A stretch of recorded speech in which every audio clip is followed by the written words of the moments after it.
What's going on, everyone? Welcome to another Tuesday stream. I hope everyone is staying healthy and safe. Just getting something here. Okay. Now, my stream's later than I wanted it to be. I got held up with work, and then on top of that, my internet has just been taking a crap. Wait, why is this?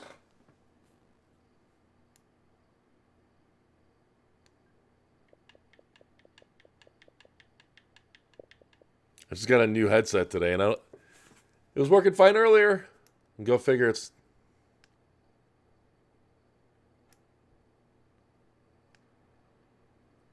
You son of a... Okay.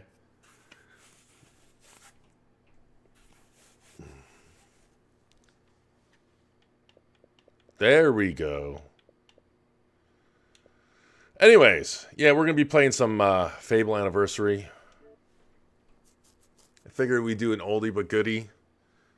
Oh. That's right. Wait, why is the game volume... What is going on here? Why is the game volume...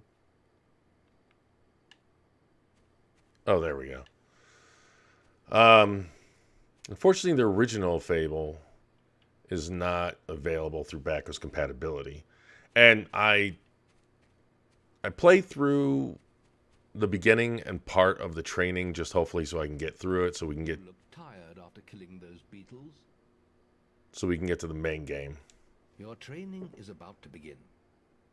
But you have many hard years of tasks and preparations beforehand. Okay. Yes. The guild was now the boy's life. The memory of the Oakvale flames So bright. scorched his mind. But soon he had no thought other than training, and he became stronger and more agile with every passing year. His days were filled with grueling exercises, the nights with study in the library. Finally, he was ready to become a guild apprentice, just as Maze had foreseen. The real training was about to begin. Ah, crap. I thought I skipped all the training. Get out of bed, lazy bones. We were supposed to meet the guildmaster on the other side of the river, but that was an hour ago. We better get going. Race you there. Yeah, unfortunately, so this game, this remaster, runs off of Unreal Engine 3. Yeah, Unreal Engine 3, because it was a 360 game. And unfortunately, even running off the SSD, and it still has texture popping.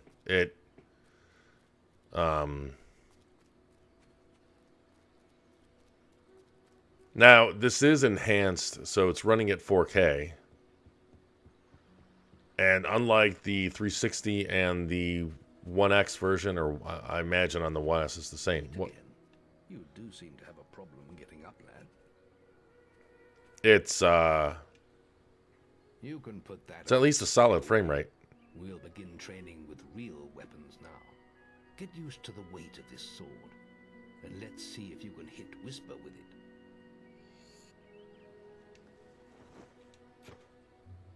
Come on then. Let's see what you've got, farm boy.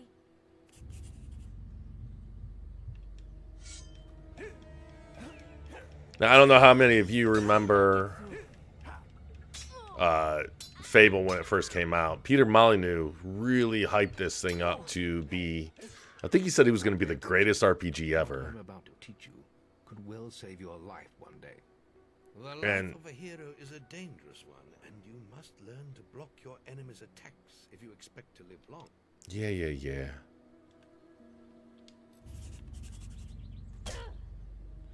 Now, I mean, the team had a lot of ambition, like ambitious plans when it came to this game originally. Now let's see if you can combine attack and defense. And originally, they had ideas of you chopping down a tree. Oop. and you know, That's all wrong, Whisper. You need to when you come back years later, Shame you couldn't see me there wouldn't be a fighting. tree there, but there'd be a forest everywhere else. Keep training if you want to go there yourself one day. I could have beaten him if you hadn't stopped us. We have few enough heroes as it is, without the two of you tearing each other apart in training. Speaking of which, meet me as I make my way to the archery range, when you're ready to continue your lessons. Oh, and This guy's kind of has the meet me by the archery range to continue your training. bobblehead thing going on. Ooh, Guildmaster. I mean, even though Are you ready for your archery training? I prefer the original, let's get this Let's done as soon as continue our possible. training with the bow. I prefer the original. I mean, it still looks nice. Rifle's a rather weak shot.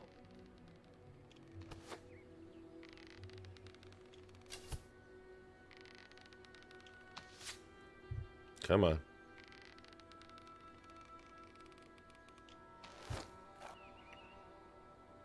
Well done! You hit all the targets. Unfortunately, most foes don't stand still. So let's see how you fare against moving targets.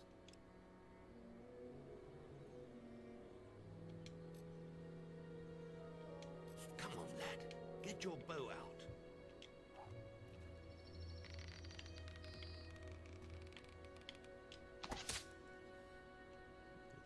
Oh dear. Try putting the string back further for more power.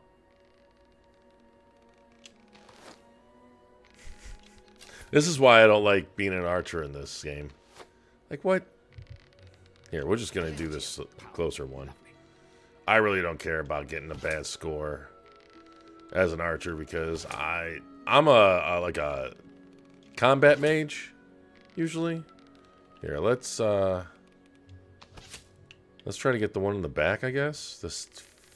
Now, I don't understand. Oh.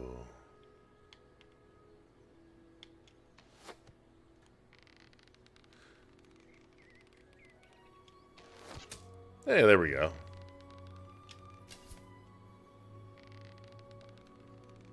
But see, you're never going to use this Not bad, but try in an actual battle. powerful shots.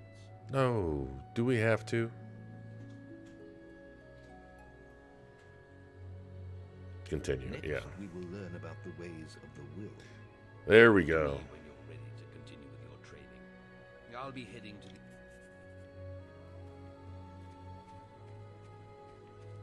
Now, I remember when this game first came out, I was so hyped up. I knew it wouldn't be as... I knew it wouldn't be as, I don't know, advanced as they wanted it to be, but still. Living through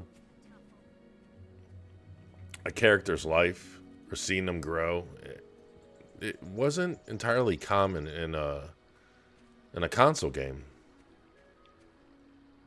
Let's go, old man. Oh, There's just the will left to learn. well, there's a will, there's a way. It's time to learn about will powers. Hey, Jeff, We'll welcome to begin the by stream. striking And these straw dummies. absolutely, absolutely, I cannot wait All right, let's see what you've to see. That's kind of the source of one of my disappointments with the reveal.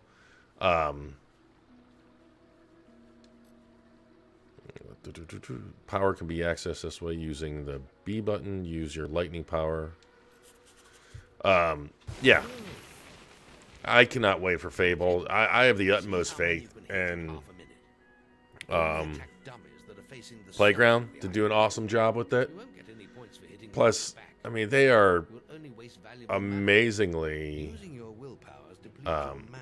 just capable and skilled. So you know that is going to be an absolutely amazing. Let's see, quickly switch to another target when locked on. Partially release. Oh, okay. Wait.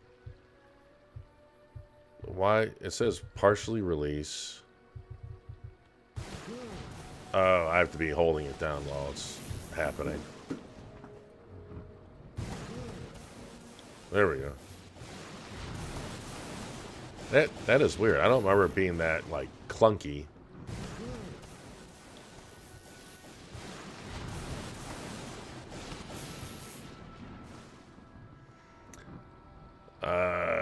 Daniel says, do you think Fable would be a reboot or Fable 4? I mean, it's probably going to be a reboot. Well done. I mean, that's probably why they're just calling it Fable instead of Fable 4, but there's no reason why they can't, you know, have Easter eggs and stuff pointing to the original trilogy. We can now move on to your final test if you're ready. Or you can spend some more time exploring the guild. Do you wish to continue the next stage of the training until adulthood? Play with Whisper first. No, let's... I hope you're ready. Truly mastering a hero's skill. Oh, that mixing is weird. I don't know how it's coming through in the stream, but this is coming... His The boy mastered the voice skill was just quickly, coming through the left side. but there was always more to learn. For years, the guild was But yeah, his school and his life. But as time I wonder how passed, long we're going to have his to wait thoughts until we see returned some always actual to the gameplay. world That's what I outside. wonder. The life he had lost, the family that had been torn from him. At last, only the final day of tests remained.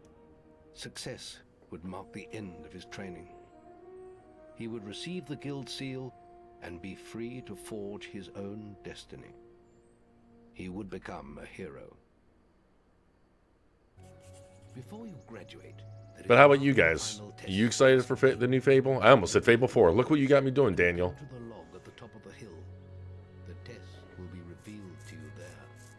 Good luck. I mean, I'm absolutely... I'm pumped for really all the new games. Like Perfect Dark Zero. Or Zero. Oh my god. The new Perfect Dark. Jeff says, I am, but also worried that Playground has never done something like this before. Well, Pass the final test then. It's simple. it... You must defeat me, using all you've learned in your years of training. We'll begin with your sword. Hit me, if you can. you know, Playground does have open world experience with Forza, just because, and A good strike. plus they've been building a team specifically for. Very good. Now, shoot me with your bow. Don't get too close. Okay, they've been specifically building the second team for the project, so I wouldn't be too concerned. I imagine how it's probably playing out is anyone that wants to move over from the Horizon team can, and then they're filling the slots as it comes, and they're still looking for. I mean, almost daily, I see on Twitter. I don't know why this guy's just taking it. Excellent. And finally, cast lightning at me. Okay.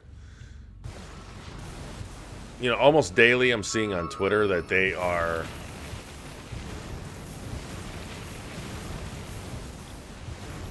I don't know how loud this is on your guys' end. It's kind of loud on mine. Hold on. Yes. Quite impressive for a novice. You will find real But battles. I wouldn't really worry too much about that. But you have passed your final test. And you're ready to receive your guild. I mean, they've proven they seal can from build the an open master. world. They've proven they can have different seasons. They've proven they can make games look absolutely amazing. They're fleshing out a team specifically for Fable. So that's going to be people that,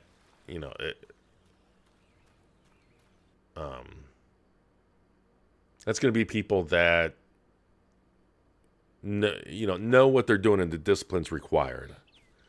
So it's not like they're taking their Horizon team and plunking them down. They're like, okay, you're making an RPG now.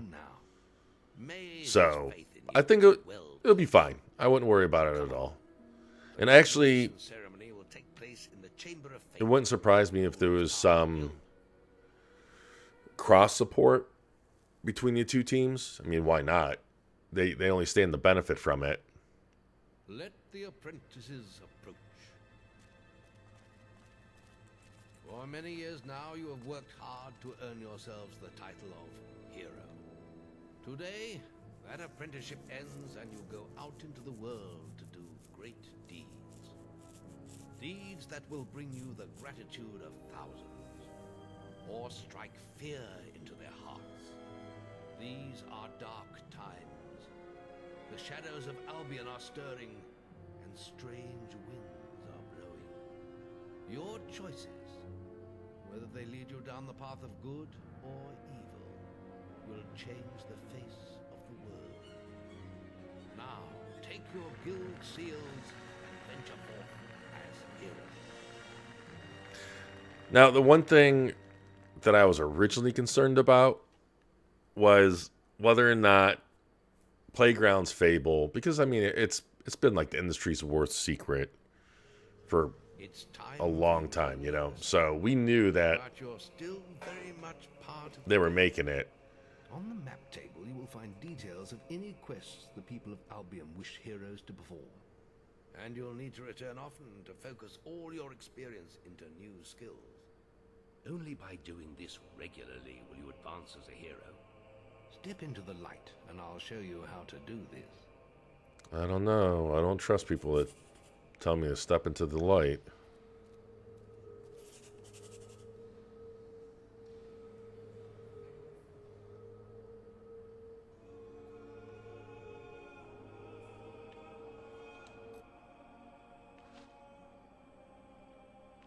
Let's see. What do you guys think?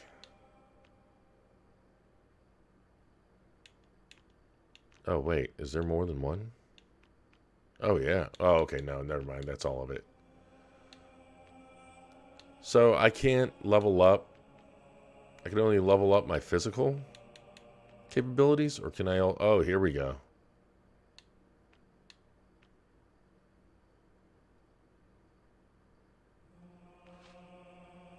Ooh.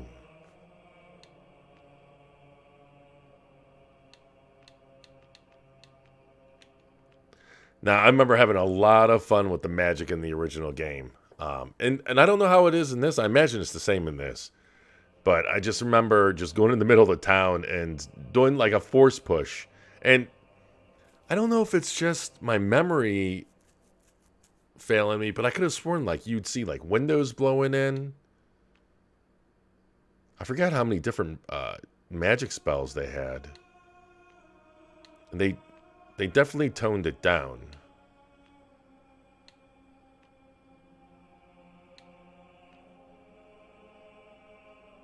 Oh, I remember this.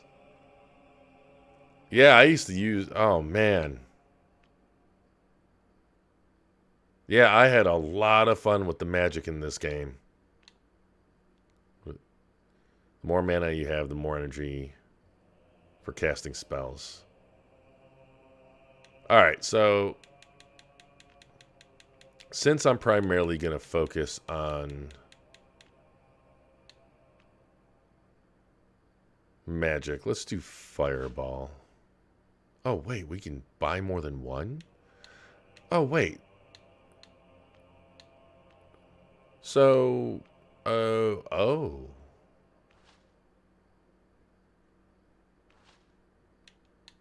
Alright, we'll do... Oh, can we not do this? Oh, I see. We only have 110. That's the cost. Okay.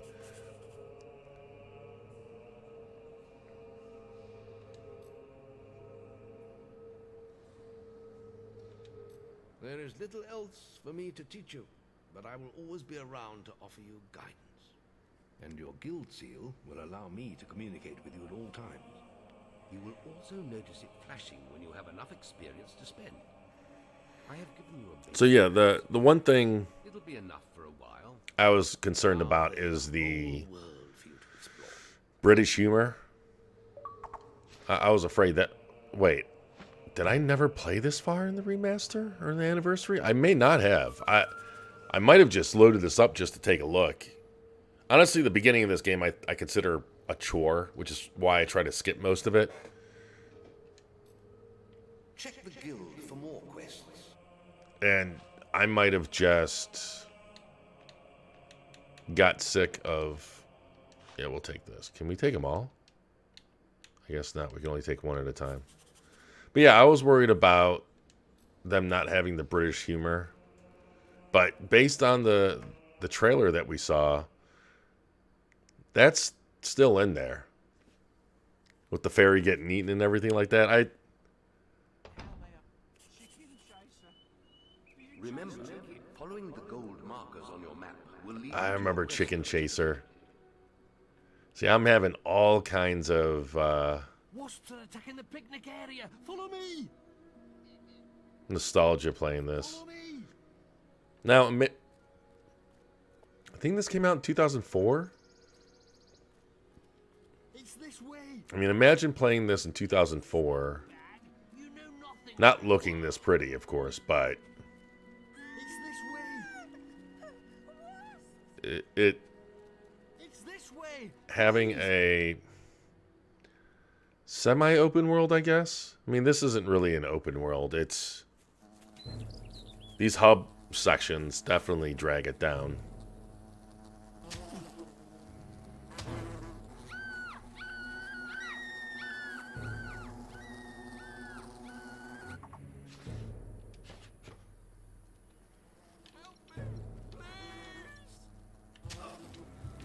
What the?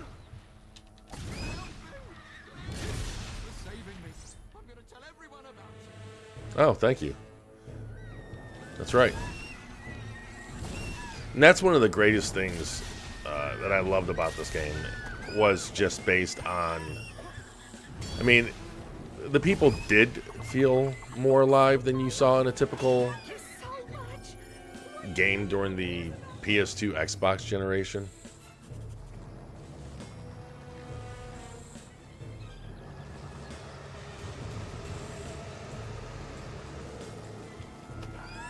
Strike down the wasps.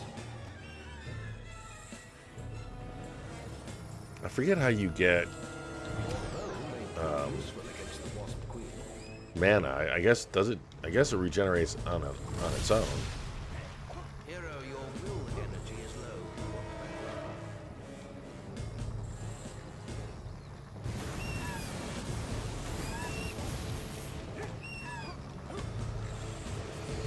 Whoa! I picked up a pie. Wasps have spawned, but they are no match for your weapon.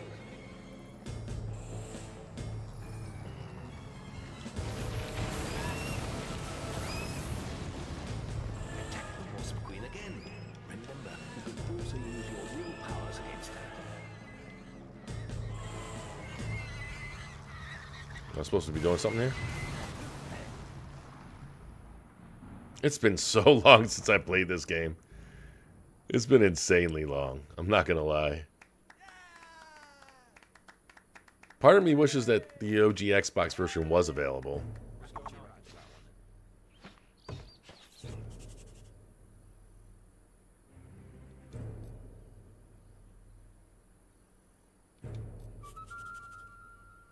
You've received a new quest card.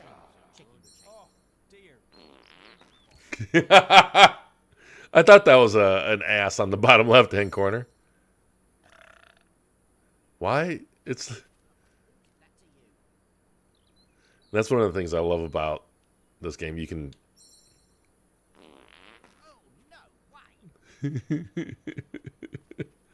you can mess with the NPCs. I mean, how can you not love that? Right?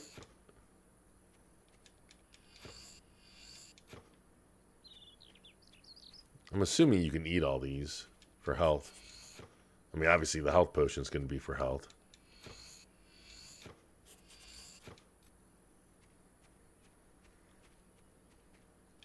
Wait, what is this for?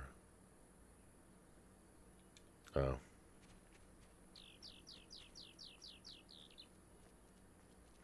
But yeah, the whole this these loading points is probably one of the biggest disappointments I had with the game back then. The way that all the screenshots and previews and everything kind of built it up to be, it was going to be a more open world. And Maze is looking for you. He waits for you in the Bowerstone Tavern. Morrowind already came out at this point. So what I was hoping for was a prettier version of Morrowind. Maggots crawling out of him. What? Look at this filthy pile of rags. He really expects people to give him gold. No, I don't want to join with the bully. Well, if you Don't be a want, bully. I'll tell you something that'll really annoy him. Oh, to have a sword again. I'd gut you where you stand.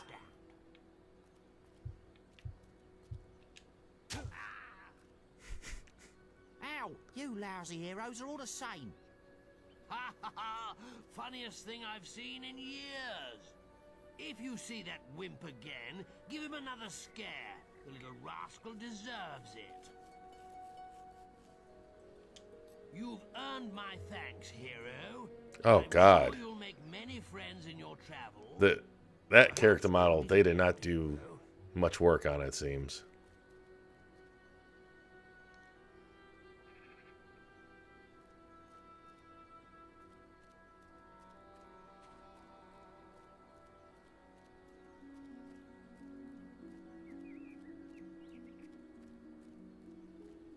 Chicken chaser? Do you chase chickens? Now, I don't know where the chicken chaser thing comes from. I think if I go here... Oh, maybe I can't do it yet. Later on in the game, you basically can stand on that that platform and have people clap for you. Wait, was the guy supposed to be here? Oh. Now this one looks promising. Oh, hello. You must be the kid Maze is always talking about. Can't imagine what he sees in you. Still, I suppose Maze knows best. But where are my manners? I'm Briar Rose. No doubt you've heard of me. No time for autographs, I'm afraid. I have to get to Knothole Glade for an important mission. Speaking of which, if you came for a quest card, all the best ones have gone already. I'm sure the guild can find you something to do, though. I hear the kitchens need cleaning. Oh, please don't make me clean the kitchen on this stream. I'll turn the game off.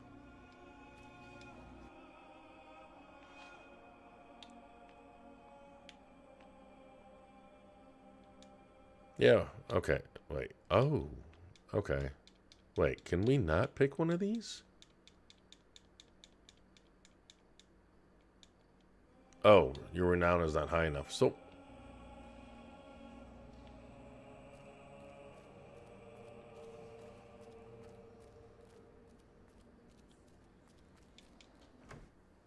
Yeah, it's definitely been a long time since I played this. Now, I don't know if anyone... if you've all played Fable 2 or 3, but they really, really expanded on what they've done in Fable 1. Instead of you having these little sections, you had much larger hub areas. And it's just like they didn't really... I don't know. This game came out at the end of the 360 generation, and it doesn't have the level of polish that it really should for like a remaster.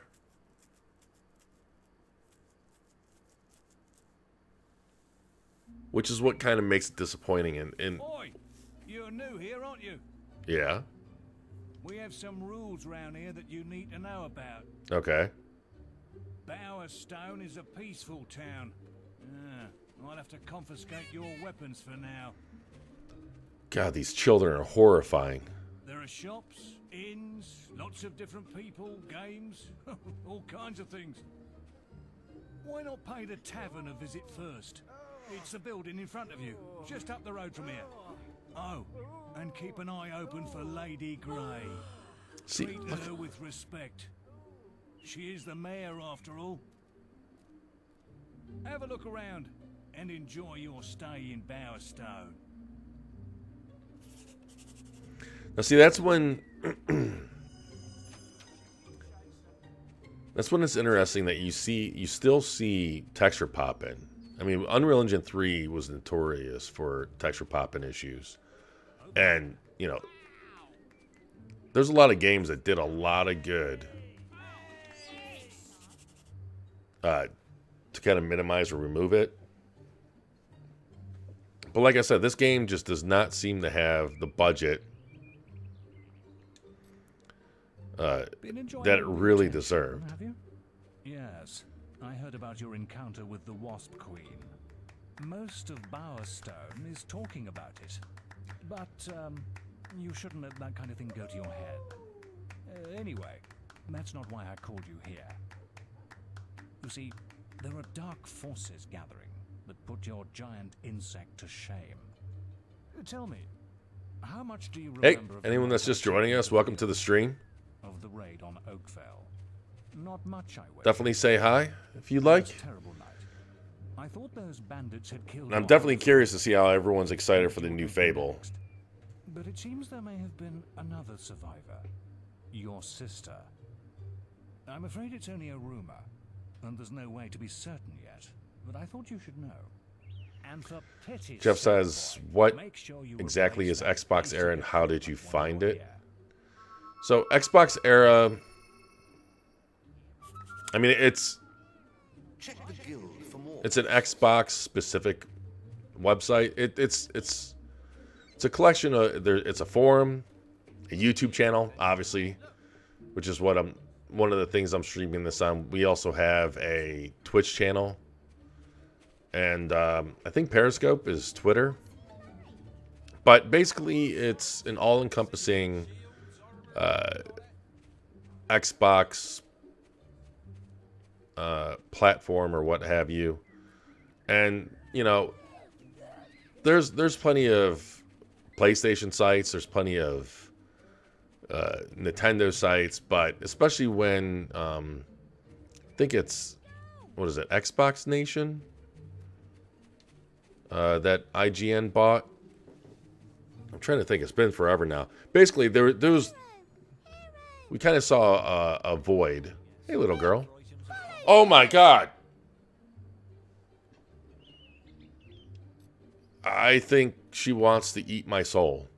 But yeah, there definitely seemed to be a void in just Xbox specific websites. And, you know, none of us are, like, we might prefer Xbox or have Xbox, but we game on everything. It's me boy. My poor little boy. We were on a picnic at Lookout Point when he found these strange mushrooms. Don't eat the mushrooms. Well, says we shouldn't worry. But you usually shouldn't eat the mushrooms before she can cure him. I would find them myself, but I need to look after Aldi. Please, could you help us? What do you want me to do? I don't get what I'm. So yeah, Xbox Era is a website with a Twitch channel, YouTube channel, and forum. And you should definitely check out the forum. The forum is full of awesome people. And again, you know, it's not like we're not some fanboy site or whatnot. People play PlayStation, PC, Switch. We're just a bunch of gamers that thought there was a void to fill when it comes to Xbox coverage. It's probably the best that I would put it. And yeah, it's an exciting time, really. You know, you consider all the new stuff that's going to be coming out. Can you help it? Talk with the witch. Oh, okay.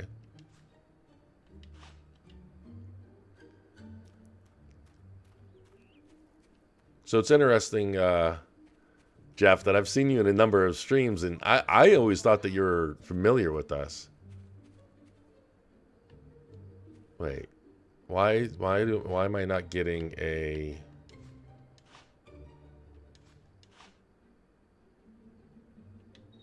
Okay, I think I know where to go. What's afoot then?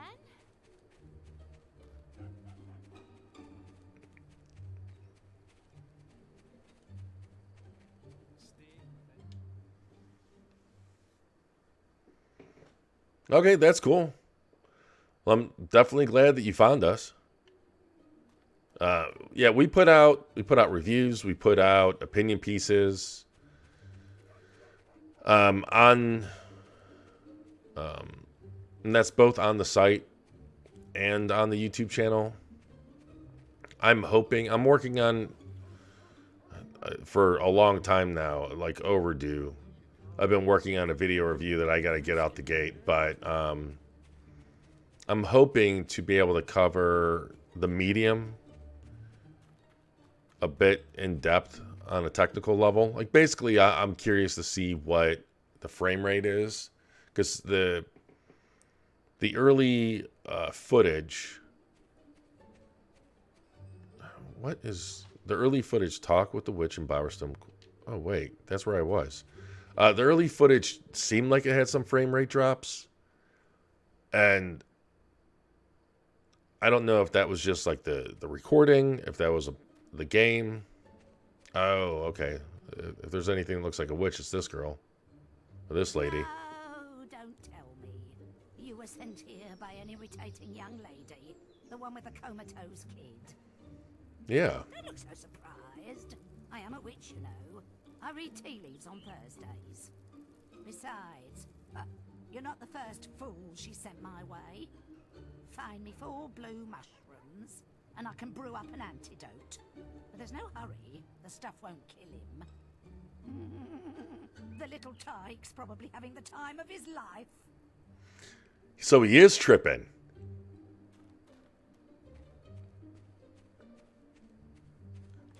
That's actually kind of funny. Okay, so I'm just supposed to find blue mushrooms anywhere. But yeah, definitely check out a lot of our content. A lot of it is great, and we're continuously growing. We do have a Patreon. If you like our content enough, there's definitely some perks there. There's even an entry level for $1. But yeah. And how I found Xbox Era, I knew of it since the beginning, and then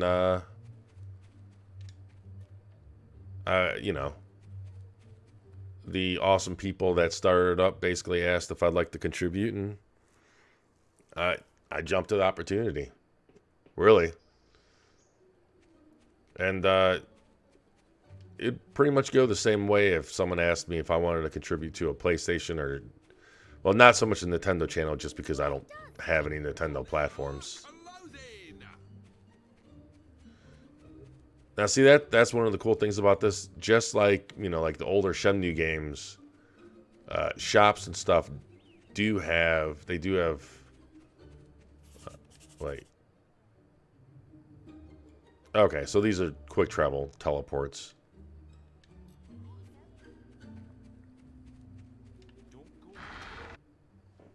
I don't know where to find these stupid blue mushrooms. It's so weird, I'm sure God knows how many years ago that I played this. I didn't have issues figuring out where to go, whereas, I mean, like, are these blue swirls where the mushrooms are?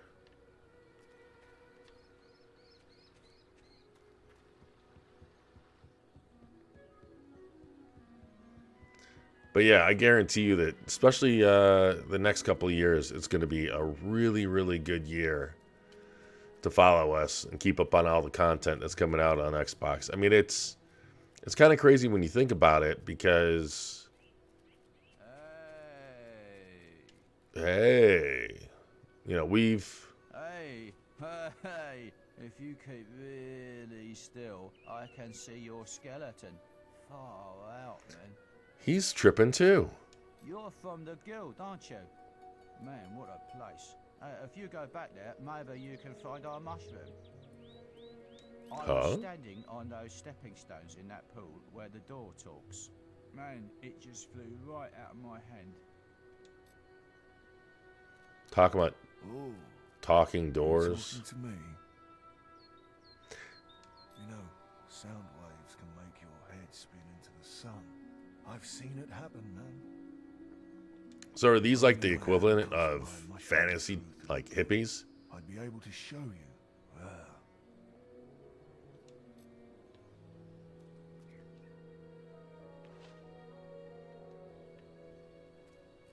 Wait, we just came from there, right? No, we didn't. you feeling okay? Man, I think fairies have burrowed their way into my gums. See, it's stuff like that that I really, just that kind of nonsensical humor. There is an important quest card at the guild for you. Oh, now you want to give me a quest. No, I'm going to go look for some shrooms.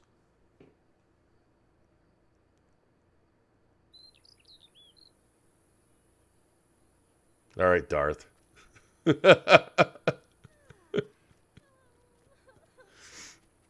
he doing here, I wonder? Now, and I could have sworn in the original game there was a way to get Chicken Chaser. Like, you had to earn Chicken Chaser. They didn't just start calling you Chicken Chaser right from the beginning. And son of a bitch, where are these mushrooms? Yeah, we're going to go take a look at this quest. That kid, he can trip out for a little bit longer. Like the witch says, he's probably having the time of his life.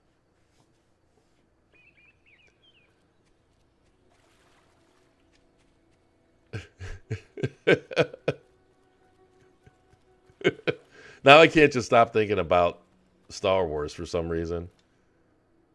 Hey, Jess. Oh, hey, Jesse.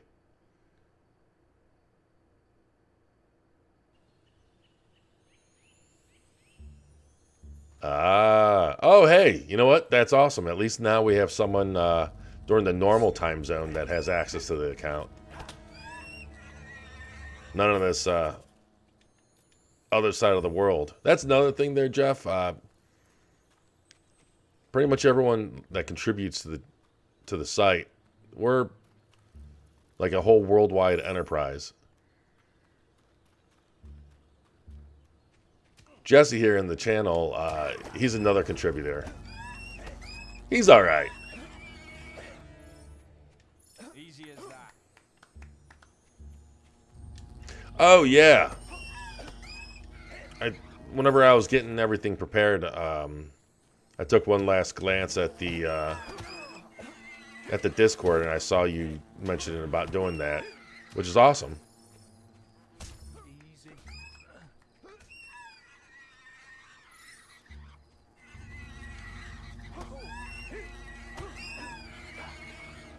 Simple when you know how. So you're the chicken chaser. Why am I the Chicken Chaser? Easy as that.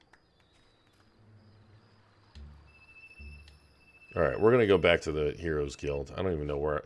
It's kind of sad that this world isn't even that large and I'm already lost.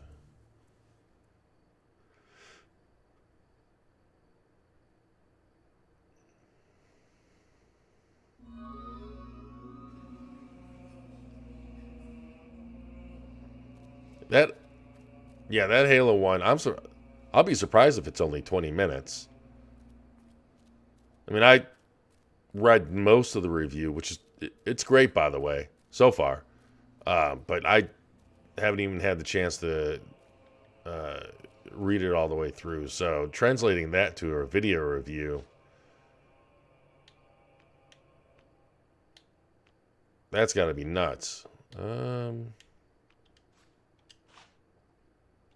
Wait, can we take both? No, we can't. I guess we can really only take one at a time.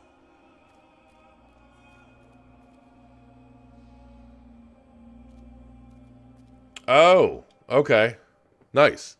Let me know what you think about Da Vinci, because every time I have the free version, and every time I try to check it out, it's so alien. I mean, I get the concept of it. You know, you kind of go down the different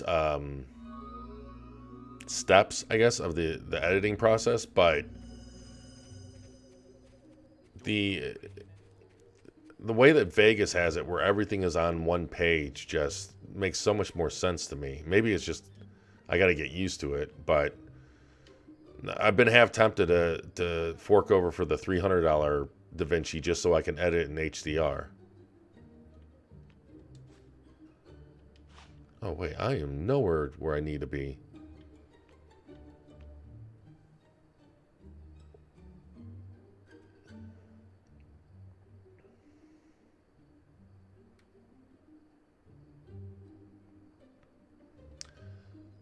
Are you doing, I'm guessing you're doing 1080p? Since a 20-minute 4K video would probably be insane. Because that's another thing that I wasn't able to figure out in the time that I worked on DaVinci. I like to do like high bitrate videos for my 4K videos, at least when it comes to like technical stuff. And it's like I couldn't get a bitrate over 40 megabits per second. Nice. Man, I'm really looking forward to seeing it then. Like that's awesome. Well, I don't know what bitrate you're shooting for, but I'm definitely curious to see what kind of quality you get out of it. And now that's the one thing that I do remember. DaVinci did use my GPU better than Vegas did, but I don't know if it used my CPU like I don't know if it's just if it made the makes the software more efficient, so it didn't need to use or tax my CPU as much. But you'll need all the experience you can get to beat me. Yeah, that sounds about right. 20. And I guess if you're using Series X footage, then there may not be a point to using higher bit rate.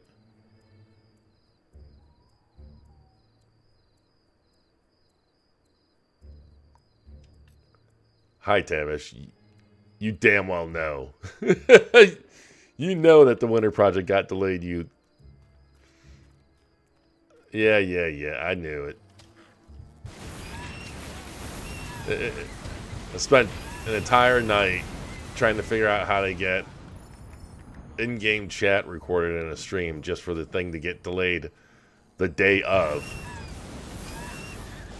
Or maybe the day before.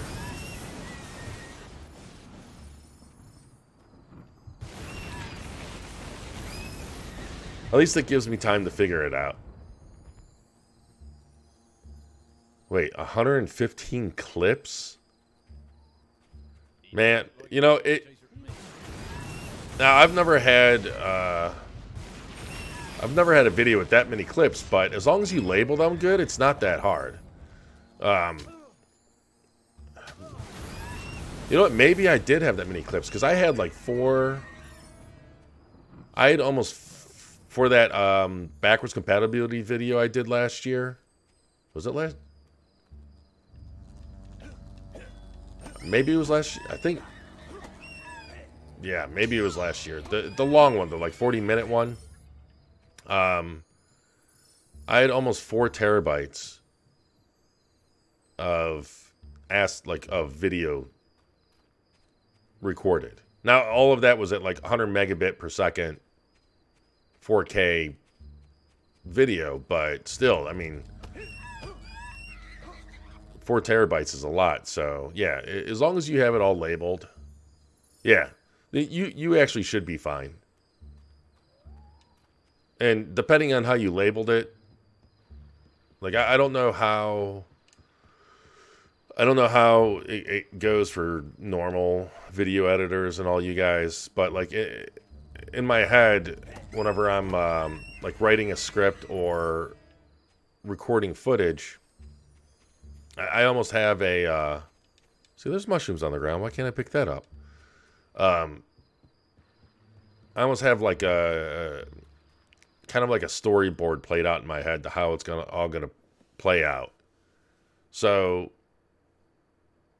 depending on how much you know what's gonna go where, you can be very specific in your labeling, actually. Hello, stranger. Oh.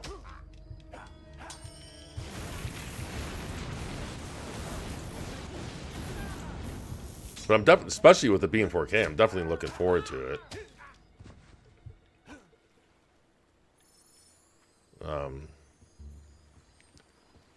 I'm honestly looking forward to get started on the next video. I wanna do some coverage of the medium. Plus, what is that game coming out? There's a demo coming out Thursday. The Yuji Naka game. He don't look like no chicken chaser to me, but then again, I ain't met one before. Nice. Yeah. Okay. Yeah, that's the perfect way to do it.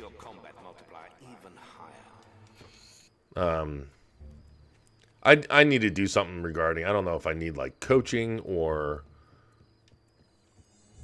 what, but it's like, you know, I can talk just fine in a podcast. I can talk just fine in a stream, but you stick a microphone in front of me whenever I need to read a script, and I get tongue-tied constantly. That's why the review that I've been trying to get done for 2 months now, it literally, I have to splice every sentence and edit it. Oh wow, that is some bad texture popping. Bad. Thank Avo you're here. I thought no one would answer our guild request. I've arranged some more security to back you up, but no, not Outriders. It's the it's a very colorful. It's kind of like a Knights like.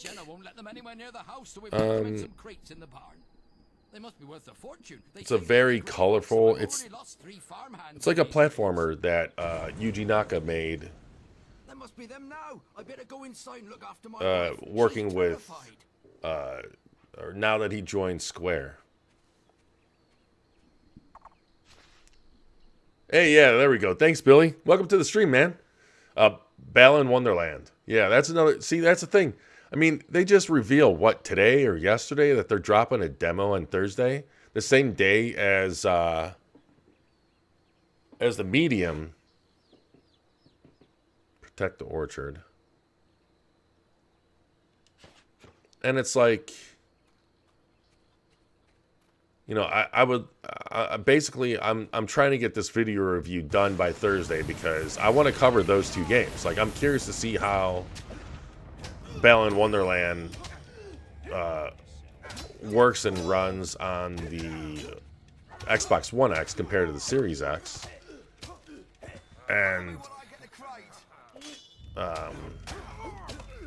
then there's, of course, the medium, which, you know, I'd love to take a look at the ray tracing. I'd love to take a look at the frame rate, the resolution. Some more bandits are approaching. Hey, MC. How you doing? Welcome to the stream. Wait, is there anything significant about the Sea of Thieves update?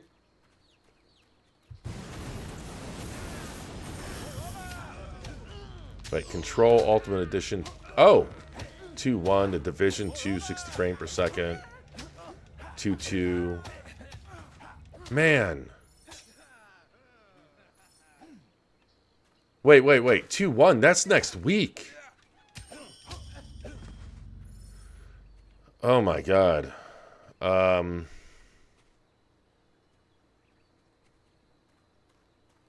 Man. Yeah, I gotta after this stream today, I'm going to be crunching on that review after this, and then all day. Yeah, tomorrow's Wednesday. All day or all night tomorrow. Because I really want to get the medium. I'll try to get Balan done, but I definitely am interested to see how. Did I just die? What? Oh wow. Here I am, not even paying attention. But yeah, like,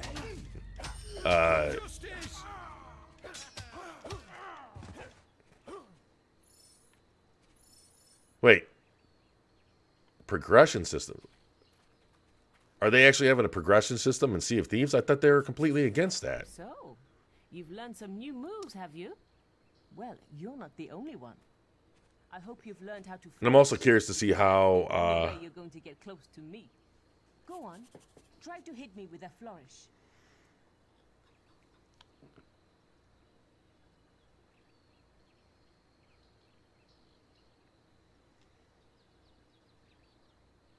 Oh, okay. Oh, cosmetic only progression. Okay.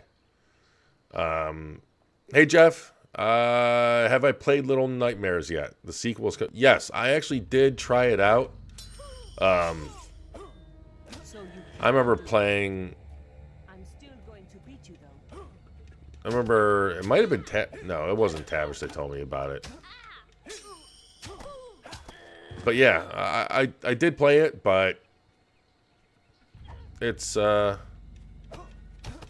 from what I played, it looked cool. It looked really the graphics were really good too for an indie game. And see, I'm definitely gonna have to.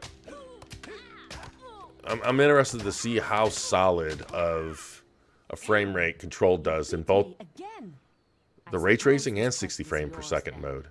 But you can't stay lucky forever, farm boy. We're bound to meet again. Hey, Pastor. I'll be ready. Welcome to the stream. 30 or 60 frames per second. How grateful we are. Like, are you asking me what I prefer? Pick up the boxes soon, so we shouldn't have any more problems. Can't see why there's been so much fuss about those stones. Be glad to see the back of them myself. Must be worth plenty of money to someone, though. I'll make sure to tell everyone about. You know, they got the art direction just right in Unreal Engine 3, but it still has that Unreal Engine 3 look to it, which I don't know if that complements Fable very well. But 30 or 60 frames, if you're asking which I prefer 60 all day, every day. Hey, there's just $1,300 lying on the ground. That's cool. Now, if it's kind of weird because I've always thought 30 frames per second was just fine. But ever since playing more and more 60 frame per second games, not only is 30 frames a bit harder to swallow, but any kind of frame dips, either from 60 or from 30, they stick out to me a ton more. Like now, all those PC gamers throughout the years, I'm starting to understand more. Even though I've been a PC gamer, I guess you know, I've never been strictly a PC gamer. So flip-flopping back and forth between PC and console, it's kind of kept me a bit still kind of used to 30 frames. But now that 60 is more and more becoming the standard on consoles, I'll go with 60, but games like Watch Dogs with the ray tracing, I think 30 frames is more than fair. Especially if you have some good motion blur, 30 frames is fine. When it comes to Control, I would probably prefer the ray tracing at 30, but I would have to see how good or bad the game. I mean, the game looked amazing last gen. I loved Control. Tavish says Game Pass equals 18 million subs through end of the year. Xbox revenue up 51%. Yeah, I saw some. I didn't actually dive into them, but I saw some tweets from the financial statements today, and so that means that ever since we got the 15 million number, they basically got 1 million subs a month. Is how it breaks down. I mean, imagine how well they would have done if Halo came out. And what's amazing there is that they're getting 1 million new subs a month, and their I guess first party onslaught hasn't even started. I mean, I can only imagine how much all of that is going to blow up when you know, instead of 2 or 3 AAA games coming out a year, not even 3, we have a AAA game coming out every few months, like at least 4 AAA games spread throughout the year. I would hope Microsoft is smart enough to spread them out. Wait, is that... why is this roaming... what do you call it? Merchant duking it out with these bandits. And I gotta be careful again. How do I... There we go. I gotta pay more attention to my health.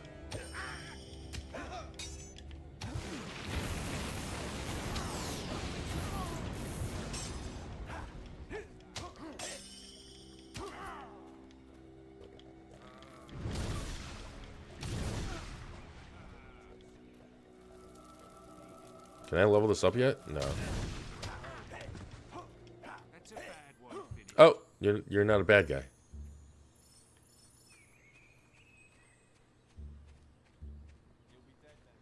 Man, now I'm even more pumped with you guys telling me about all those updates coming out. That can be a lot of good stuff to cover.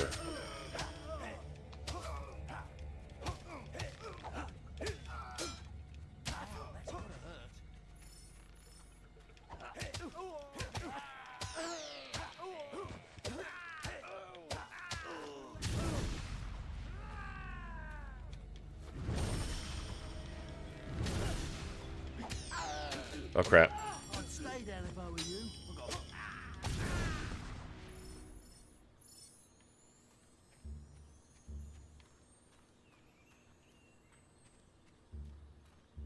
And the cool thing about Control is that I haven't played any of the DLC.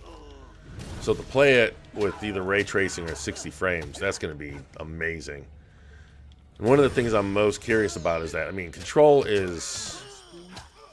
I mean, I'm probably alongside of Cyberpunk is the, the showpiece title for when it comes to ray tracing. Ooh, red meat. Okay, so let's take a look at this food. Can I eat this food instead of using... Wait, no.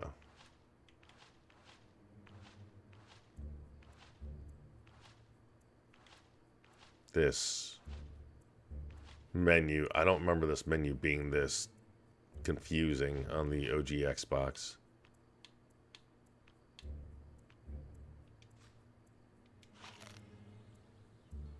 Hey, there we go. That does give us health. Awesome.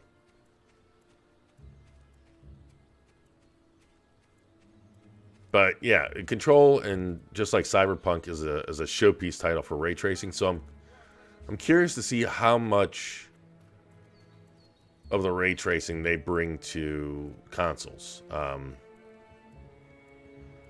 mean, they already have a reconstruction type technique. And what is it? The One X was 1440p. So I'm wondering, are they going to keep the 1440p with ray tracing, or is it going to go down even lower? I mean, the ray tracing in Control, you would think would be more taxing than the ray tracing in something like Watch Dogs. Oh, did they actually killed that guy?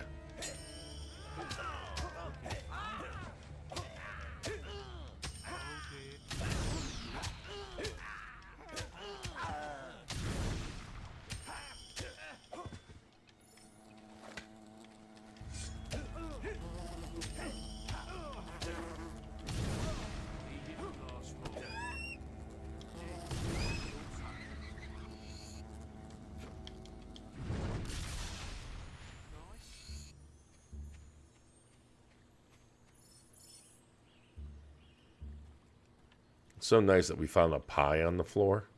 What? Like, what? I keep on hitting the start button. Alright, let's...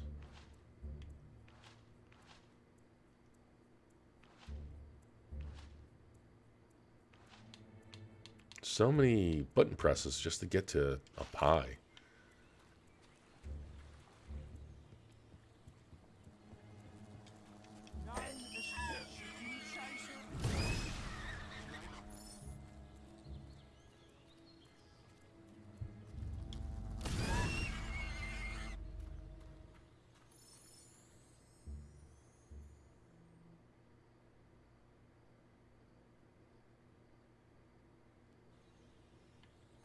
Some bandits have set up a toll in this region. Be careful. The cool thing is this, at least these gaps where the load screens are is Bandits will kill us for fun. it's pretty minimal. I can only imagine how bad they were. I'm afraid this path is private. It'll cost you to get through. What? No, I'm just gonna kill you. Or we can always use your head as an ornament. Either way suits us. So, unless you're wanting to end up dead, you'll hand over your shinies. No. No, I almost said yes. Over, and we'll let you pass. I'm rip the swamp.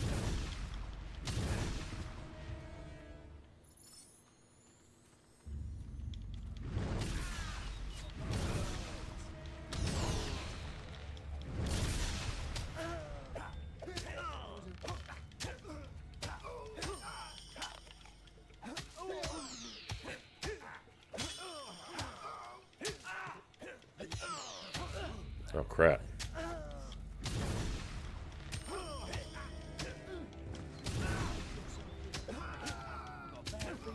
You know, I played Halo, Fable 2 more recently than this, and they definitely polished up the combat over this first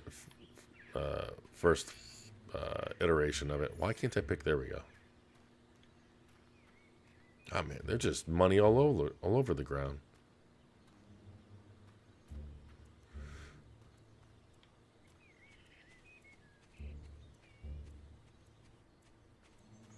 Billy says, Kage, what improvements do you think the Series X/S needs going forward, hardware or software-wise? Well, I mean, we're not going to really see any improvements hardware-wise. That's pretty much set in stone by now. I mean, development tools will continue to get better and better, so developers will be able to better utilize the hardware that's there. Oh, crap. But software-wise, what do I think they need? I mean, it honestly just comes down to games. It's now there are some things that I mean, oh crap. Oh wow. So I had another one of those revival potions. But, you know, games is obviously number one. And that's not even really a Microsoft-only, I guess, goal or problem. That's just in general for this generation. Can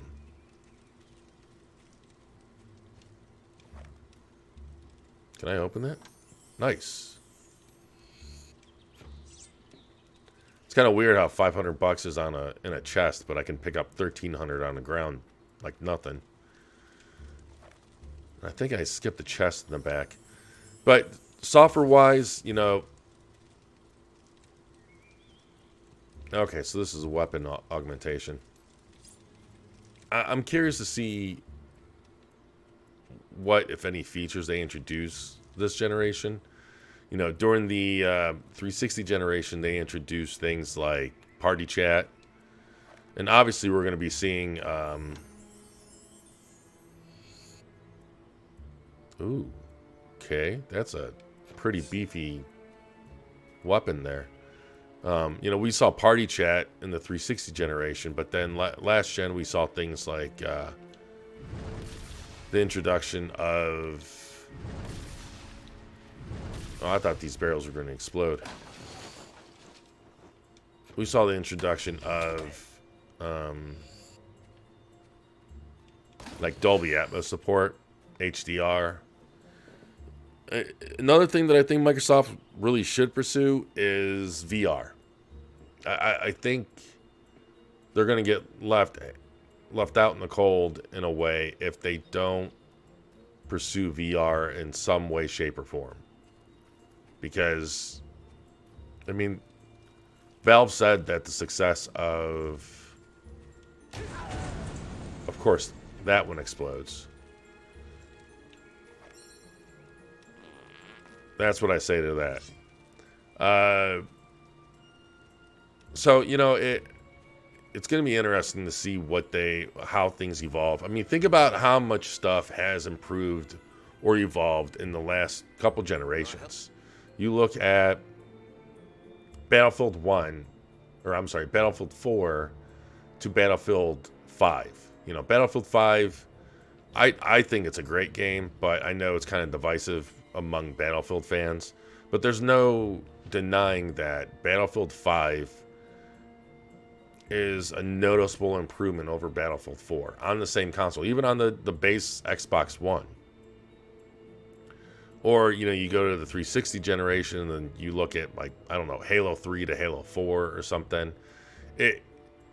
It's going to be amazing to see how well games evolve this gen. Especially since, you know, the leap in raw power may not be there in some respects like we've seen in previous generations. CPU, it's there. SSD, like storage, it's there. But when it comes to like memory and when it comes to GPU, not quite. But even though like the raw performance in the, like, say the GPU doesn't match up to previous new generations, the feature set of the GPU, you know, when it comes to like the potentials of machine learning, when it comes to ray tracing, when it comes to just all this feature set of the GPU, it's going to be interesting to see how those evolve or are taken advantage of. A demon door. This is the deal. You perform an act of great evil in my sight, and I'll pop open. I remember the...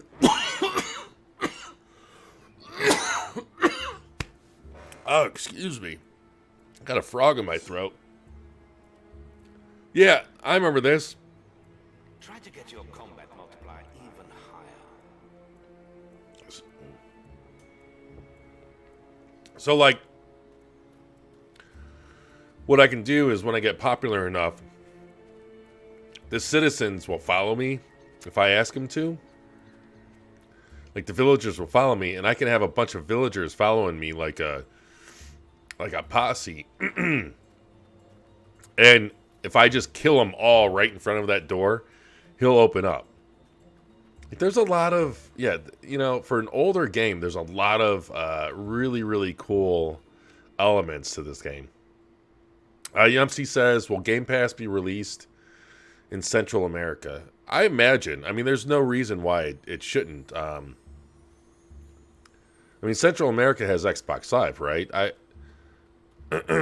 I don't see a reason to believe. I don't have a reason to believe that, at least in any of the countries that support Xbox Live, is not going to see Game Pass.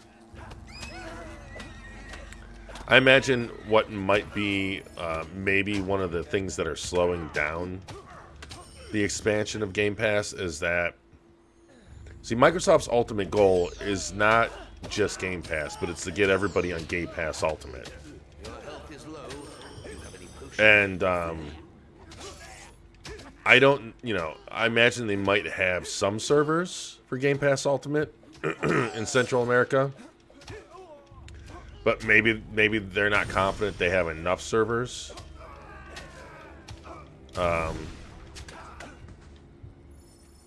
To support streaming efficiently. So that might be one of the reasons why. A carrot? I thought I was picking up gold. Oh yeah, I did pick up gold.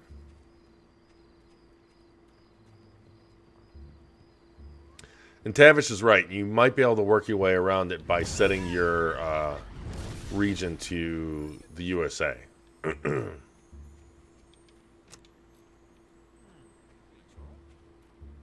But yeah, I almost guarantee that we're going to be seeing Game Pass. Oh, I'm going the wrong way. In Central America. I mean, doesn't Xbox have a rather large presence in Central America? Or am I, not remembering correctly? Again, I imagine just whenever they can offer xCloud in your area, that's when you'll definitely see Game Pass. And complete change of subject, but I have not run across one blue mushroom yet, and I've been running around all these areas. Now, unfortunately, you can see the grass pop in like really, really close. I wish there was some way that stuff like that can be expanded or pushed out. That's another thing to go back to what you're saying, Billy, what you're asking about. I am, as a huge fan and proponent of backwards compatibility, I cannot wait to see what the backwards compatible team has in store this generation. Like, we know that they're working on technology to expand. Oh, you guys are all good guys. Now see, when I get popular enough, I can take all 5 of these guys and take them to the door and just kill them. Stop calling me Chicken Chaser. I swear the next person to call me Chicken Chaser is just going to get a... Is there some way for me to go through here? Or no way?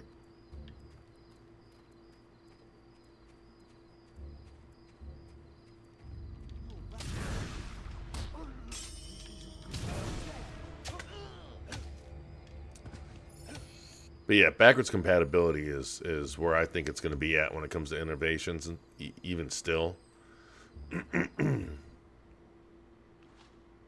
Oh.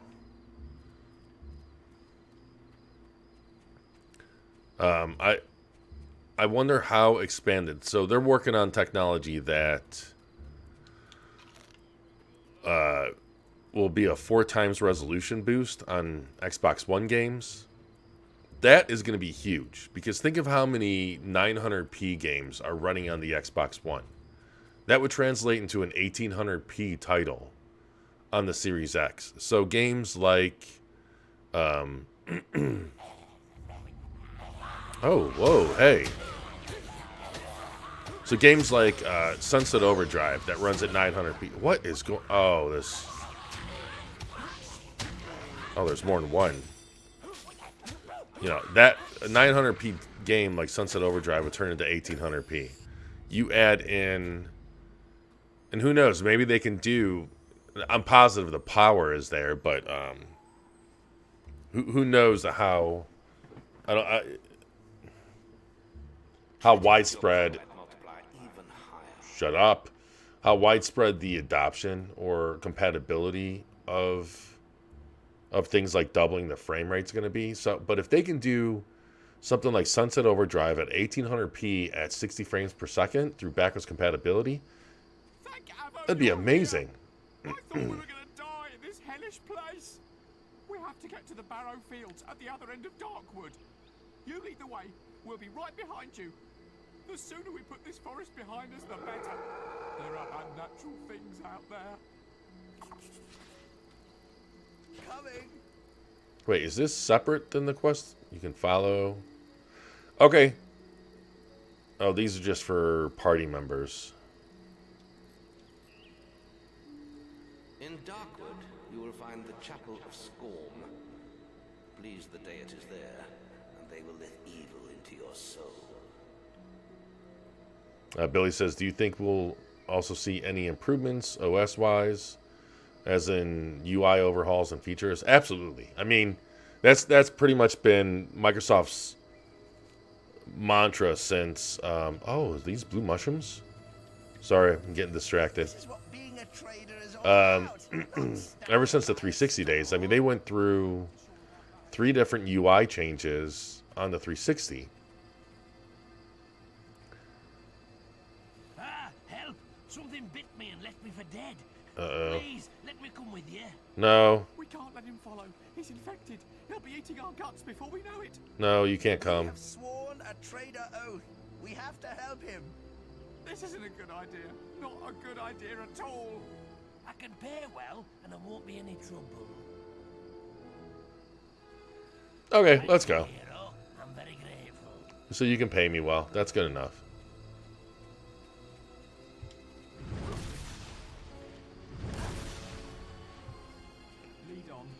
So yeah, we are absolutely going to be seeing a UI overhaul this generation, and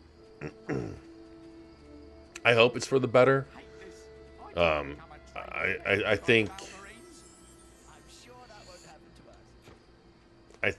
what we had from, you know, I think the evolution of the Xbox One UI was an improvement. So it's going to be interesting.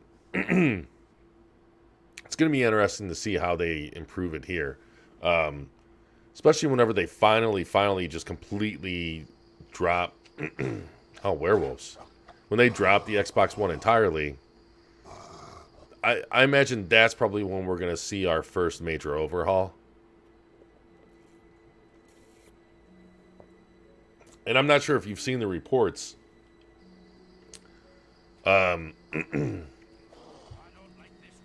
But I think it was someone from the Xbox platform team that, oh, wow.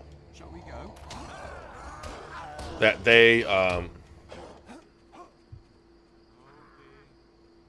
and one dude's freaking out. I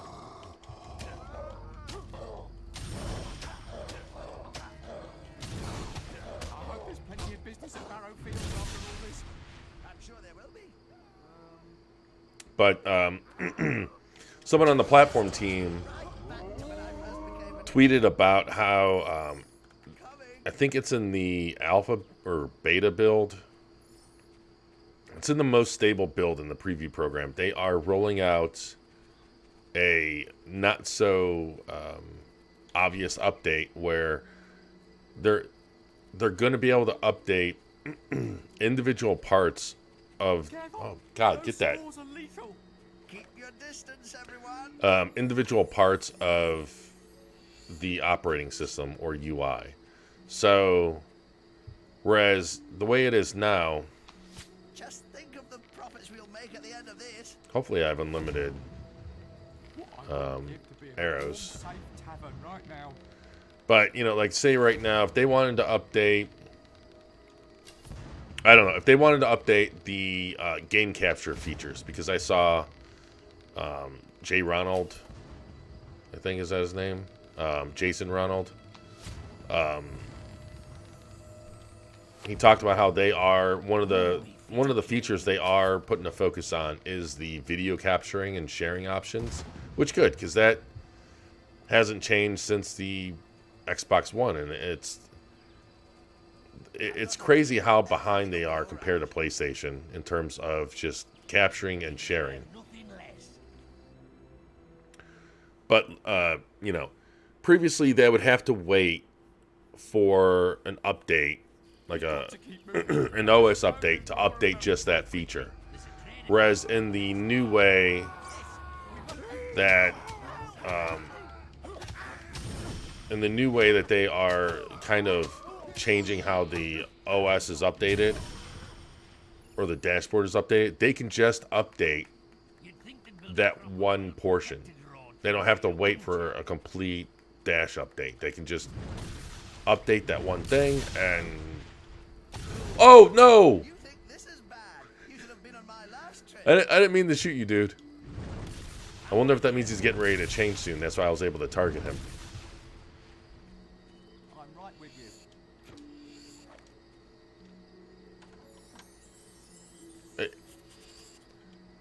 you. You know, and speaking of like dashboard updates, they've been doing a better job of it. You know, the dashboard now is a huge improvement over what the OG Xbox One launched with. I thought what the OG Xbox One launched with was absolute garbage.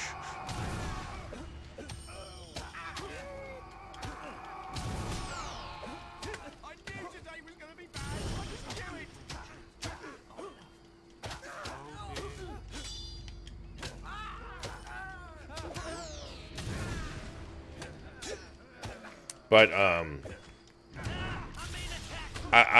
I'm hoping we see something. I would love for them to try to go back to the blades from the early 360 days. I mean, everybody, I don't understand why they don't even try to do something like that.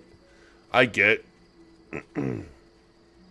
that they kind of have a universal look or UI element. Crap. Come here, guys. But everybody looks so fondly, like they look back to the blade so fondly. Like if they were to bring that back, I bet you $10, a lot of people would be really excited. Your health is low. Do you have any potions or food?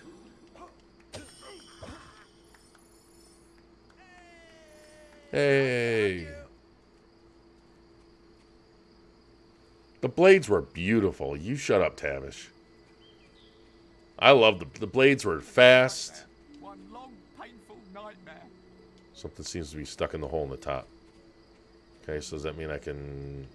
That stone is an ancient mystery. Just as weird. You'd think they'd build a proper, well-protected road through here, wouldn't you? Did that work? Hey, a key.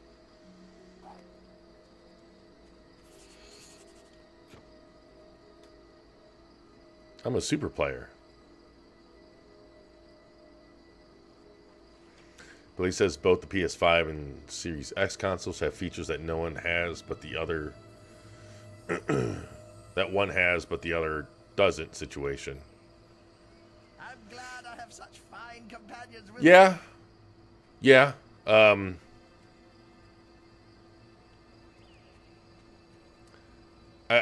I think I don't know about you, but I think the Xbox might have a little bit like more features, because it seems like in terms of feature set, and I'm not saying either direction is wrong or anything, you know, but wait. Oh, is this the traders camp? Oh, I haven't seen you for a... Will you stop looking at me? Wait a second. We're on our way to Barrow Field, but I'm sure I'll see you again. Oh, you guys were able to heal here. Awesome.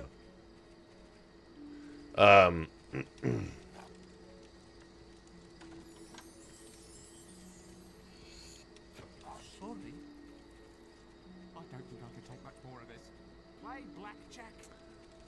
But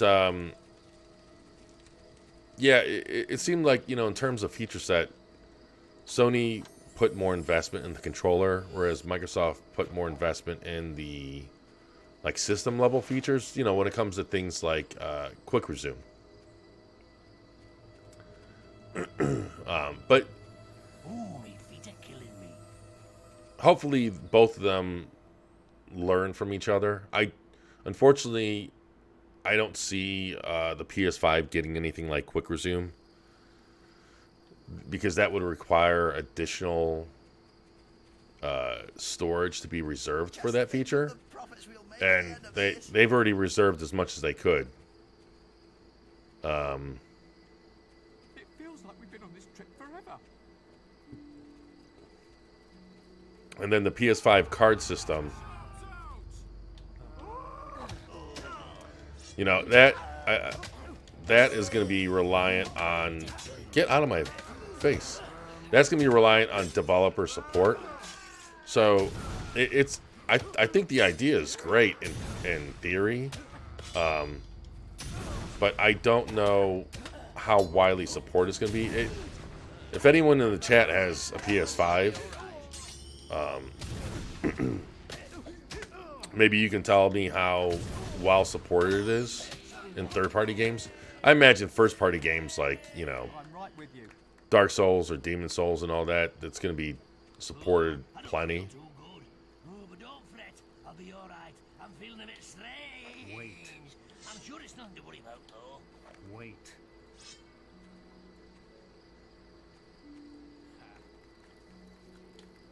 Wait. Wait. You think this is bad? You should have been on my last trip. Tavish says, I'd like to see instant demos across all titles using xCloud streaming. Also streaming opening of a game. Yeah, you know what? Yeah, that's exactly features that I can see Microsoft implementing once xCloud is upgraded with Series X consoles.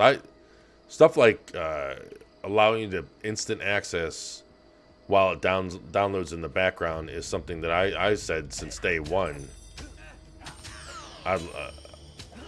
I'd like to see and would make a great feature ever since they announced, you know, xCloud and with their attention to... Oh, shit. Because one of the very, very few selling points of something like Stadia is the instant access. Oh, crap. Crap. And I left them with the other guys. Okay, we gotta go back. Your health is critical. We gotta go back. No, that's not back. That's the other way. Oh, good. He's ignoring the others too, and he's just come. Man, I am burning through these.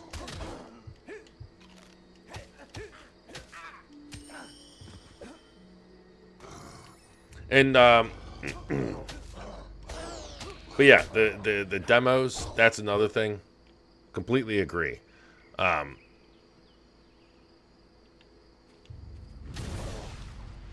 It's funny because that was one of the things that Sony promised with the PS4, with their PS Now integration. But that never came to fruition.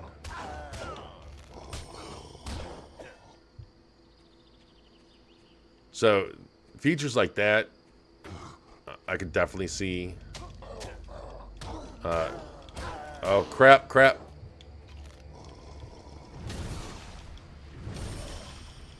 Aren't werewolves supposed to be weak to fire? Okay. Whew. I was afraid that he was going to tear up those other travelers. Tavish also says, I think the PS5 cards will be abandoned before long. Nobody is talking about it, and it's not designed. It's not well designed, in my honest opinion. I don't think there's anything wrong with the design per se. I think the design is fine. One of the benefits of the design is that you can launch a game through the cards, and it will almost instantaneously just take you to, you know, that section of where the card kind of guides you or gives you a hint to. The problem isn't the card. Wait, can I not, like... Follow. Okay, there we go. The problem is it requires additional effort on the developer's front. Follow. And that's where that concept kind of falls apart. So that can be, you know, it's one of those things where,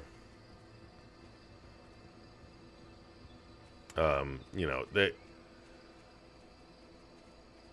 if it doesn't get widespread support, is it going to be dropped? I don't know. It doesn't make sense to drop it, like to remove it. That would require more work. Getting out, like just removing it from the OS instead of just ignoring it entirely. Everything will be all right. And just leaving it as an option for any developers that want to use it. Hey, Billy.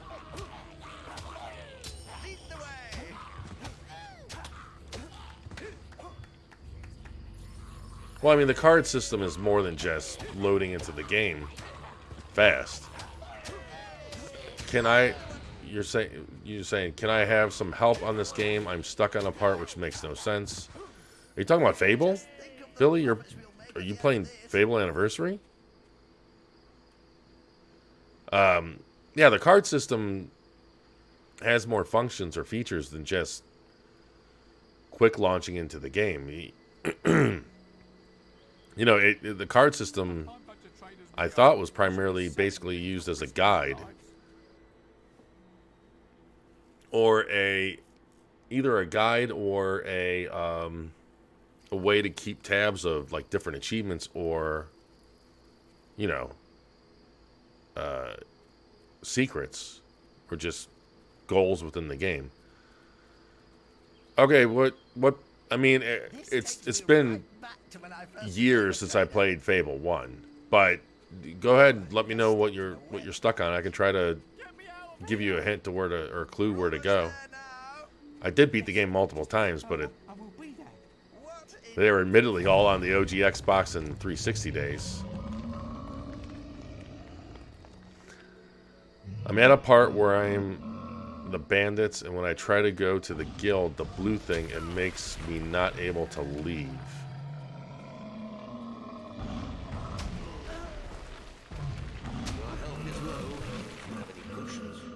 So you're a bandit? Are you playing as a bandit?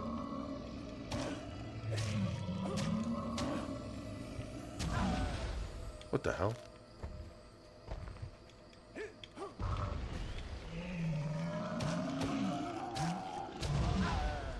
I just rolled right in that one. And are you sure it's Fable 1 and not Fable 2? Because I know Fable 2 has a part where you play as a bandit.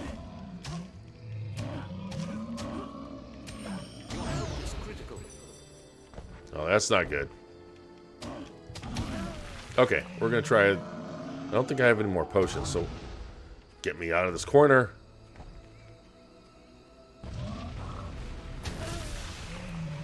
Oh, this is not...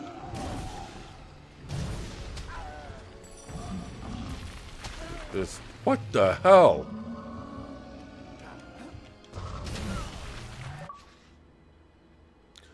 Oh, you gotta be kidding me. Get rich or die. God, that's bright. Now, you're sure it's Fable 1 and not Fable 2? I know Fable 2 because I played that not too long ago. Where's the Fable 3? That you play as a bandit. Right behind you.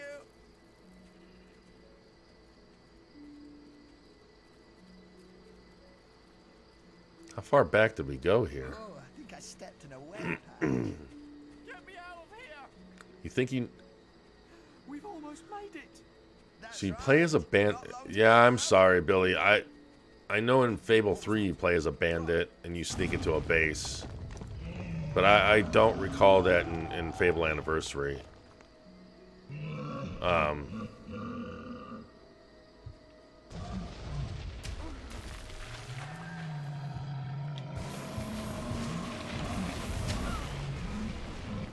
Your health is low. Do you have any potions or food? You have an apple. Man, how bad would it be if I don't...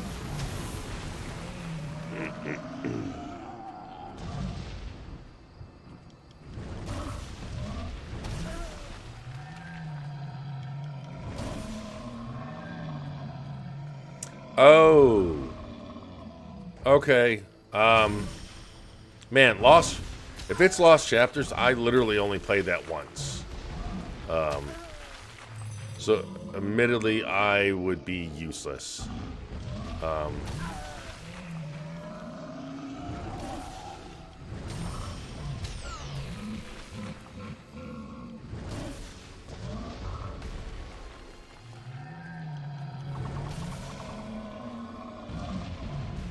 to get your combat multiplier.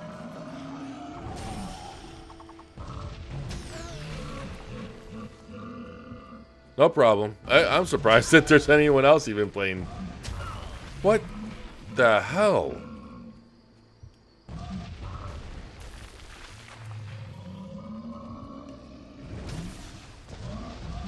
Oh wow! I just realized that I can see that troll's health, and I'm not even anywhere near.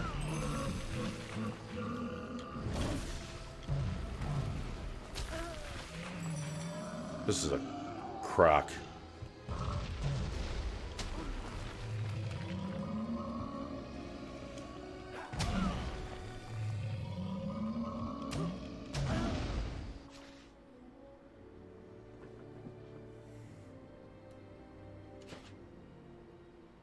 But ready to lose it over here. Maybe we should be playing Fable 2. Coming.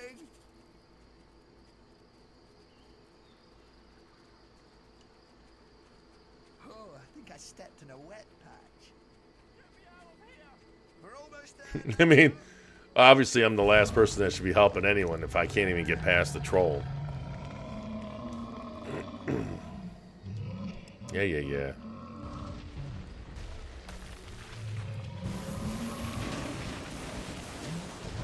Okay, so this is not hurting them at all.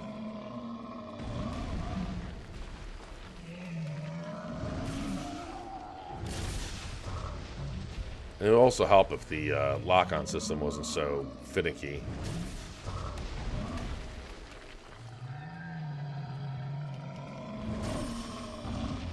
So I don't have the health to take him on head-on.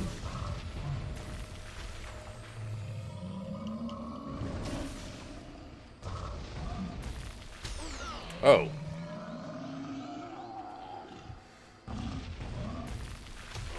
Okay, let's see how bow and arrow works.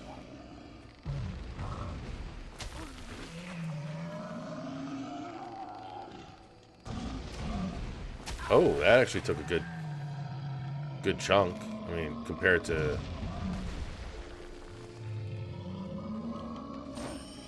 91.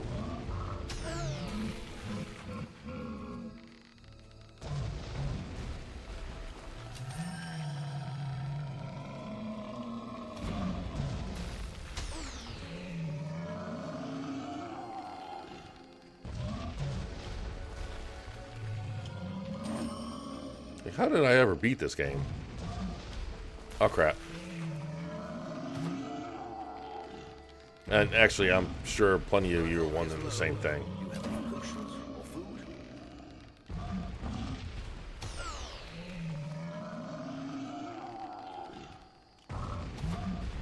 health is low.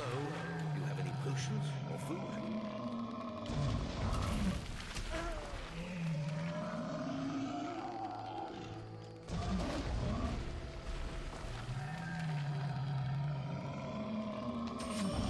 Come on, almost there. Kind of. A little bit more than halfway.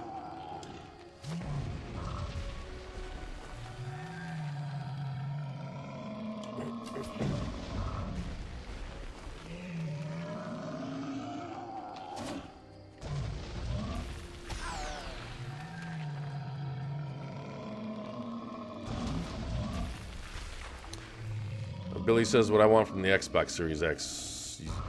UI overhaul. Oh. Is more offline user-friendly. Yeah, unfortunately I don't see that happening. I mean, you can turn your system into offline mode. But outside of that, I don't. I mean, I see. I mean, both systems, both companies are moving into moving into a more online integrated environment. You know, you look at the card system that Tavish is talking crap about, and I mean that's full on online integration. So that's where we're going to be seeing a lot of the expansions in terms of the systems. But I I definitely don't disagree with you there. One of my big one of my criticisms with the Series X is that you can't play it until you get a system update. That it shouldn't be like that.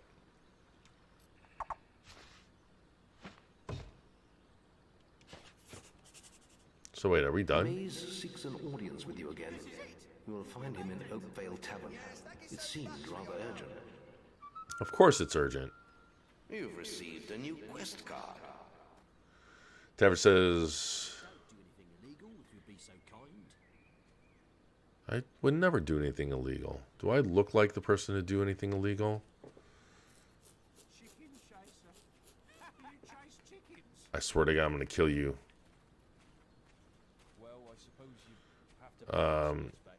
Getting into game mode from dash, it's largely useless since you can do that in quick resume plus a button press or two. Meta game menus aren't very useful in my honest opinion.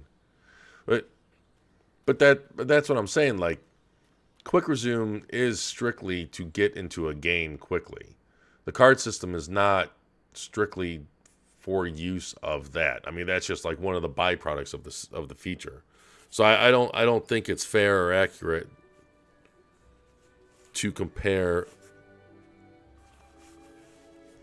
I gotta adjust this headset. To compare the two, like one. Ugh. Hello, I remember you. We thought you died in that awful bandit raid. What is with these camera angles? Why? So where have you been all this time?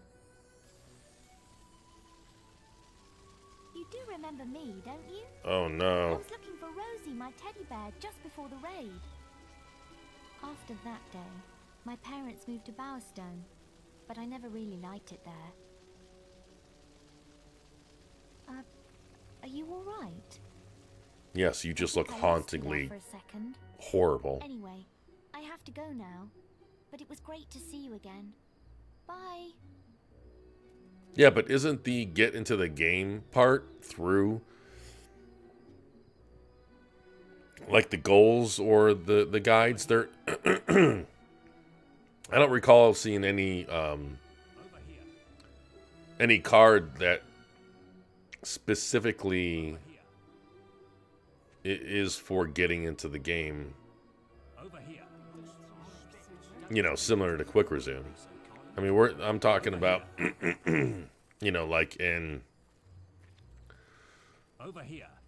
Oh, shut up. You know, like for example, Miles Morales. I thought maybe you were getting too famous to be seen round here. If there was a card for, I'm afraid I've heard you nothing know, more of getting your to the sister. tallest building, like for a trophy to get into the tallest building, you click on that card and it would spawn you or whatever. It would launch the game with you like in front of that building. Able to tell you about your sister. Yeah, you get into the multiplayer and campaign, but I've always seen a card that has like an additional function outside of just strictly getting into the game. The bandits have been doing so well lately. Have you heard of Twinblade? He was a hero once. Yes, giant of a man. He had little patience for the guild, though. He left and brought together a dozen bandit factions. I always suspected he was behind. See, I'm worried about messing with this because if it doesn't feel right, could be your chance for revenge. it's gonna bug me. The camp can't be far from here. The So village is wait, often do under I attack. I've left a quest card. give at the more guild leeway? with the Is that what? details. My fat head? Check the guild for more quests. Yeah, like I know what the patent says about the feature, but I'm just talking about in practice what we've seen so. Why is this thing beeping all of a sudden? What we've seen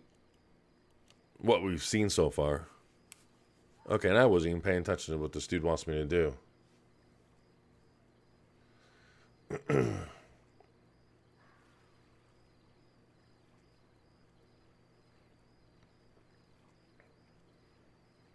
Yeah, but no, I mean, people, I don't know, trophy hunters, people that have already beaten the game and they just want to get to that part quickly. It you know, just like You know, just like our conversations about review scores and stuff, it's an option. You can easily ignore it.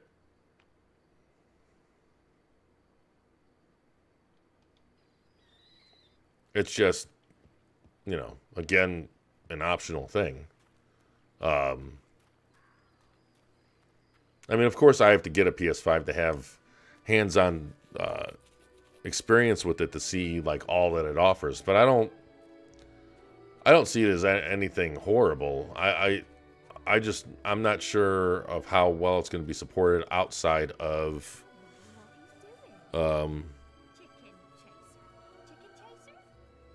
first party titles. Lady, I can hit you. That's right. Call me Chicken Chaser again. Do it.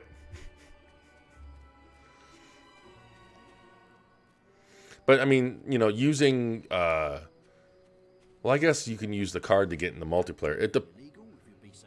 I mean, that I don't think it's a bad feature to, like, let's say, you know, like Gears or Halo or something that has a very distinct multiplayer mode and campaign mode. If there were 2 cards of going into like the multiplayer mode or menus, and then you can go to like your last checkpoint in Halo straight from a card, I'd take advantage of that. That actually sounds like a great feature. Instead of loading in, you know, launching the game, hitting the start button at the splash screen or start screen. You know, I mean, there could be some really good use cases for that feature.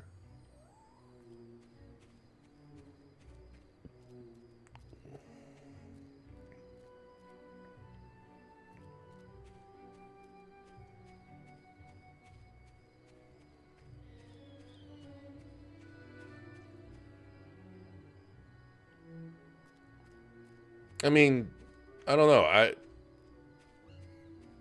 I think there's a use, and the feature makes sense. It's going to be dependent on what that game offers. No, it's not. No, what I described is not quick resume, because quick resume literally resumes you where you last were. So if I was in the middle of a campaign run, like right now, you know, and I click back into Halo, I'm going to be automatically taken back into the campaign run. Whereas the card system would give me the option to load up my last checkpoint or go into the multiplayer mode. And I'm not saying, you know, the card system is better or worse. I'm just saying that I don't see quick resume in the card system being directly comparable for the reasons, because the features aren't there to serve the same purpose, really. The quick resume is for you to quickly resume games, like hop between games. The card system has multiple functions. Some functions is like a guide. You know, there was that, I think it was the Little Big Planet type game, where one of the cards showed a hint how to get to one of the tokens, you know. That's one function of the card system.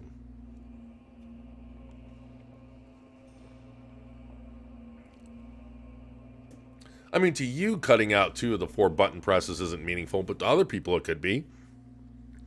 If I would use the cards if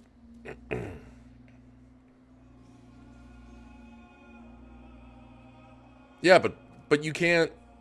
But the card system, the guide feature is part of the card system.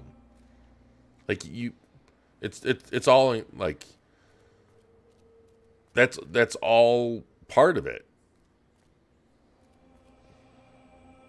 So I mean, I know you're not specifically talking about it, but that is a part of the card system. So, you know, focusing on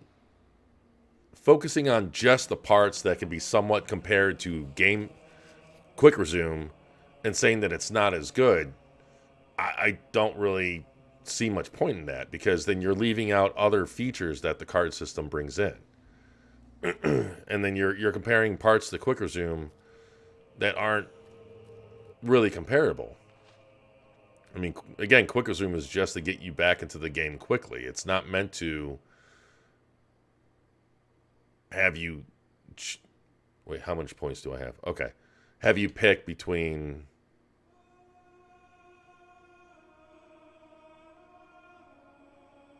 I completely grasp what you're saying. I'm just saying I don't agree. If from the dashboard, let's take this one step further.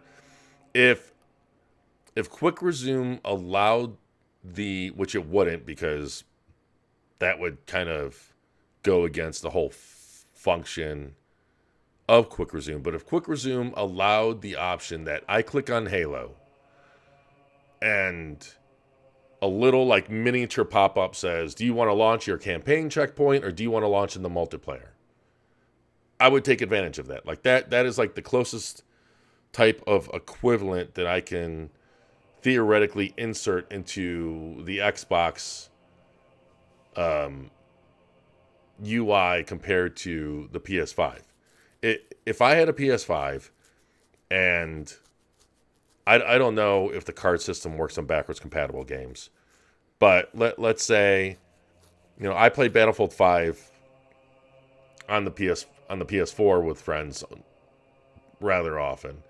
If I launch Battlefield 5 on the PS5 and it gives me the option to launch directly into the multiplayer mode versus waiting to go to the start screen, waiting past there's no doubt one of the benefits of the PS5 is that you don't have to sit through those opening splash screens. That to me is that is a notable feature.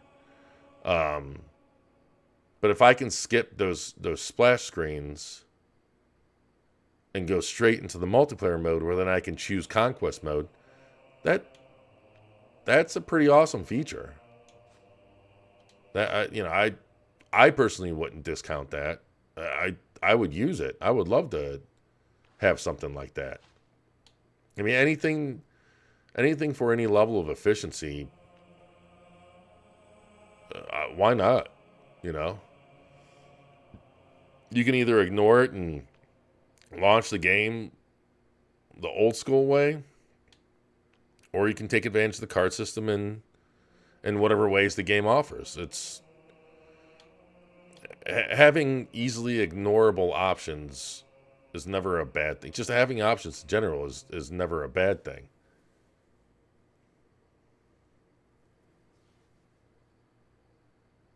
But you're minimizing what those two button presses means. A lot of splash screens aren't up there because of loading or anything like that. They're so that the publisher can basically jerk themselves off. So if you can skip those splash screens, I wouldn't say that's negligible. And if you can launch directly into a multiplayer menu, which would really be one button press, again, I wouldn't consider that negligible. I mean, if you think that's fine, but I definitely don't. And that's pretty awesome. I think I would welcome, let's put it this way, on top of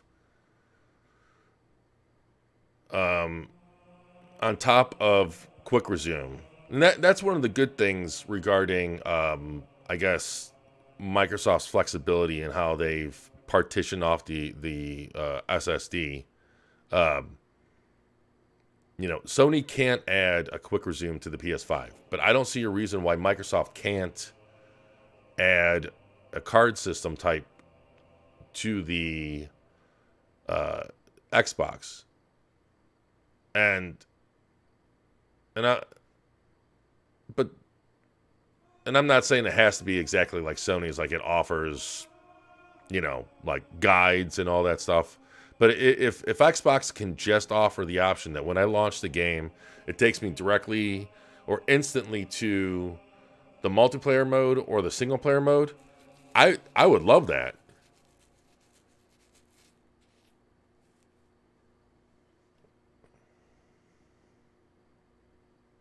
I mean, yeah, the cards are, they take up a bulk of your screen space, but that doesn't mean that you can't just click on the icon.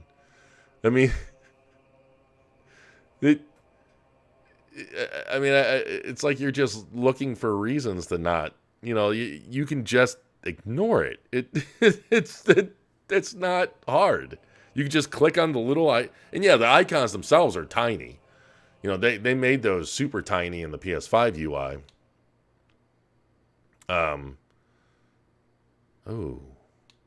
But that still doesn't mean that you can't ignore them.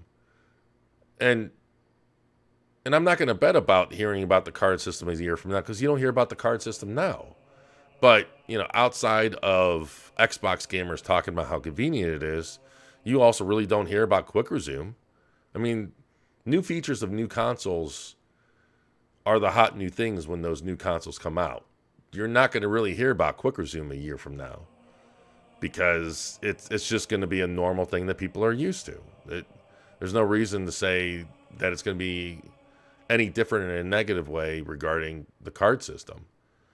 If you're trying to say that developers won't do anything with the card system a year from now, I don't know. I'm not gonna argue with that. I hope that's not the case. I want developers to take advantage of all the available features of all these systems.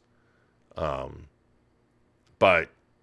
I can't agree that it's negligible. I can't agree that it's a bad feature. I mean, and I don't know. I would think maybe your opinion would change if you actually used it. I don't know. I mean, getting into a game, anything that helps you getting into a game. Okay, let's be fair though. It's routinely talked about and praised when you mostly talk to Xbox fans. When you just talk about, that. And if you surround yourself with PlayStation fans, then you might hear more about the card system. Who knows?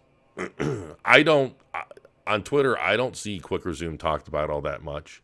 On our forums, I don't see quick resume talked about all that much. Really, nowadays, anytime I hear someone mention quick resume, it's when I didn't realize this game was in quick resume. That's I know I've openly talked about it like that. It was like, oh wow, I played this game a week ago and it's still in quick resume, and that's cool. I'm not downplaying or dismissing how great of a feature quick resume is. I just don't think it's fair to dismiss the card system. And, I think, again, what you hear about is largely going to be based on who you talk to. If you regularly talk to PlayStation fans, you're not going to be hearing anything about quick resume. But does that mean that quick resume is not a great feature? No. So I think we all got to put ourselves in those types of scenarios or shoes. I don't know what I want to pick. I have plenty of experience. You know what? I am going to get more magic.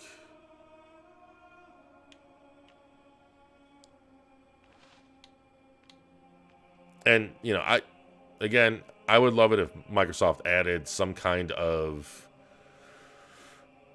I don't know what they would call it. It doesn't have to be a card system, but just like a quick access, or however way you want to call it. If it's a feature that lets me instantly jump into whatever mode without needing to sit through the splash screens, because that is one thing that I've seen from people that have owned both next-gen systems at launch. I've seen a number of people ask Microsoft or point out about how cool it is that you can skip the splash screens and intros on PlayStation, but you can't do that on the Xbox version unless the developer allows it.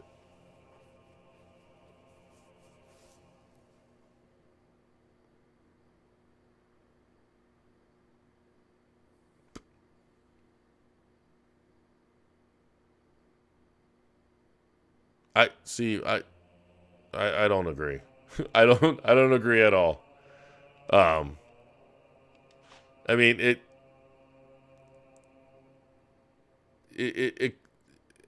it cuts down barriers to gameplay if it helps you to get quicker into the game.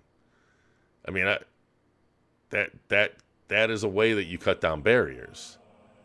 Does it add new, does it add new experiences? No. Well, I don't know. It possibly could, if you're someone that's not really good at games, the game you love playing through, for example, Billy. Billy's asking about how to get through this Fable part. If he was on PlayStation and they had a card system for cards to get through the guide, that would add to his experience, would it not? I mean, it's helping him get through a part that he's stuck without requiring him to like pick up his phone or doing whatever. Like, it's instantly accessible and readily available right there in the game. And the system recognizes where you are in the game. So if there were hints or guides for him to get through that part in Fable, it would be right there in the card system. I would see that adds to the experience, because that's a seamless way for you to get past a part that you're stuck at. I just think that you're overly negative as usual.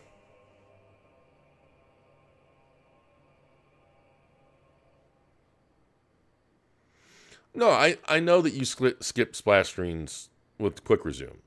But like I already said, I don't think you can compare the quick resume with the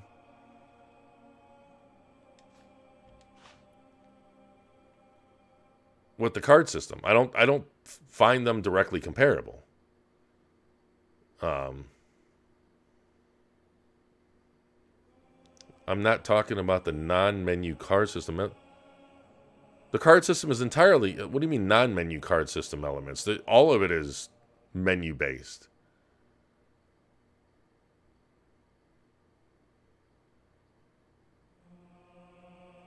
Wait, Xbox had a guide thing in 2013 with the Machinima app.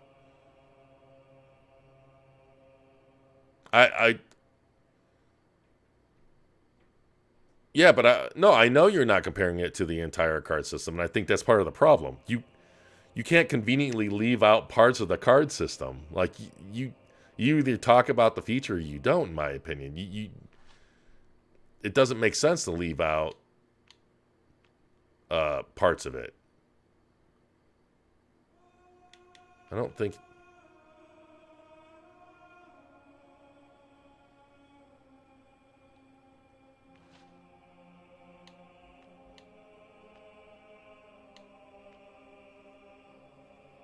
I guess I'm done here.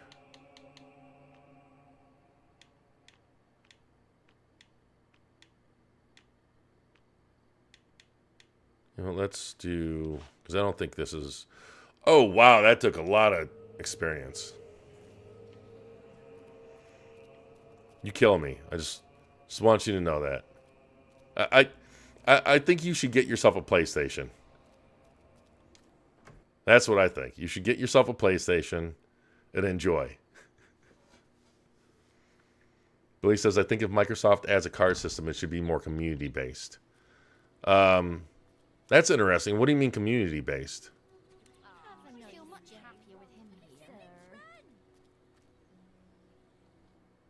Like that... I'm trying to grasp my head of how that would work. It's definitely an interesting idea. Community-based. You mean like...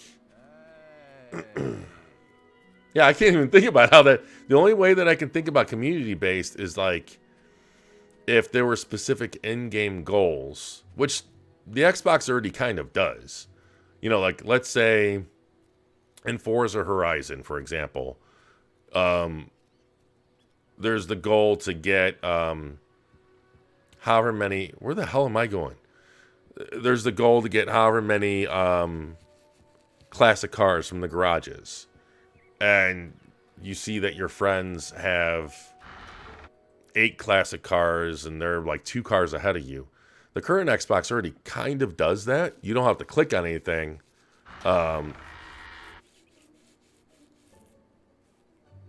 There's just like a little pop-up, especially with the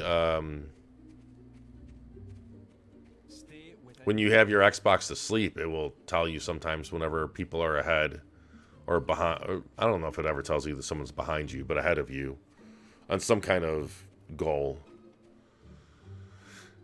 Okay, hold on. What am I doing here? Achieve deeper evil by... Oh, we don't want to do that. Was there... Oh, let's go back. Look at this. You guys got me all distracted.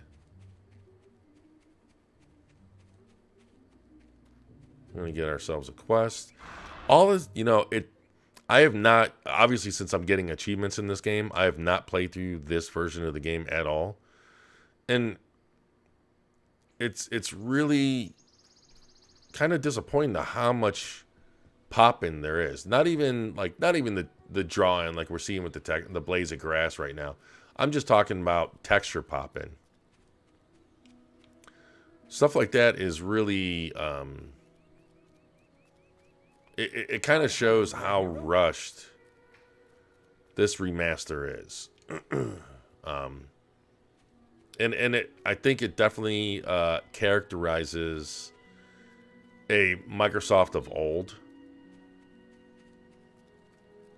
because like you know, one of their premier franchises deserves a better remaster than this. And I think the Xbox that we have now, the Xbox division that we have now, would most certainly produce a better, more respectable remaster than what we have here.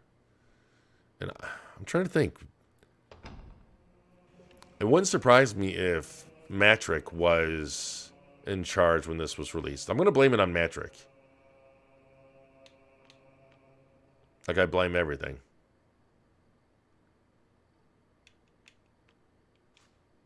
I mean, like, it was like a week ago that my cat, I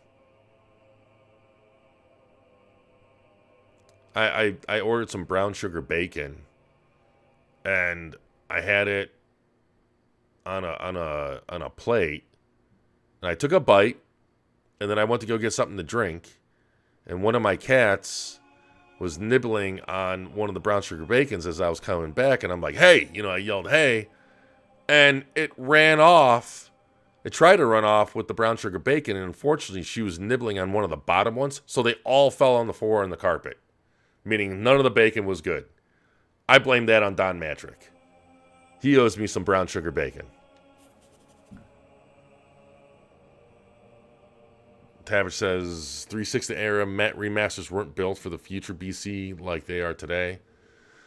No, I agree with that, but even considering that fact, all of the flaws that we see in this remaster would be magnified on the 360. The texture pop in,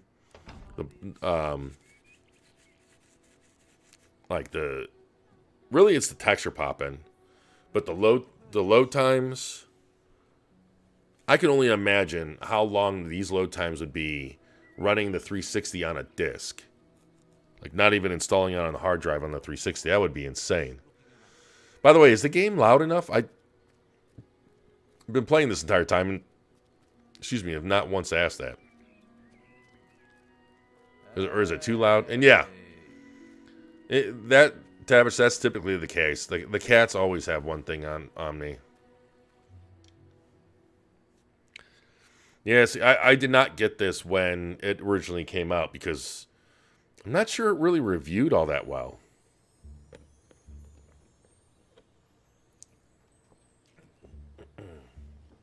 It's been quiet. Okay.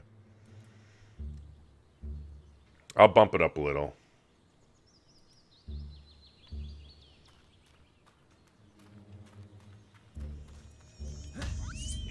I do really...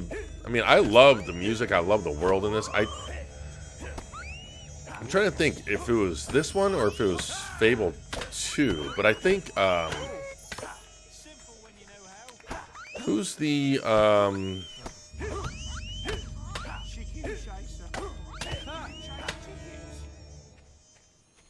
Who's the composer that did like the Spider-Man movies music soundtracks? If I saw the name, I think he did the music either in this one or in Fable 2. You can kind of hear the similarities. It might have been Fable 2. Such finesse. Oh, yes.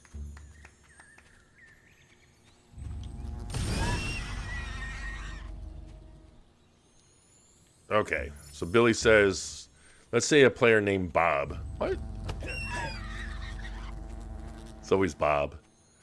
Bob is stuck on the nameless king boss fight, but Joe has already beaten that boss. Well, Joe does not know who Bob is, so Joe wants to show others how to beat the boss.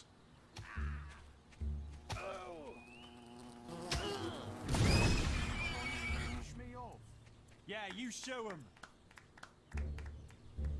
Wait, I'm still trying to wrap my head around how that would work. Billy. Again with the chicken chaser. I am... Oh, so you're talking about player created cards. Where, okay, so you'd basically use the in-game recording function to create player-driven or player-created cards. Like, look at this. Look at the levels of fade-in with the textures on the wood. And I'm not even sure it's fully loaded in yet. If that's how that wood bridge is supposed to look, I mean, none of it looks especially great, but these ground textures look sharper than this bridge texture. That's a shame. And thanks, Tavish. Leave it to you to... Unless you just looked it up. I could have sworn... Maybe I'm wrong. It happens a lot. I really should buy a new sword if I'm going to be using it. Yeah, you show him. Oh! Did I... Whoa! I didn't realize you can cut off heads in this.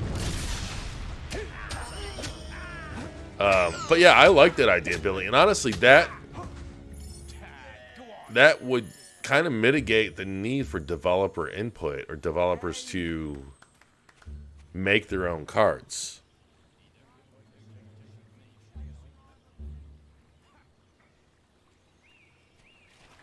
And I think a card system would help the discoverability of those guides or walkthroughs or hints, because, and it's interesting how you point out. Hold on, I'm focusing on Beetle. It's interesting how you point out that they don't know each other, because I mean that in a way would really kind of build out the community beyond just, you know, what everyone's close-knit friends are. So you're the I'm a fountain of knowledge. Yeah, you are, Tavish. You're sure.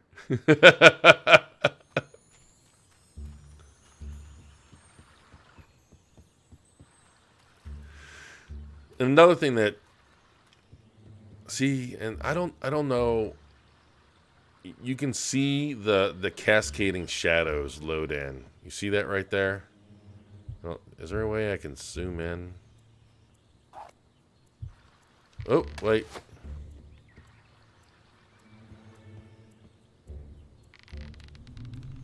So it's like right there-ish. No, get out of this view. Oh, you can zoom in even. But you can see it there. And I know that's just a byproduct of it being a 360 game. It's just stuff like that sticks out to me like a turd in a punch bowl.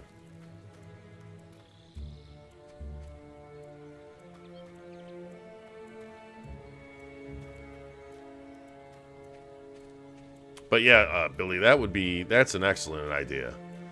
I I mean, there are a lot of, and you know, and I'm, you know, I like I said before, I'm not saying that I want Microsoft to ape or copy the card system, but just a game type. I don't want to say menu, because menus kind of has a bad image, like boring, or not, or you know, very click heavy. Even though it doesn't have to be.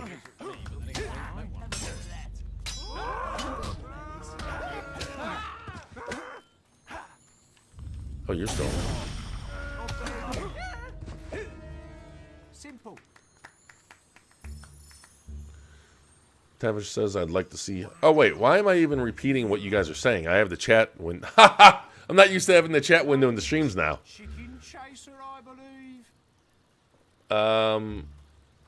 I'd like to see Microsoft build the OS something akin to Kickstarter specific to indie game crowdfunding. It's called... Call it Jumpstart or something. Wait, what? The idea would be gamers can use their gamer score to promote a candidate game project, and winners chosen every month via popularity. Microsoft then throws cash at the winner. Wait a second.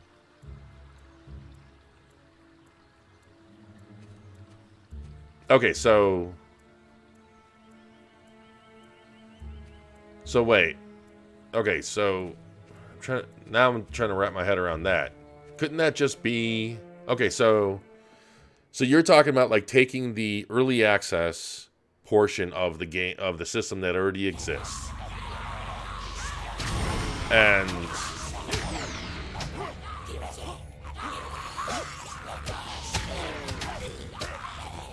the idea would be gamers can use their gamer score to promote a candidate game.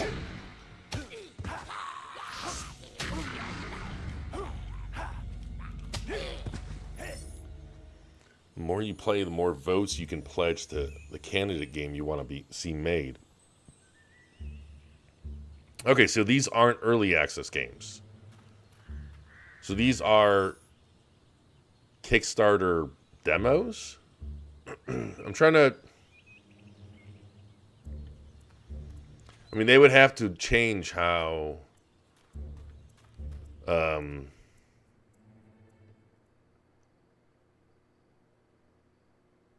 They would have to change how the achievements are given out, because I'm pretty sure you can't get achievements in early access games, which means that you probably couldn't get early access in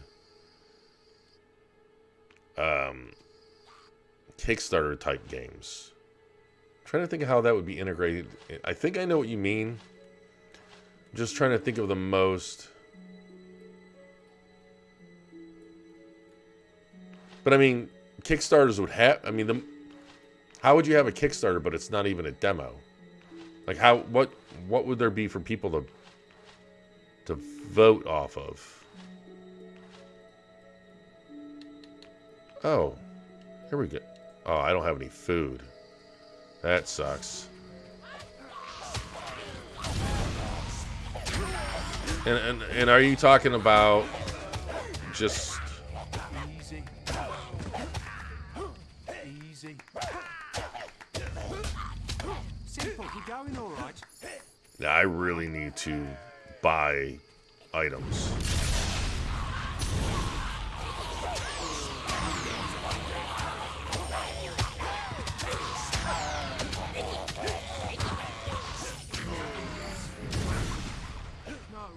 Please, no, that was please. Cinders. Chicken chaser. Do you chase chicken? Okay, okay. So are we talking about... Are we talking about a Microsoft equivalent to Kickstarter, I guess? But then it would be more so of a contest instead of just people willingly pledging to the project?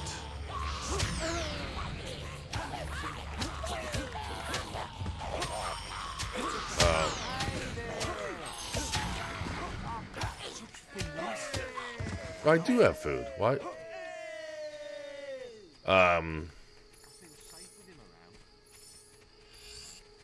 So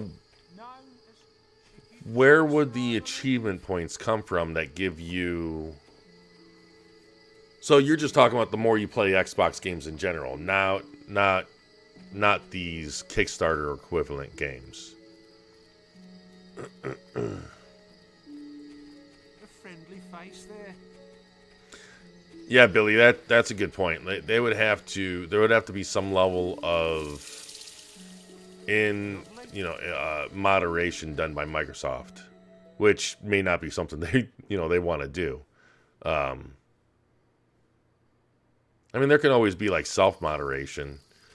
And I would hope, and it's the same thing with Sony with the PS5 when it comes to the card system. Like, if you're someone like Tavish and you completely hate the idea because you just are a grumpy old man that yells at the cloud,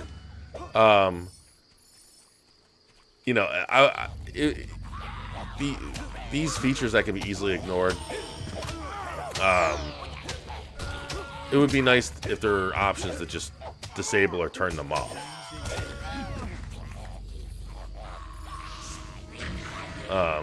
Yes, you use your own Chivos points. Not earning Chivos in these games, just in general. The more Chivos you put in. Okay. Yeah. That's an interesting concept.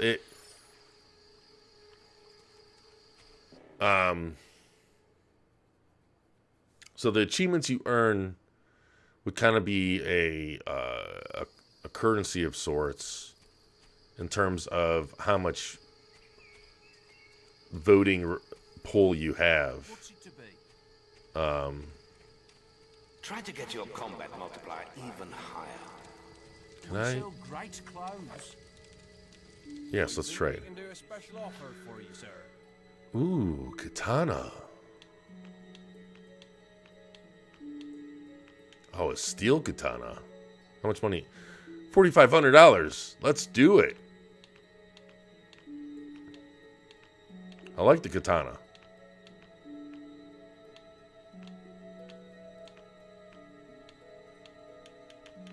Yeah, we're gonna do the steel katana.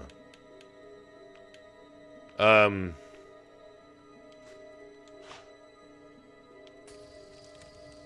bandits around these days. The only issue I see with the whole achievement currency concept is that,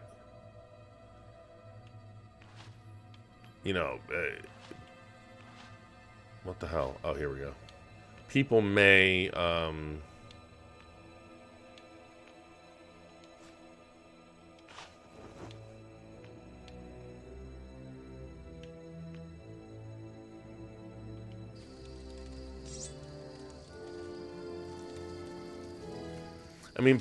I don't.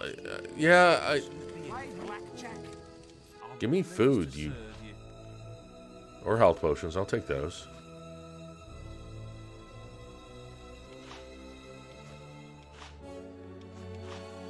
Oh, yeah. Let's just do maximum. No fake wedding ring.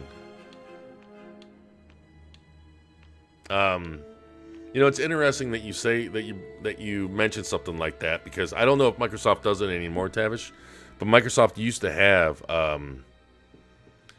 forget what they're called, something like game days or something, game day events. Oh,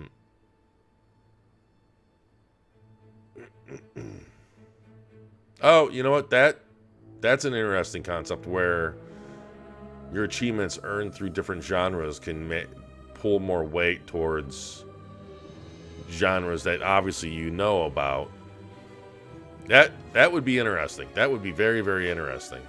But they used to have these game day events where all these indie developers would basically present their games, And judges, probably people from Microsoft or Xbox, they would vote them down. And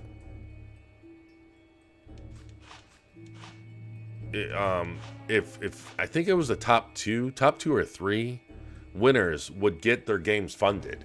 That is, I don't know if anyone here recalls, a game on the 360. I'm not sure, like, I don't know if I'm just being, like, I don't know if it's just my OCD, but this headset it grips your head fine, but it's like, it's not as tight as I'm used to.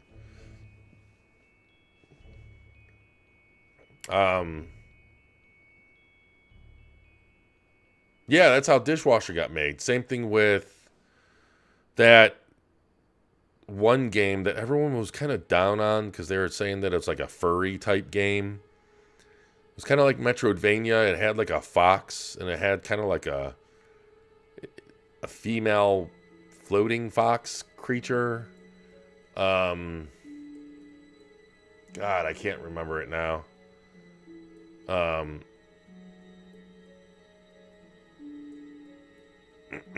But yeah, no, they did that, I think, once a year, like every summer. Dust.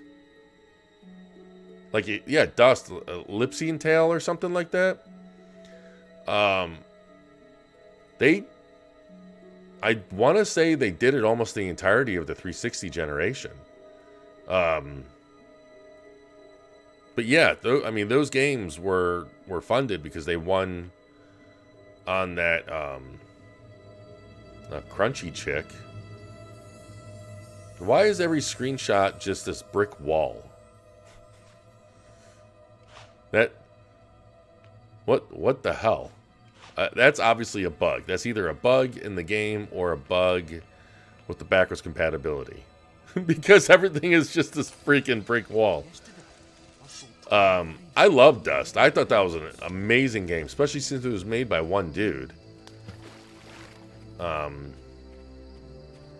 Which I wonder what he's up to now, because he used to be an artist. And hey, Aaron, welcome to the stream, by the way. And if you've never played Fable, it's definitely a series worth checking out. Even this older one, Outer Worlds. That's the Obsidian game, right? Sometimes I get Outer Worlds and Outer Wilds mixed up. Yeah, Microsoft definitely needs to do something to overhaul their achievement system because they haven't done anything with it. What? You just appeared out of nowhere. They haven't done anything with it since 2005. So, in, 15 years.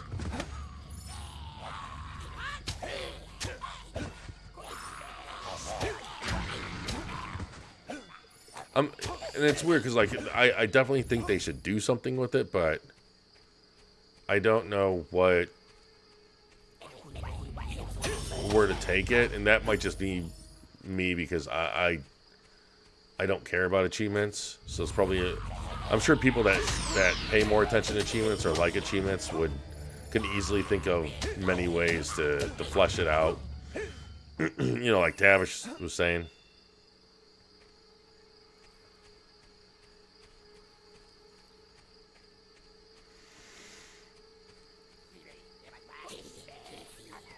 Is this dude stuck in the wall?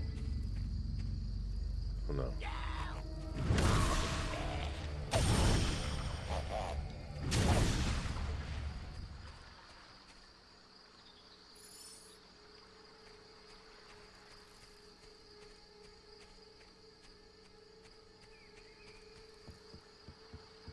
Yeah, I'm surprised. Well, I'm not really so surprised that I'm more so disappointed that they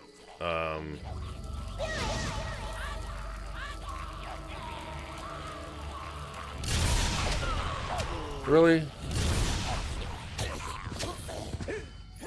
I'm more so disappointed that they've never allowed you to kind of cash in your achievements.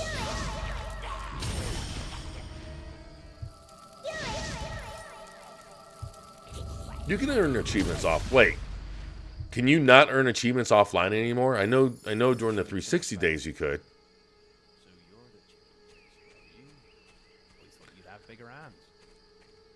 Hey, my hands are plenty big, all right?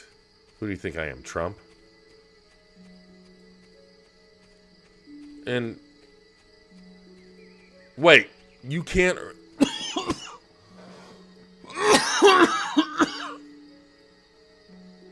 Well, I'm all light at it now. You can't earn achievements offline? What kind of shit is that?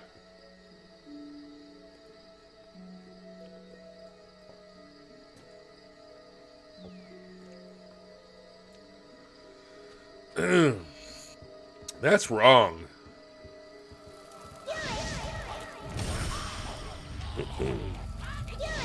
What's the best way to play RPG? Wait, what do you mean, Aaron? Like,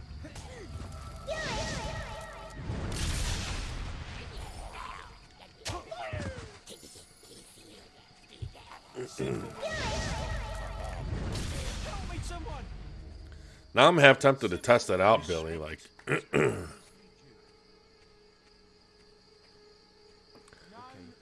trying to think out. So I would have to launch a game that I own, because I don't think you can launch Game Pass games offline, right? I mean, that's kind of like the whole nature behind it. So I'd have to launch a game that I own offline and see if you can earn achievements. Now, man, if they really prevent you from earning achievements.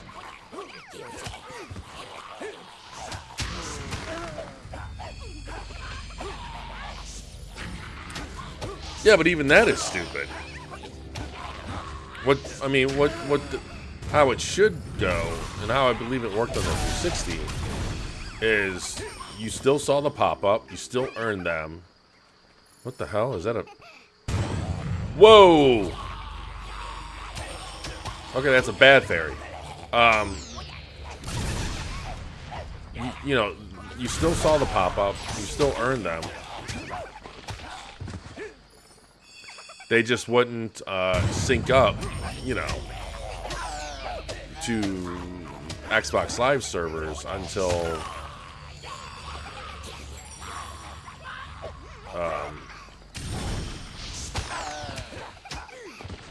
you were online, which is no different than the trophy system. Yeah, honestly, outside of the load screens, which on the Series X is not an issue at all. It's a few seconds, so I'm having a ton of fun playing this, even though I'm only half paying attention to it. Tofu.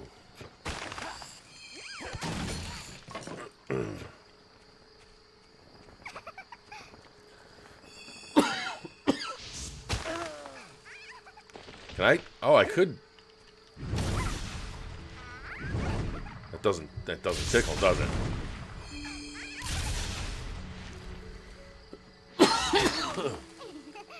Excuse me.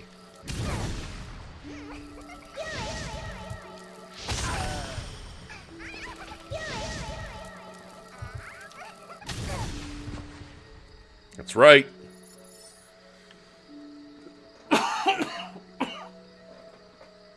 Excuse me.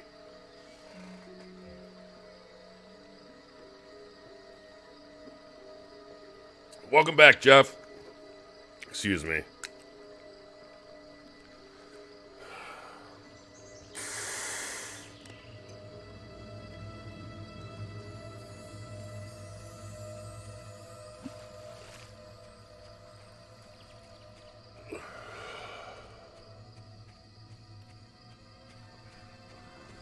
Yeah, Billy, now you got me all curious. I'm going to have to test that out with one of the games I own. I mean, It's weird. I don't give a shit about trophies or achievements. But if they locked, like, trophies behind... Not locked, because I understand that, you know, whenever you're online, I guess, potentially the achievement stuff would pop up. That's still horseshit.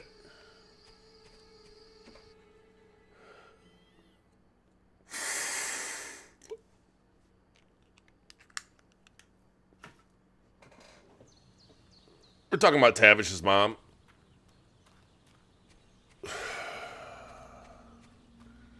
Once you get her online, everything unlocks and opens up. I'm sorry, I don't even know where I got that from. Don't hate me, I swear.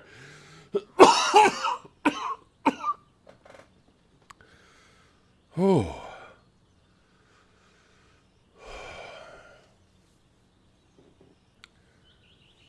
I guess that's what I get for not...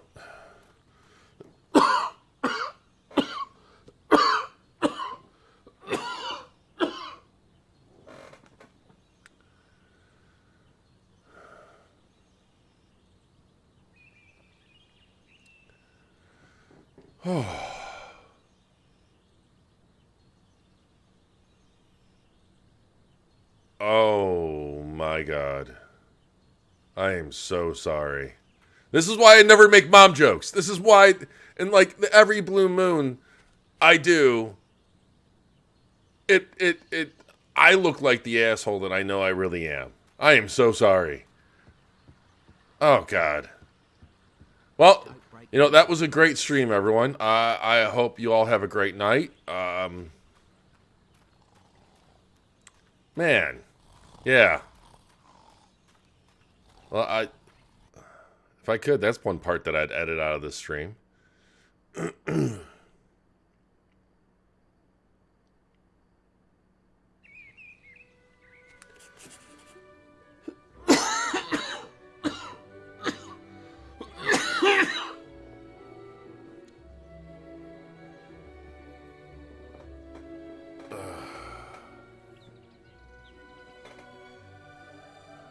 Oh, I don't know why I can't breathe.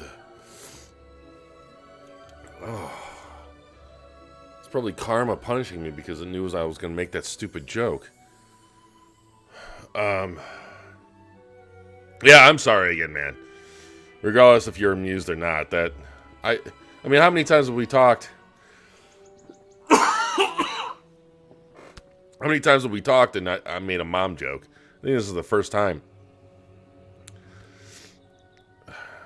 Whenever I play an RPG, I feel like I upgrade things the wrong way. You can't really upgrade things the wrong way in Fable. I mean, you can. Well, no, you can't. Like, you can put achievement points behind things that you'll never end up using. But all you gotta do, if there's something else that you want to use, you can just. Oh wait, how do? Okay.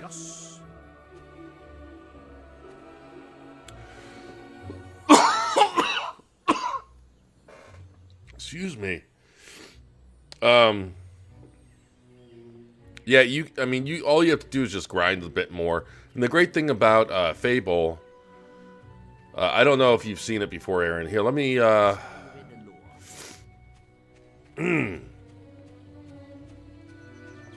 let's see what this arrow is pointing me to, and then I can go to the upgrade system.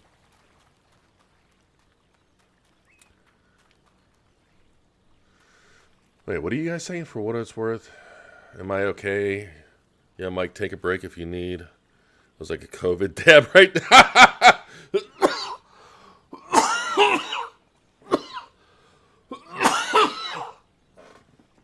Ugh.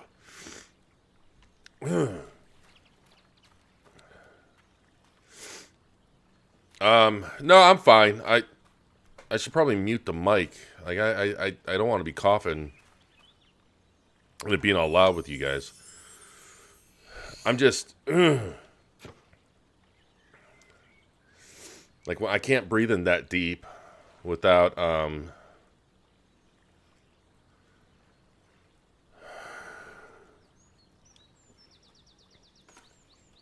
I shouldn't.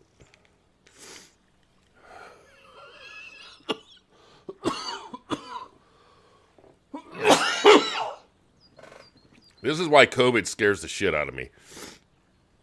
Because this is how I am normal.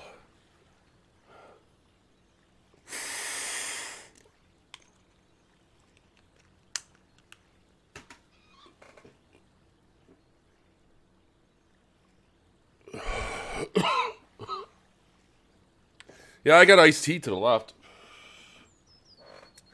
That's what I've been sipping on. I also have a water here that I haven't opened that's probably warm right now.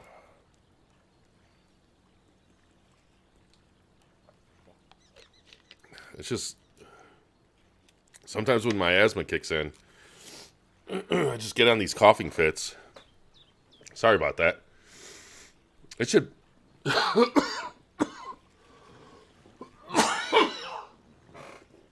excuse me, it should pass. 100,000? Jeez. Forget all that noise. I'm all sweating now. I don't know if I'm sweating from the coughing or if I'm sweating from the stupid joke I made. Past those bandits to reach their camp.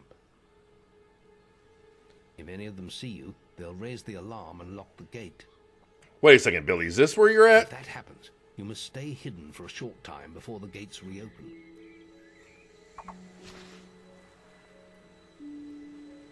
You know what? That's that is oh you know wait. Trying to think. So currently there's a game that's under embargo that I might stream when the embargo is up.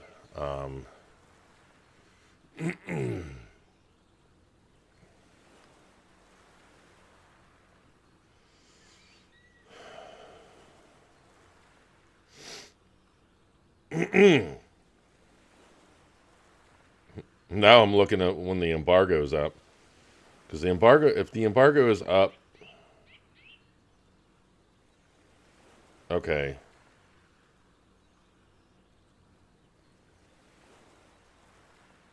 Okay, so next Tuesday stream. Okay.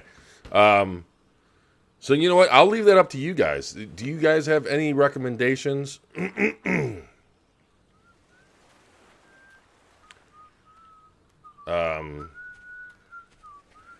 To what you would like me to stream next week? Oh, this is like the most jank. Uh-oh. Uh-oh. Intruders, shut the Ah, gate! crap. I knew this was going to happen.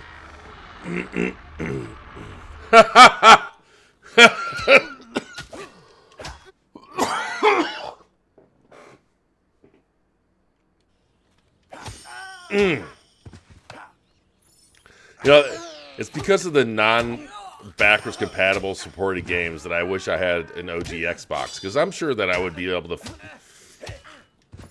play OG Xbox games through a stream just fine.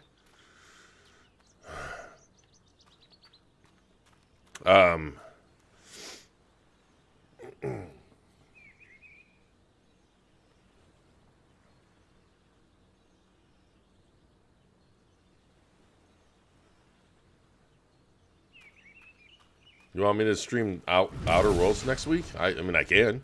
I own it. Where the hell's the guards? Get more men out there!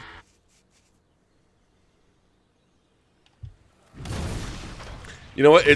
Super Hot is on Game Pass, and it's like Super Hot Press Start Edition or something, right? I beat it. I beat it in like one sitting. It's and I would play BMX Triple X if I could. I remember renting that just because. I mean, come on, morbid curiosity. Me being a pig, you take your pick.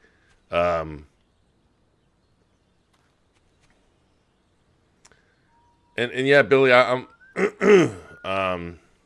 Intruders, oh shut crap. the gate! It makes sense for Windows 10 well, I mean, Windows 10 might require an update or an online during the setup process, but Windows 10 functions with, like, if I disconnected it, if I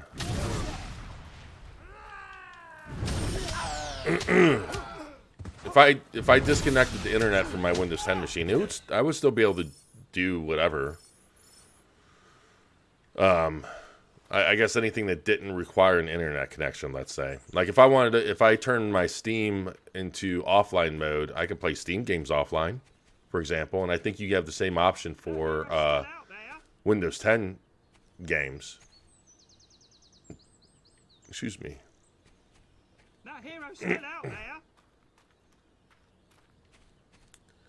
I don't know what you want me to do, man. If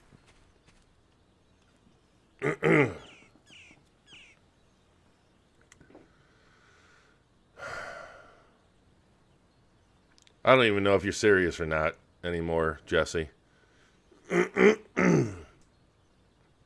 Yeah, Jeff, super hot mind control, delete. I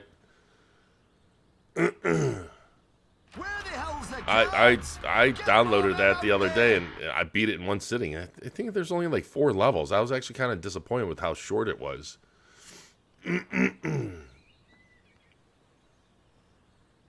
Oh, PC Game Pass games. I gotta figure out. My guess is when I was doing the testing last night, the frame rate in Master Chief Collection was so bad because I was recording at a high bit rate level.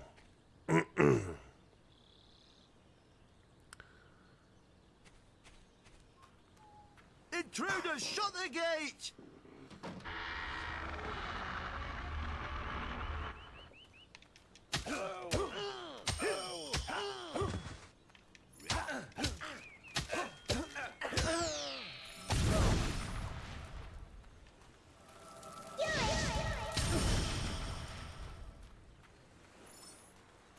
I've never even heard of any of these games. This is what I'll have to check them out. This headset kind of bothers me. I mean, I absolutely love it. Anyone that's wondering, I got the Where the hell's the guards? Get more men out there! I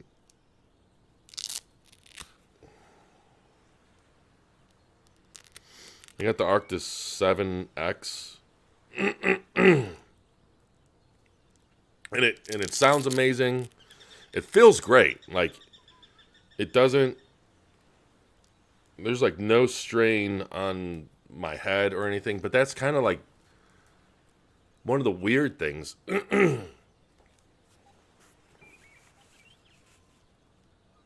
Actually, that feels kind of good right there.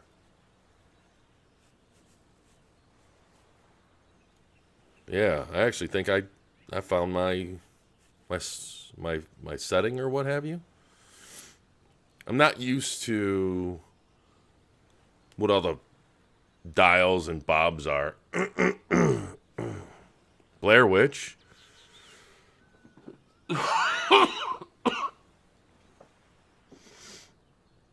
There are 500 Game Pass games now? Man. It's kind of weird how they still advertise it as 100 games. All right, I gotta scroll up. You guys are talking too fast. Kind of hard though. What's hard? Wait, don't answer that. Super Hot is on Game Pass.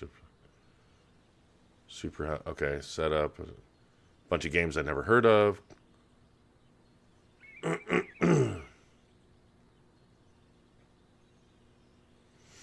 You know, Billy, I I don't necessarily disagree with the fixing part, but the problem is Microsoft probably doesn't see that as something that needs fixing. Blair Witch, you know, I'd be down to play Blair Witch.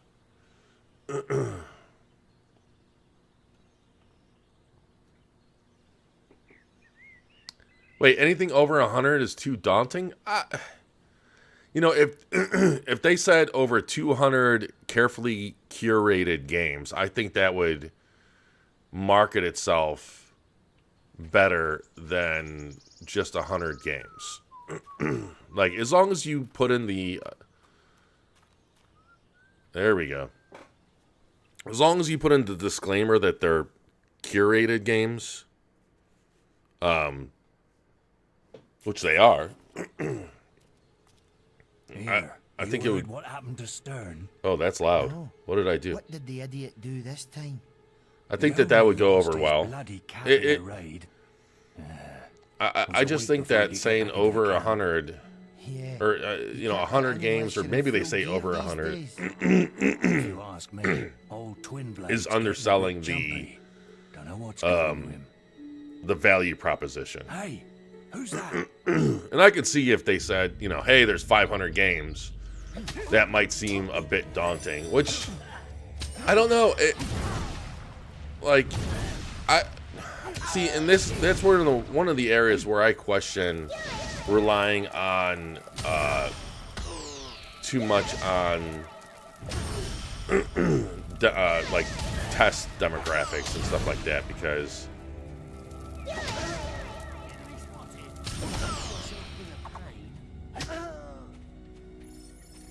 wait, 7 Days to Die. What are you talking? What?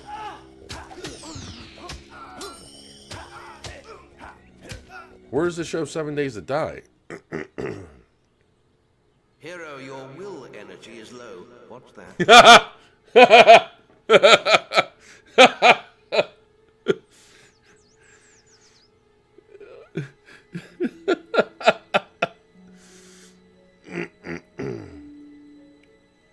Yeah, where do you see I've never even played 7 Days to Die on the Xbox. I own it on the PlayStation, unfortunately. That is one of the biggest pieces of turds.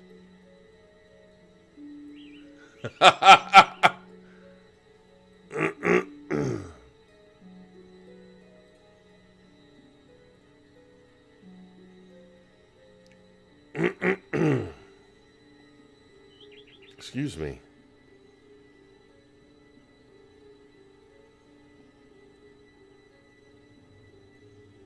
What the? Yeah.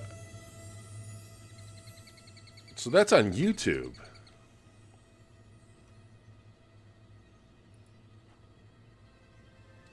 Unfortunately, it probably can't be changed until I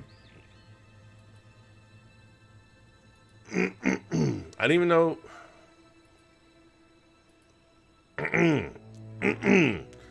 Excuse me.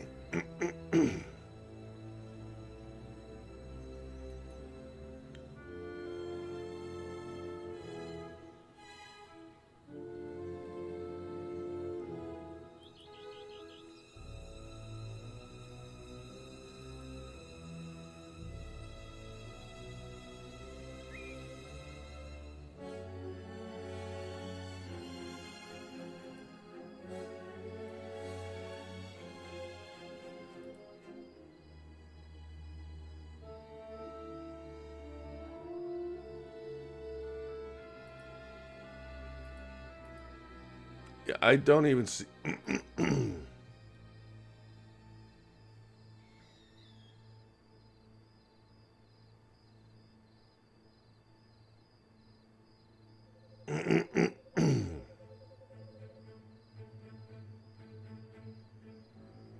I don't even see in YouTube where to change that.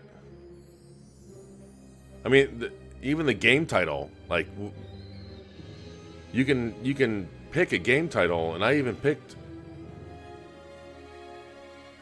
Oh, that's weird because it did. I don't even know if it gave me. Okay, so that's why it shows the correct game. Thanks, Jesse. You are awesome. And I don't think other people tell you that often enough. Alright, let's...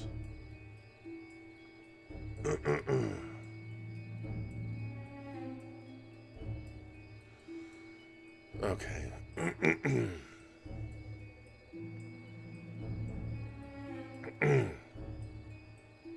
Yeah, Aaron, Crossfire X, I cannot wait for that just because it's Remedy. If the same team that made the multiplayer was working on the campaign, I probably wouldn't be anywhere near as excited. But I'm really interested to see what Remedy does with a first-person shooter.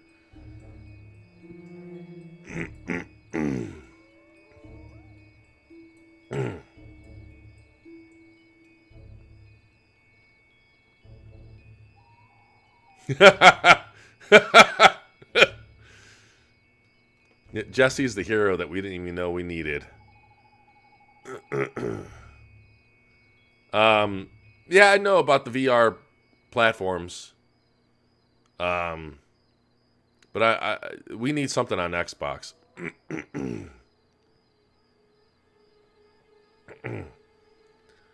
And let's see. Aaron, what's a game that people hate that you love? Wait, people hate Bulletstorm? Who are these people so I can point and laugh at them? Oh, it's probably Tavish. He hates everything. Well, everything that's good. I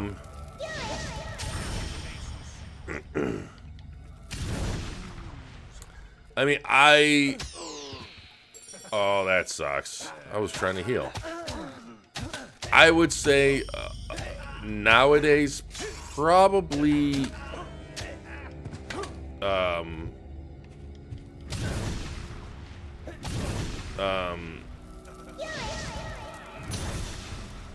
Shenmue.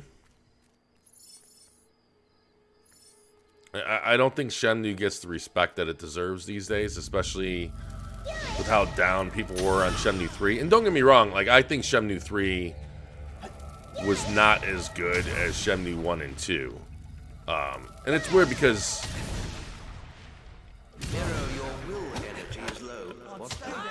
you know, I think Shenmue 1 is better than Shenmue 2 in ways, but then Shenmue 2 is better than Shenmue 1 in ways. And I think Shenmue 3 is not as good as either. But considering all the innovations and stuff that Shenmue introduced into the console market in terms of like open worlds and NPCs with schedules and stuff like that.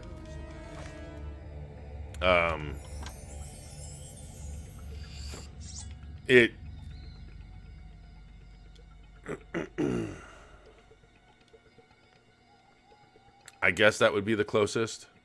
I think People Can Fly is an incredibly talented studio. Do we have any hats? No, we don't have any hats. Do we have any gloves? Right. No hat, no gloves. Apprentice gloves. Do we have any other? Okay,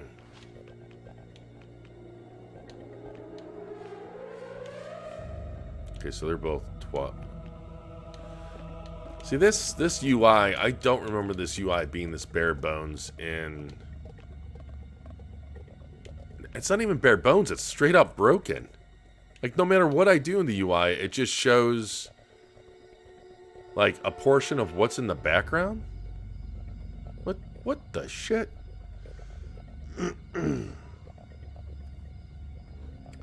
But yeah, man, does this mean the headset's getting ready to die soon? Why is the thing red? Oh, because it's muted. You know, I think they... I think... who was it? Gearbox? Did Gearbox handle... Yeah, it was Gearbox, because they inserted Duke Nukem. I don't think Gearbox marketed or even the Bulletstorm remaster right. I'm not a fan of Gearbox in terms of just how they run their business and and everything like that.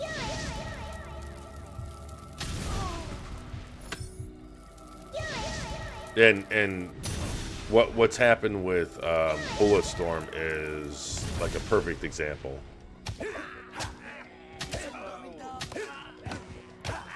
I mean, there's been no official announcement of no sequel, but considering how I don't think the Bulletstorm remaster or even the original game broke, like, did any lit up any sales charts. So I don't see there being a Bulletstorm sequel. Wait, can we sleep?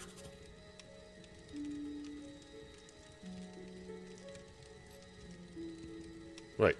Yeah. Yeah, I don't care if it doesn't belong to me.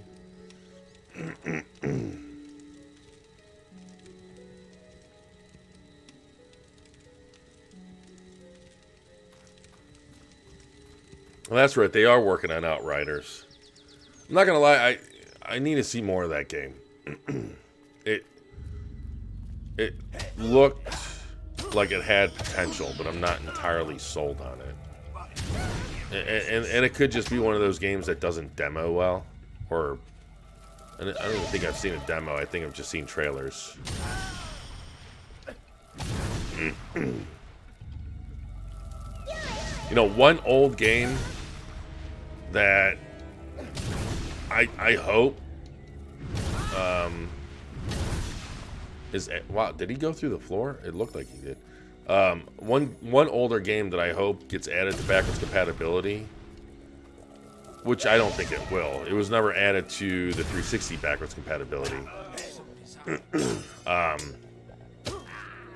And we've never seen an Xbox One or we've never seen an Xbox One backwards compatible, OG Xbox backwards compatible game added that wasn't already supported on the 360. Probably because it licensing, it's easier to look up what they already have licensed for the 360 and, you know, update that for the Xbox One with whoever holds the license. Anyways, does anyone remember Advent Rising on the OG Xbox? It wasn't the most polished game, but the story was awesome. The gameplay had a lot of potential. I think the gameplay was fine, especially since there were no... It wasn't bad. I think the gameplay was fine. I think the performance probably impacted the gameplay more than anything else.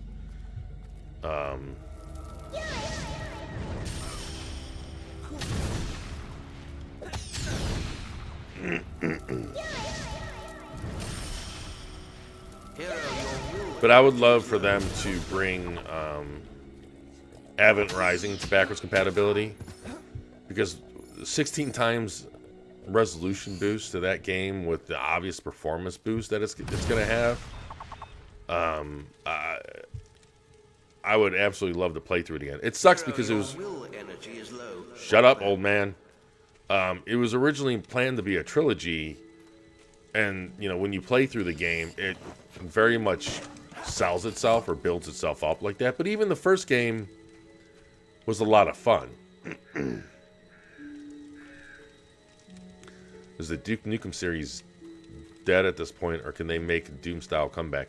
I hope they can make a Doom-style comeback, but unfortunately, again,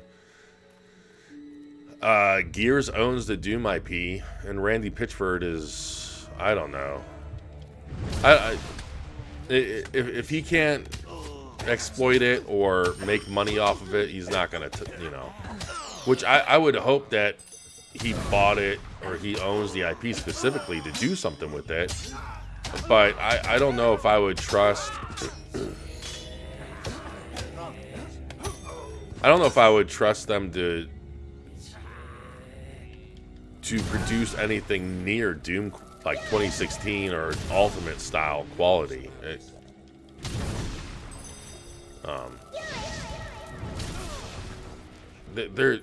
especially with what we saw with Doom 2016, there's a lot of potential with another Doom. But I don't know if Gearbox has the talent to pull that off.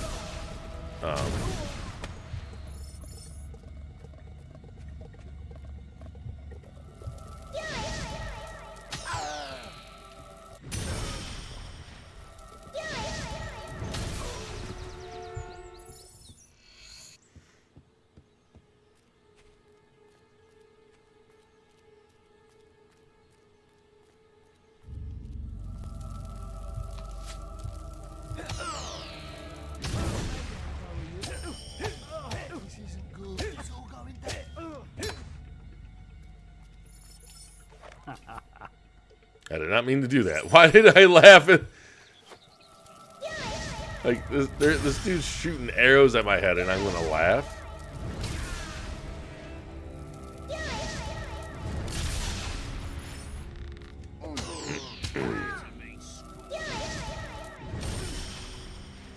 But there are actually a lot of older IPs that I would love to see someone bring back. Breakdown, I already did a stream of that. I would love to see that come back.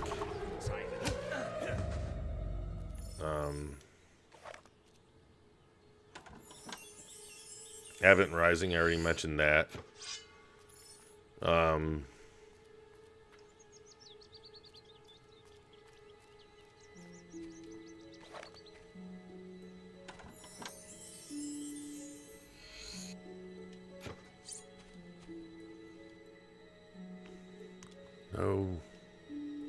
Alright, we're gonna eat some food.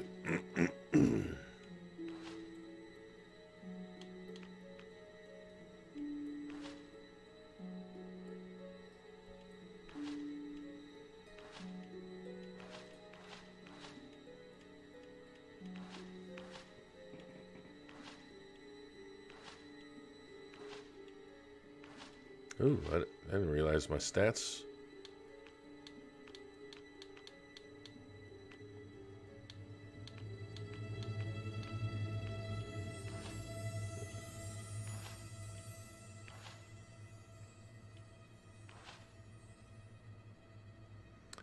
Wait, Knuckles Chaotix from the 32X?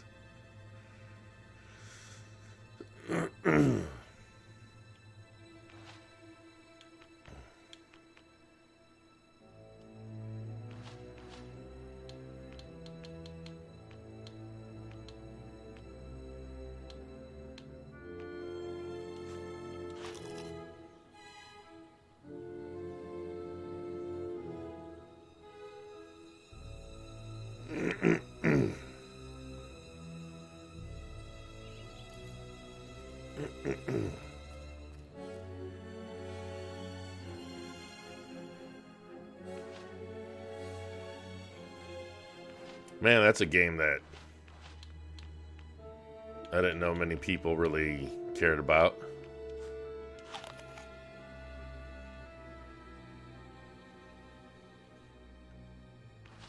Knuckles Chaotix is interesting because it uses a lot of the Genesis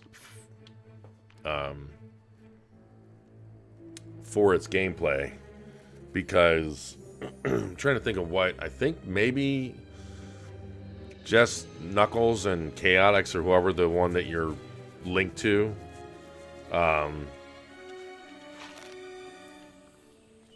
might use like the scaling options, because I know they can get bigger and smaller based on aspects that I don't understand because I never played it.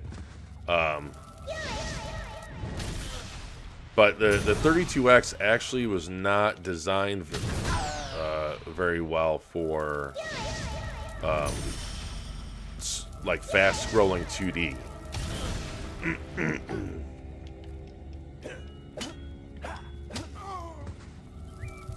That guy can take a beating.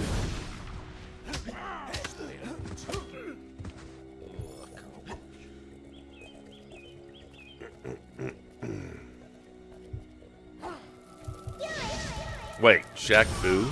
How? That did not turn out well, right? There's no way that turned out to be a good game. I mean, I remember people kind of mocking it when it was announced, and I'm not sure how it turned out. But did that turn out like as a good game? I mean, if it's cheap, I wouldn't be surprised. Because, I mean, if it's not a good game, then it should be cheap. How many frickin' fireballs can you take?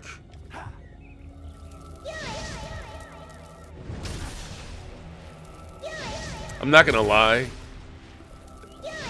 You know, as a kid that didn't know any better, I enjoyed Shaq Fu back in the day. I'm not gonna, you know, I knew the game was not didn't feel as responsive as something like Street Fighter. That was apparent, but I didn't know why. You know. But graphically, I thought the game looked really good as a Genesis game. And for whatever reason, there were some characters that I thought were cool, even though they were all pretty generic looking back.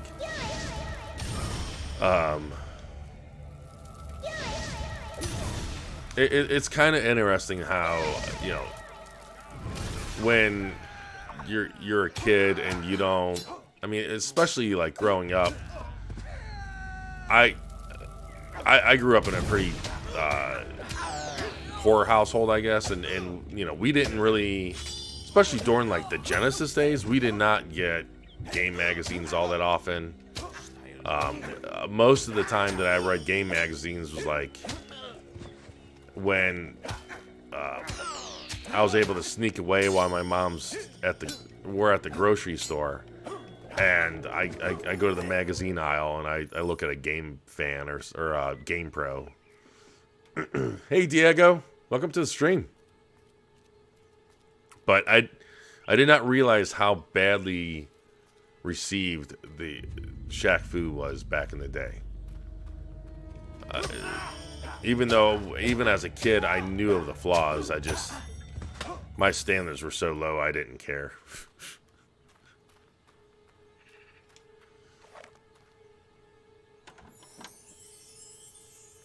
Does anyone remember talking about classic games? Does anyone remember Mutant League Football or Mutant League Hockey on the Genesis? What? Oh, you're not one of them, are you? My eyesight's not what it used to be.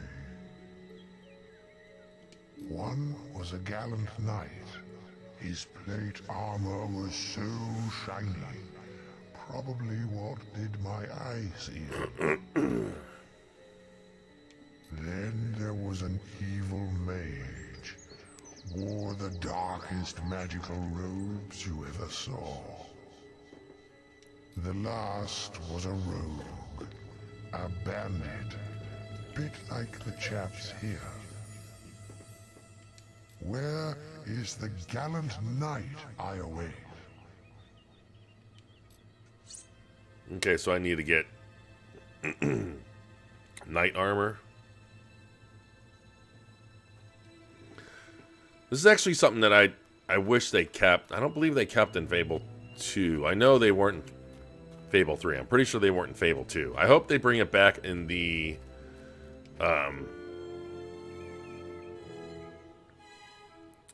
I hope they bring it back in the reboot. Does Microsoft own the IP to Mutant League stuff now? I don't think so. I'm not entirely sure who. No, I think EA did. Back then it was an EA game. I'm the only one who can open the gates. I mean, and I know that there was a pseudo sequel or a reboot called, it was Mutant League Football was the original, and this one was Mutant Football League. It was on the Xbox One. It was an early access game. I never looked into how it turned out. I'm no expert on infiltration I remember techniques, But if you're trying to get into a bandit camp, you could at least try looking like one. I wonder if this is where Billy, whatever his name was, Billy the Goat. Why don't you come back when you put a bit more effort into it? I think this is where he was. Did I catch up to where Billy was? You won't get in just standing there. Okay, well, let's see how much. I know I picked up some bandit outfit stuff. There we go. Bandit bandana. Bandit gloves.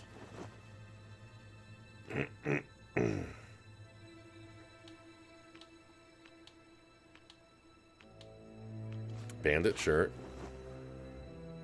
Man, I look like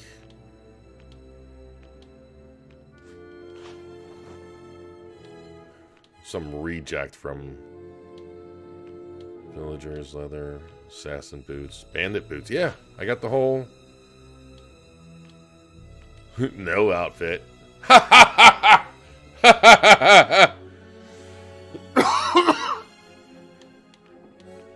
Oh, I could have just picked the whole thing outright.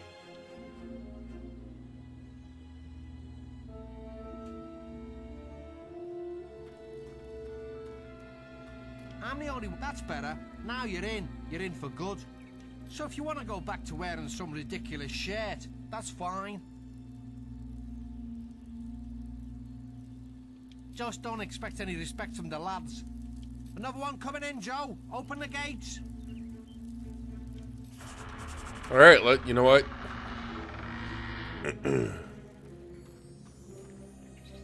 Let's see if we can figure out where Billy was stuck and make our way through. Hello. Hi, everyone. Just, doing bandit things. If you're looking for someone with real teeth, you won't find none sharper. What do I want with Elder Scrolls 6? Man,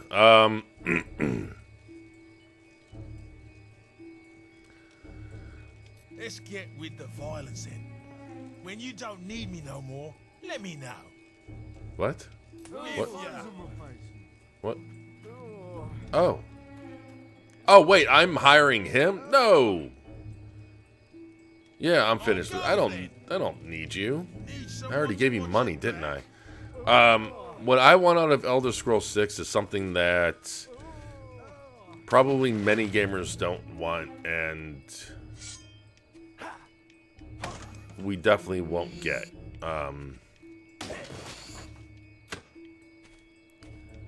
I don't... I know this might be a little controversial, but I don't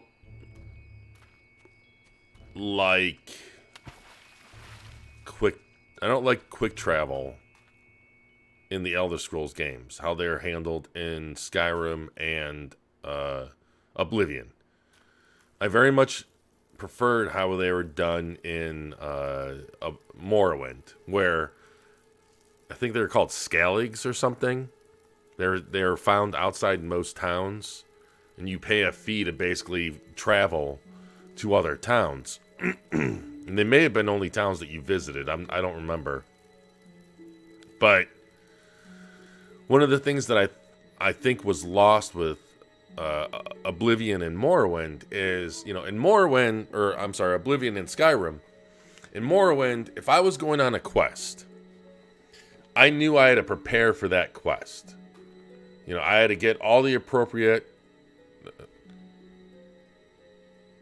Hey, is it Holia? Is that how you pronounce it? Holia Bosch? Or it's not Jolia, is it? I'm an idiot with names, I'm sorry. But greetings. Thanks for joining the stream. Hope you have fun. Chat it up with the awesome people already here. But yeah... another mug of Challenger. I haven't seen you around here before. I expect you don't even have a pass to the Inner Sanctum yet. I don't even know what the Inner Sanctum is. I'm feeling generous. If you can beat me at a game of Guess the Edition, you can have this spare pass I won off some other idiot. Oh, this is what the dude need. This is what Billy needed to do. Come back and talk to me when you're ready to play. Oddly, Billy, I would say that quick travel is probably going to be more prevalent now with the SSD because people don't have to wait nearly as long. So what I was getting at before is that, so in Morrowind, if you're going out on a quest, you had to make sure that you had enough potions, that your weapons were, up to snuff and repaired. You had like repair tools, travel tools and stuff, but they weren't as... Did something just psh me? Oh. I've heard you might be interested in procuring a camp pass. Hey, Clayton. I'm just going to call you Clee. I can't even begin to pronounce your... I can get you one, but it'll cost you 1,000 gold. Billy the Goat, man. I've just talked to two people that, if you're still around, which I'm sure you're not, I just talked to two people that... Oh, well. Nope. So I can either, like, win some kind of contest or trial or pay this guy. How much money do I have? Because I might as well just pay this person because I don't spend that much money on things anyways. Anyways, I keep on getting interrupted by, almost $4.5 grand. Yeah, let's pay up. So in Morrowind, you had to make sure that you were ready for the quest ahead of time, ahead of you. And I remember in the forums at the time, and I forgot what forums they were. It wasn't anything like NeoGAF. It might have been Xbox Scene, which I was a mod at back in the day. But it was for PlayStation Scene, like their sister forum. Or it might have, I don't know. Anyways, you had to make sure that you were properly prepared for the quest ahead. Because there was no quick travel. Now, there was a spell where you can set like a recall or a quick travel point. No, it wasn't Team Xbox. But there's a spell that you could set like a quick travel marker, and then wherever you go, you can go back to that mark. But there was no actual quick travel per se. So there was no easy, if you did not properly prepare for a quest, you can easily get in a bind. And in my opinion, like, that just raised the tension of your quest. I want that. There's just like this lack of tension where even in Skyrim, what the heck is going on here? Are you guys drunk? Oh yeah, they're drunk. What? I don't know what I just did there.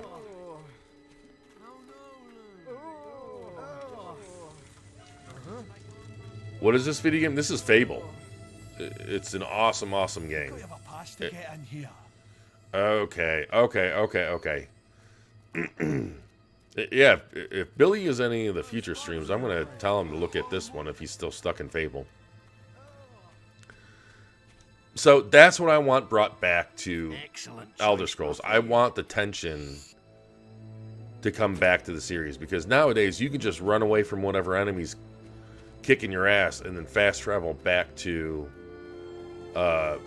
whatever town and rest up and get your health or what have you, or just where you didn't really have that. It wasn't.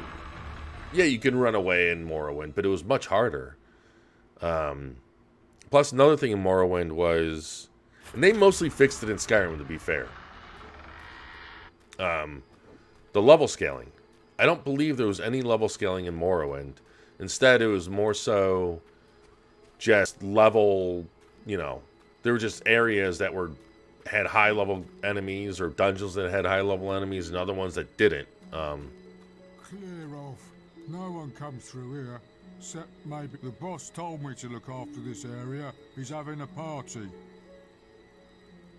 Yeah, Billy, like, And that plus, includes not letting anyone through this door, apart from the hostages providing the entertainment. And that's what I'm gonna do. Got it? so what, do I get, like, do I have to dress like a stripper or something to be part of the entertainment? So, whoa. Okay, I guess these are the strippers?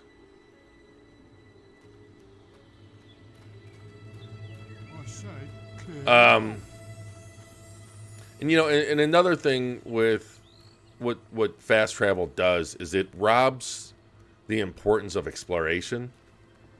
What's going on? In a sense, and that wasn't that. I mean, it was important. It's important in all Elder Scrolls games, but the will to explore, in my opinion, in Oblivion, kind of wore down the more you played it, just because the repetitive design of the forest and the environments kind of just. Ladies, looking forward to Twin Blades Let us out of here. Oh. The repetitive design of like the environments just did not push for Twin Blades entertainment. exploration. They fixed that with Skyrim. Like the environments was more varied,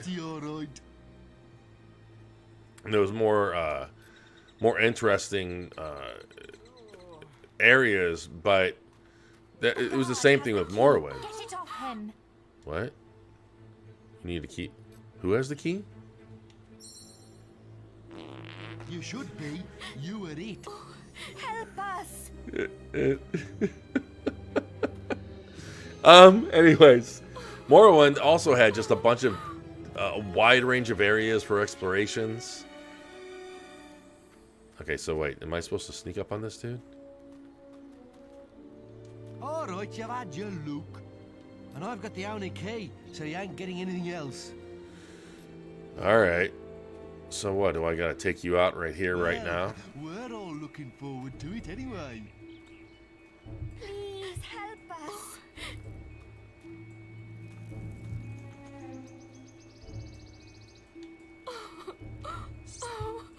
We'll wait till he gets back up here. And I think Team Xbox is what I was trying to think of earlier when... Was it Jeff asking about Xbox Era? Think of trying to escape. Help us.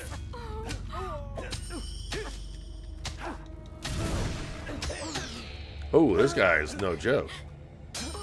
Please help us.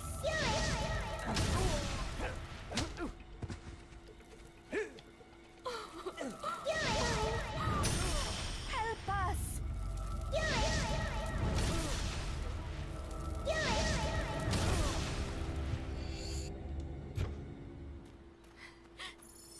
Please help us.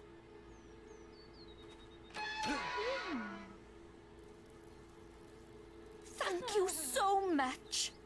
I thought we were going to die, but we have to leave quickly before the guards notice. No. You... Wait, no. You girls are gonna... What? Twin Blades hostages have escaped. Grab them before they get away. Or maybe I'm supposed to do that. Well, they're dead.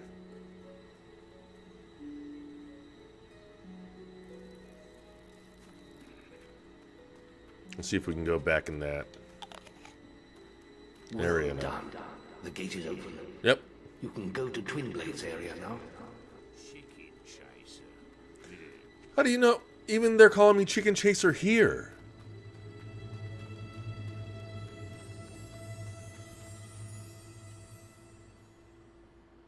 Oh yeah, it makes me excited to think of what Bethesda can just do, not only with the Series X SSD in terms of design. What? Stand back, lads. Twin Blade wants a word with this little hero.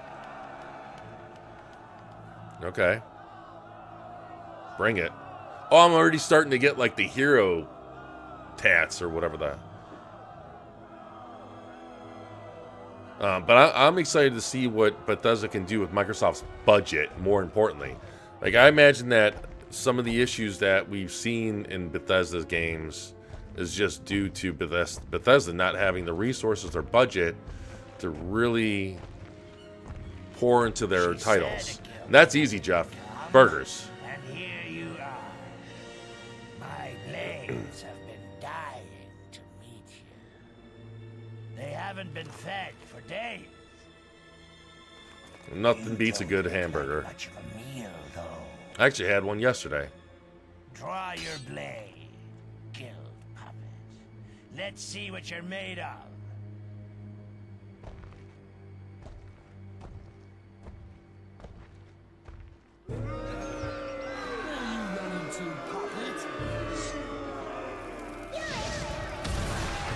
Oh, wow, he just...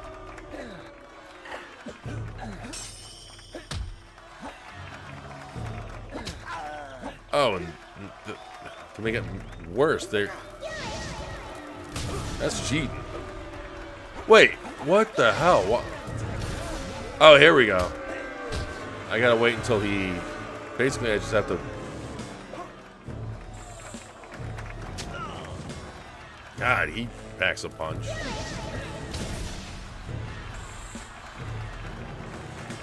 You know, Jeff, I knew there was something I didn't like about you. Joking.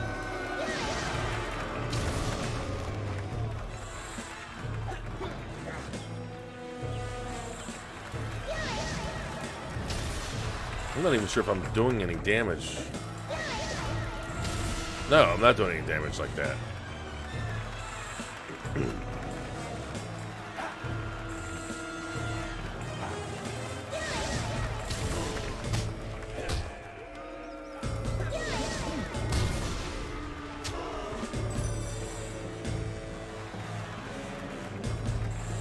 This is going to be the slowest fight. If I have to wait until he digs his...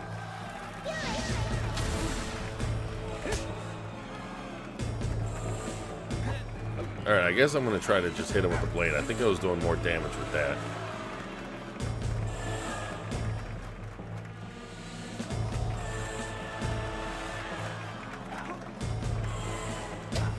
Yeah, that does a lot more damage.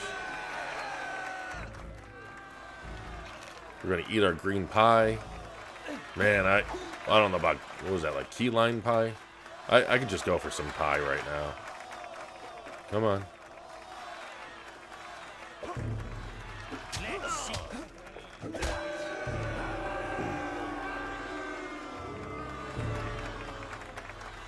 Don't boo me. He's the one that's picked this fight.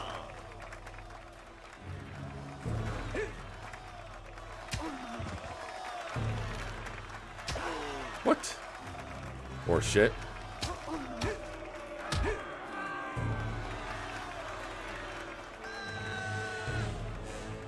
It is kind of crazy that this was a Xbox game. I mean, all things considered. I mean, it's simplistic by today's standards, yeah. But, you know, when you think about what a Western-style RPG during the PS2 Xbox generation was like, you had Morrowind, and then you had, I don't know what else you really had. Back then, JRPGs still ruled a lot of the release schedules.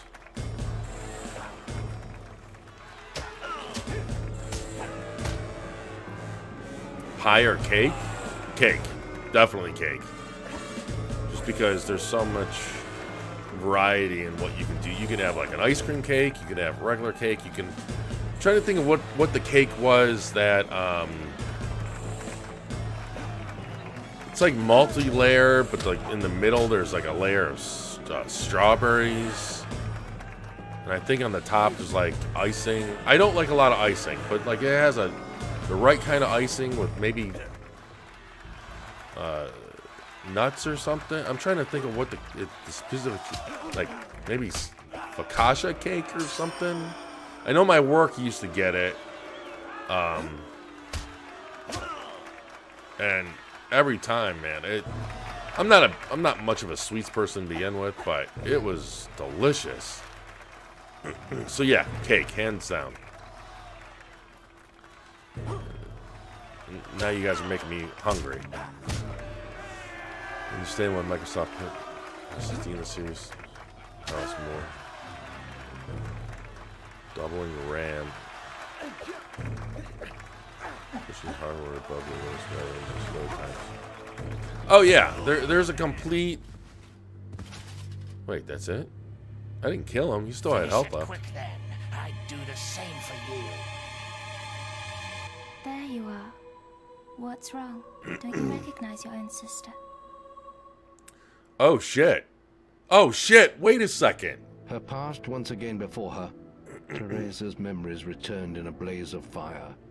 Oak Vale was burning. She watched in silence as the bandits tortured her mother, then turned to her with questions of the missing boy. Wait. She answered them only with a stare, and so their leader sliced out her eyes. That's harsh. The raiders took the boy's mother and left Teresa alone in the forest. There she crawled for 3 days, blind and desolate, until she was found by bandits, Twinblade and his men. She began a new life of servitude among their clan.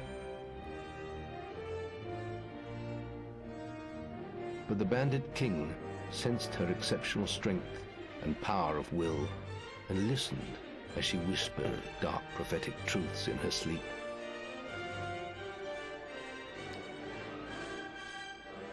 Those who could never accept this small, blind girl standing by their master's side did not last long. When they attacked, she killed them without mercy and without emotion.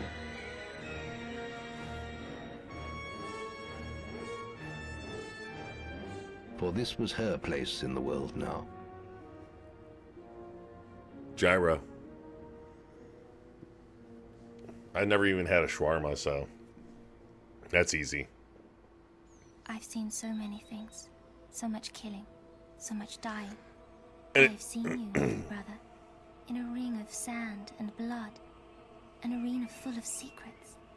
And I've seen the choice you'll have to make one day between the darkness and the light. Teresa? I'm sorry, Twinblade. Your path is alone now. All our paths are.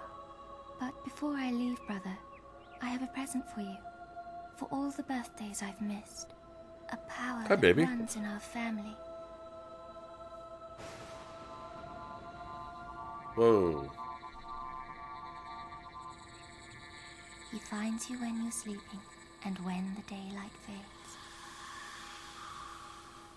What are you waiting for? Finish it, or leave me alone. This is Fuzzle, by the way. Dead anyway. Say hey, Fuzzle. I'm no one's king anymore.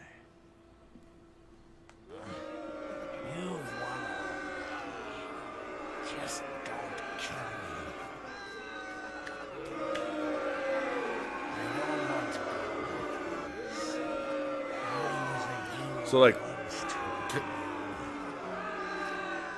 so right now I think I have the option to kill him or walk away, and I'm just.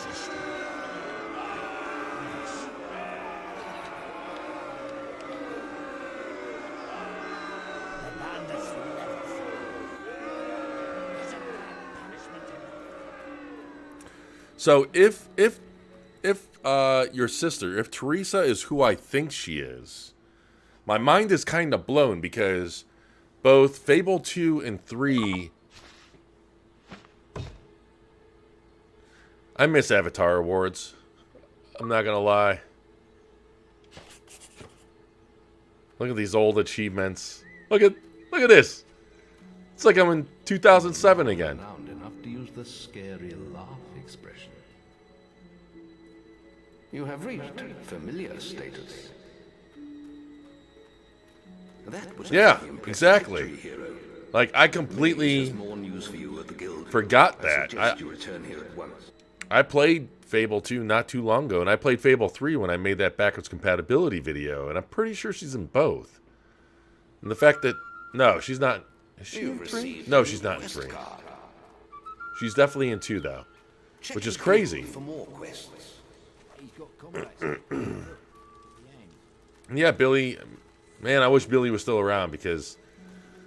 that wasn't... As long as you got the money... I didn't bother trying with that contest or whatever that guy was, that game. Screw that. I'm not here to play games as I'm playing a game. I would love to have a gyro right now. Damn it, I'm hungry. What time is it? Oh, wow, it's 1 in the morning.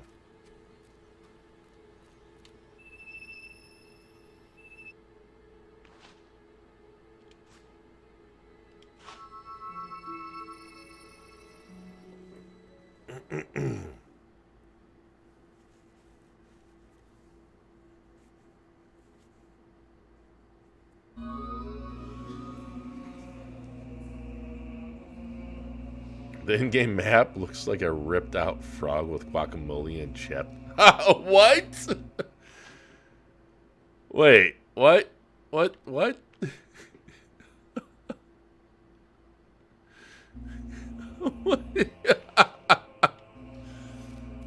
Hold on now.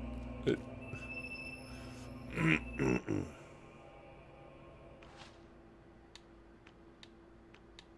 there any way I can zoom out? It's kind of crazy how much of the map we've already covered.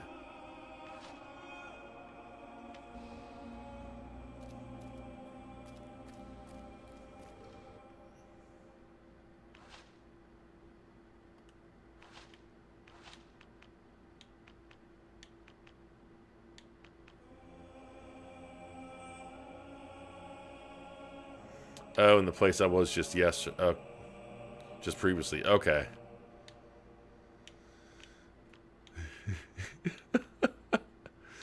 You know, I'm happy I didn't recognize that because I probably would not be able to unsee it.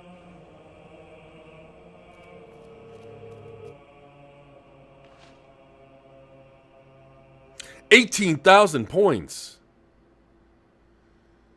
Wow.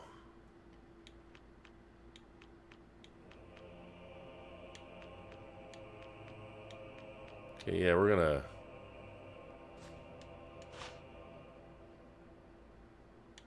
You know, I absolutely love how they handle the experience in this game. And I think they handle it similarly in Fable 2. I was not a fan of the leveling up, I guess if you can call it, system in Fable 3, where you earn hero quests, or crests, I'm sorry, or points or what have you, and you use these points to unlock various chests that then give you new abilities. I mean, it's essentially the same thing in a more visual form, but I did not like it at all. Microsoft said Xbox is one of their main sources of growth. Gaming is one of the biggest industries now. Yeah, that's exactly why Microsoft has always stuck with gaming, because, you know, people have long questioned, why is Microsoft sticking around with Xbox when they're just making, when either they're losing money or they're just making whatever, maybe a few $100 million or $1 billion or something. And it had nothing to do with it had little to do with what money was being made a decade ago or 2 decades ago, but more so with the potential of growth. And it was pretty obvious in I think a large part thanks to Sony, especially in the older days of like the PS2 generation, and the PS1 generation kind of showed everybody just how much potential was out there. And then when now technology is at the level where you can move beyond just the hardware, the console, and Come on, I know what I want to buy. Where is it? I forgot I own that. There we go. This is what I want. This is awesome. Oh, wow. That is also expensive. But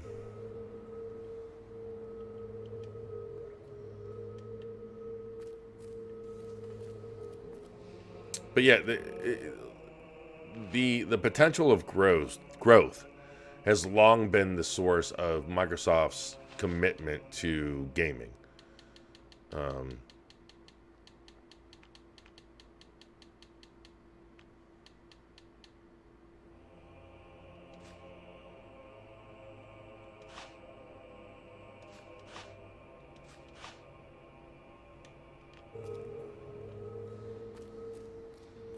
All right, why am I here? What am I doing here? What?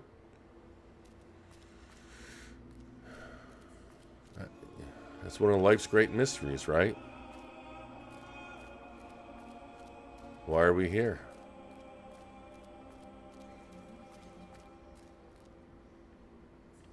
Wait, is this something that... Oh, no, that's... Anyone here watch Red versus Blue? Gaming's already bigger than cinema. Gaming pulls in more money than the music and movie industry combined. So, yeah. I do think that. I mean, it's already at that level.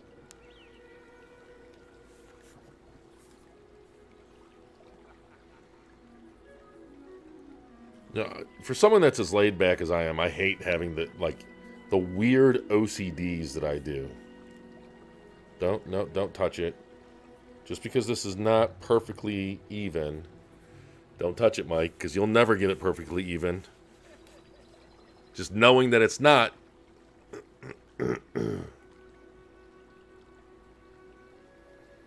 Awesome, Klee. Yeah, Fable. You know, it's kind of weird because if you start playing Fable now, I think in some ways people would enjoy it more than if you played Fable at launch, because you didn't have to deal with the hype cycle that pretty much every Fable game experienced. And in case you didn't know, the original Fable franchise was made by Lionhead Studios, which, rest in peace.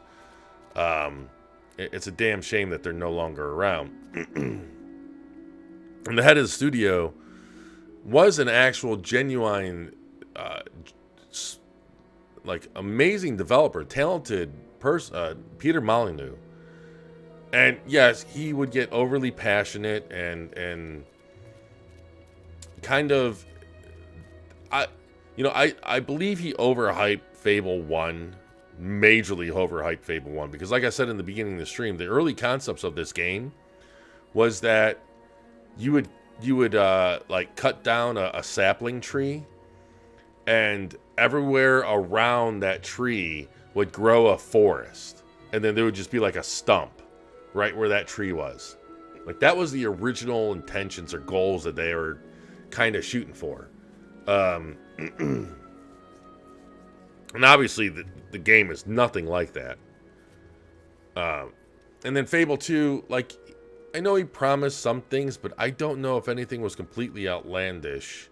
Like, I know that he got really passionate with the way that he was describing it, but I don't remember it being as outlandish as the entire world's going to change based on what you do and stuff like that. I think it was a bit more grounded. It was still very... So, you really found your sister?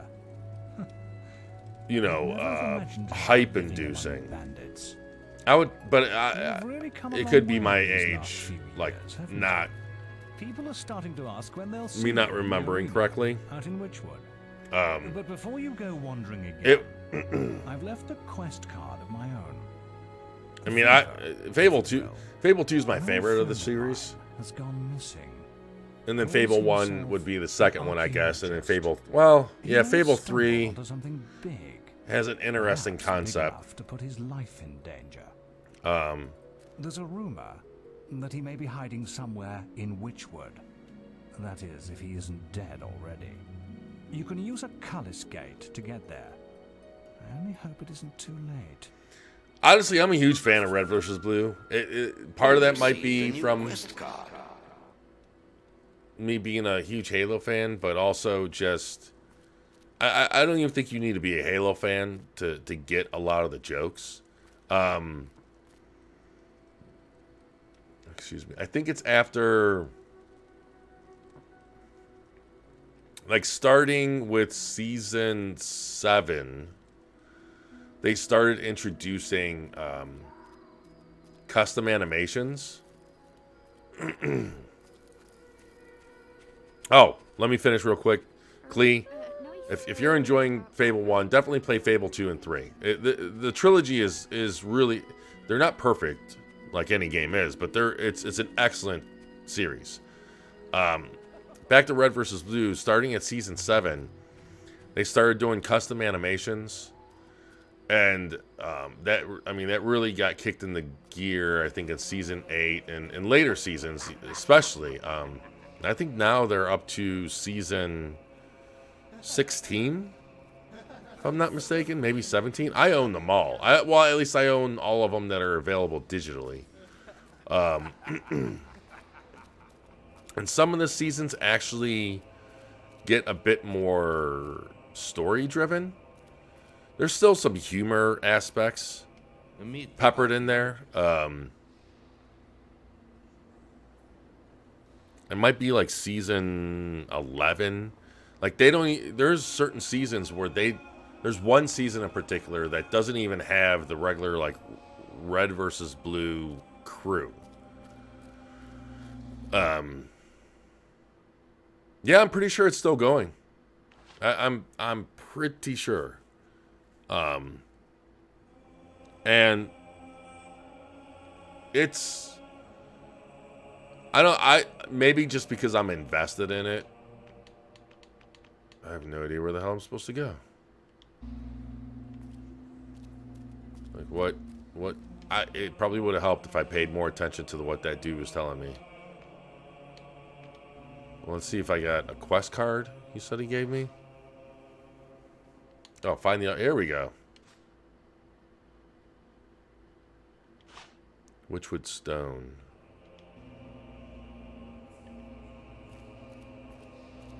I mean, even if it's not still going, which I think it is, there's at least 15 or 16 seasons to go through, and I think it's well worth it, honestly. But that's just me. In the beginning, my original fascination with the series had little to do with the game. I mean, the humor, the jokes and stuff, I enjoy just because I'm a nerd.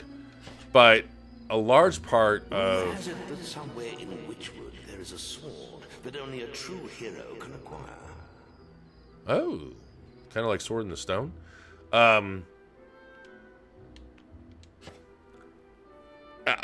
The whole concept of machinima, I think, is absolutely fascinating. I absolutely love it. There is a temple in Witchwood that is supposed to give spiritual strength.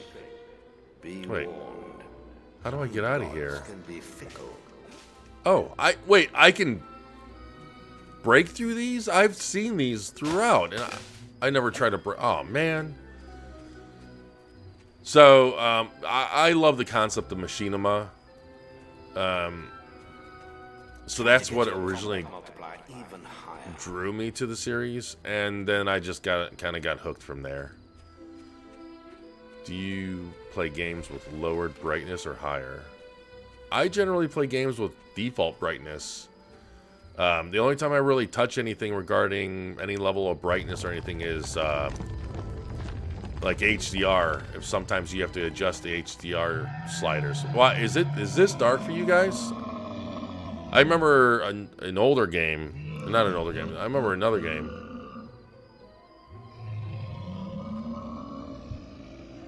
Oh, King of Queens. I remember that game, that show. I don't watch much TV, but I enjoyed what I saw of it. Like I would watch it if I saw it on cable or television or whatever.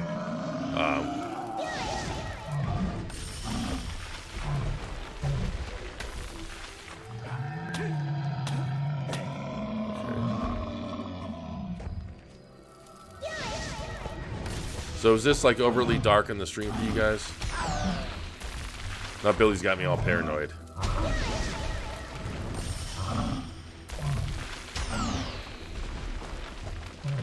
Wait, that's interesting. Why? Do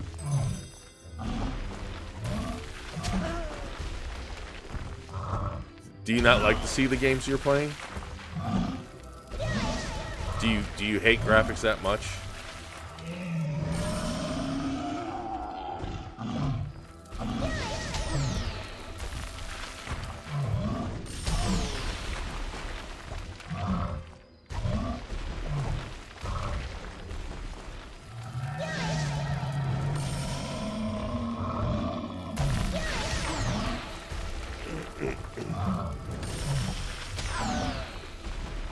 At least I'm taking these hits better than the last time I hit one of these giants.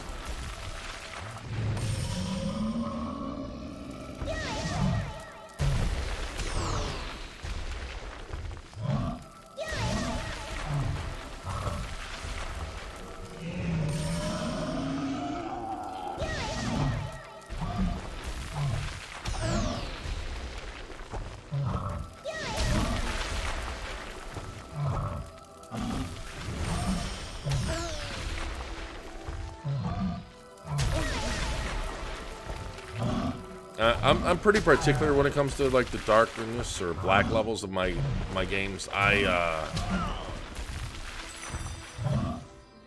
like things to look as accurate as humanly possible.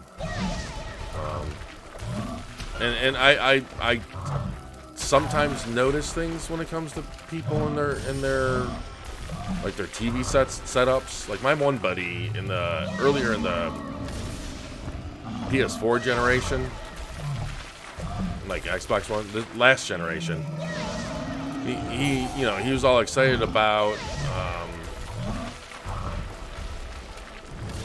It was probably more so midway because I think he had a PS4 Pro, and he was all happy about a 4K LG TV he got. And when I went over to his house, I noticed like he just did not calibrate it. He either just used the factory settings or I don't know what he did, but I begged him. I was not begged him, but I asked him. I was like, dude, can I please calibrate your TV? Because this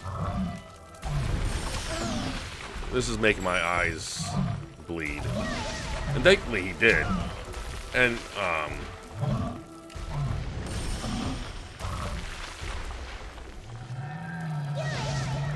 Witcher day and night cycle along very beautiful skylines, especially Skyrim. So are you saying that the sky looks better to you in the dark, with the darker brightness levels?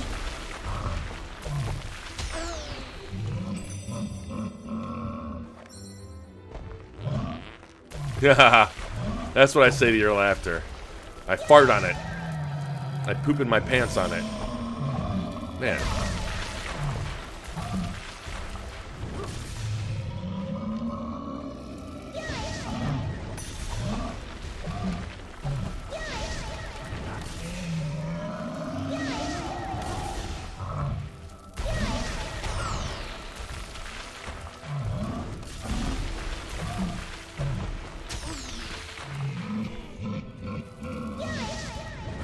Well, to each their own. You know, as long as I think that's a, you know, I can definitely see that point of view. As long as you don't have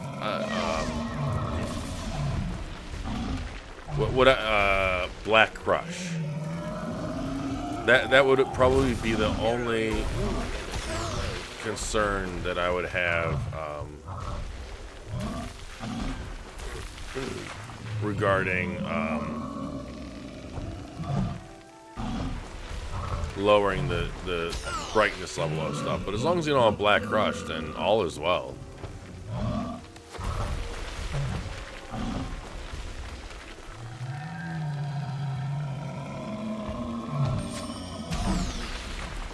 I'll lower brightness slightly for horror games. And I could see that, yeah. you know, as long as there's no Black Crush and any of that, then I can definitely see that. You know, like when it kind of gets a bit more complicated when HDR is involved, which, by the way, okay, so this doesn't use HDR or auto HDR, I should say.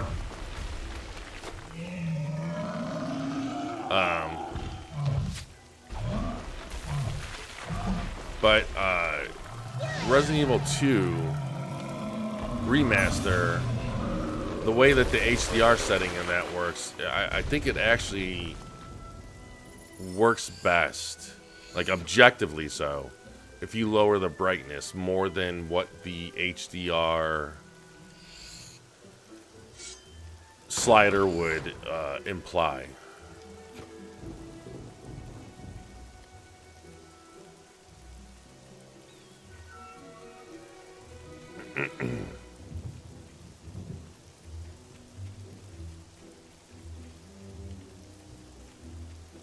What's Black Crush? Okay, so Black Crush is there's oh wow, look at the shadows. And so there's two terms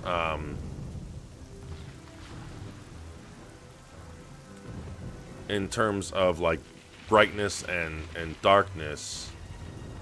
You can either have like a washed out because it's too bright, or you can have Black Crush. And what Black Crush is, it's basically when the black levels of the game are so dark that you lose out on environmental detail, or you just lose out on scene detail. So, for example, I don't think I'll be able to produce it in this game, but let's see, just for example. So, camera, gameplay, audio. Does this not have a okay. So let's say we turn this brightness all the way down. Holy crap. Okay, so this is the perfect example of Black Crush then. You can't see anything. Like, all of this detail is lost in the darkness.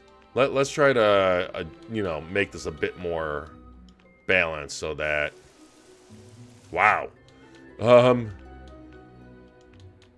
Hopefully I can change it to default. What was it like? Is there a halfway point? Is this it? Like these, that was kind of crazy, right? All right, let's just look at one.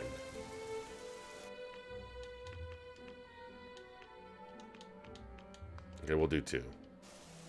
Okay, so what Black Crush refers to is you can see the ground in the lighting area. So you can see, and let me see if I can point using the bow and arrow.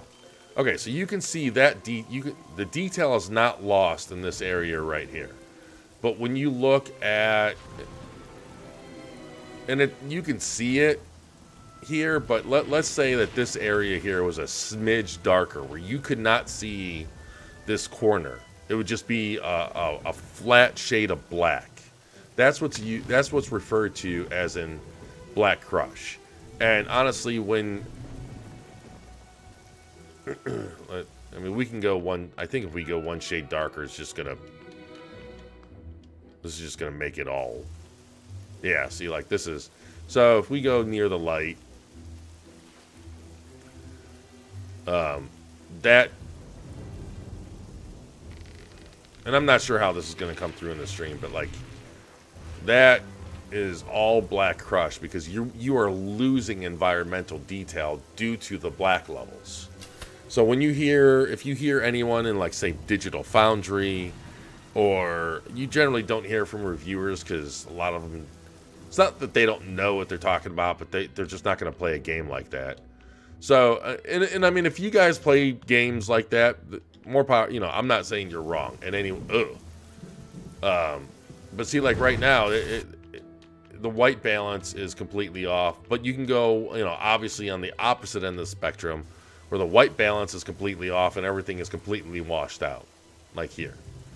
So that is what Black Crush means. It's when and sometimes games have Black Crush with you not even touching the darkness level. That was actually a not so uncommon issue in some 360 games, because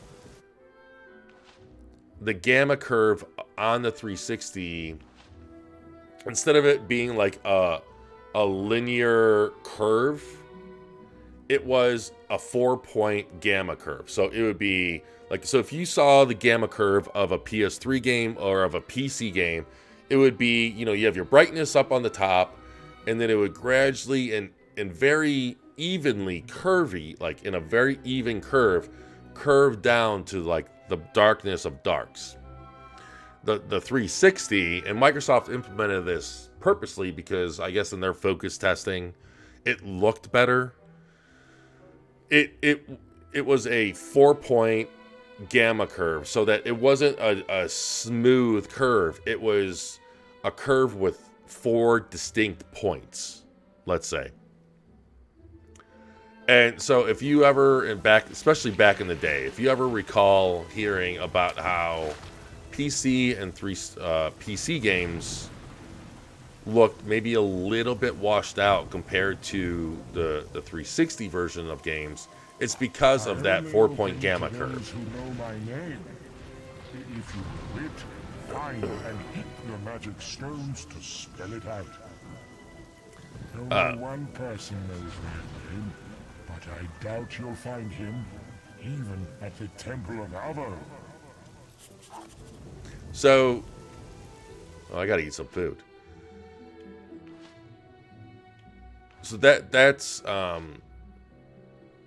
and that 4-point gamma curve kind of had a double-edged sword. It made the scenes, like the colors, more bold, and it made games in a lot of ways look better, like color-wise, but then the trade-off on that was that sometimes in games you had the Black Crush issue, and that was due to no part of you changing anything. That's just, you know, what happened.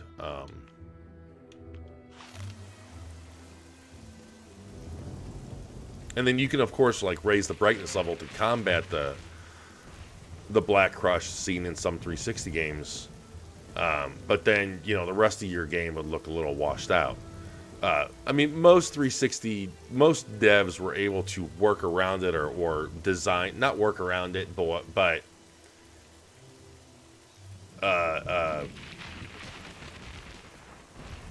you know, adjust the brightness levels specifically on the 360 for the 4-point gamma curve, or the way that the gamma curve was different on the 360.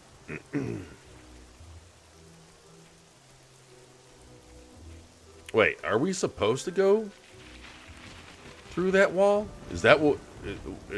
huh?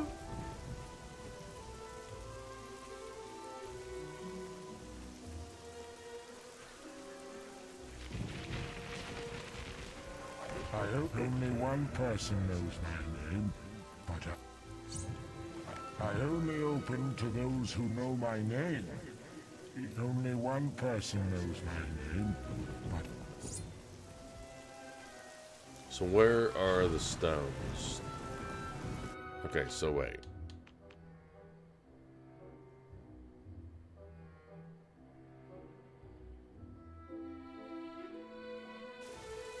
Well, that's not fair. I mean, I wasn't paying attention, but I don't recall any kind of name being thrown out to me. Wait, are these green things the stones for your name? I'm going to say your name is Marv.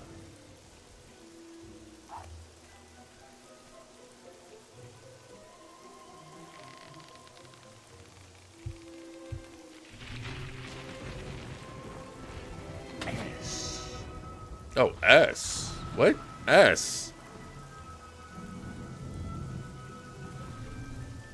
Whoa, wait. Where's the top of this one?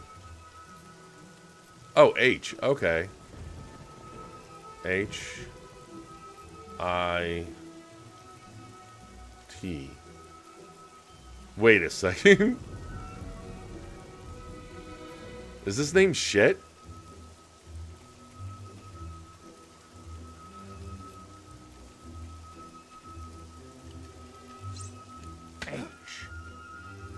I mean, we're gonna go for it.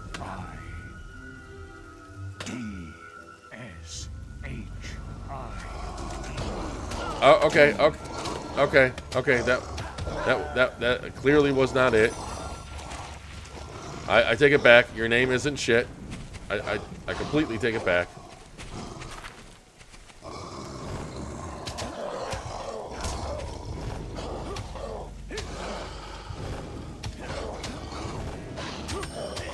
See, this is what I used to do. I just like jet around everywhere. Hold on, what's the next one? Ah, here we go.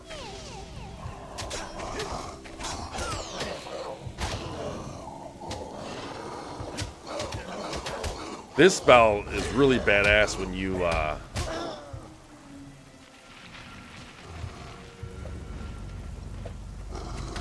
and you can mix and match spells. So like right now I got that ghost sword, but then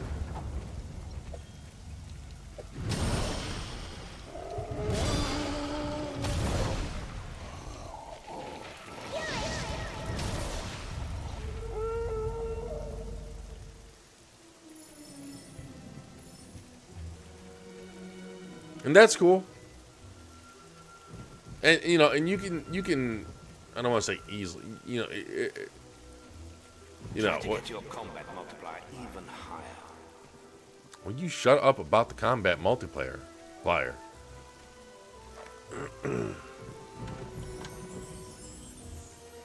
Man, just, you know, how I always say, like, people should play the games however way they want. I mean, it's their game. There's no right or wrong way to do it. If I wanted to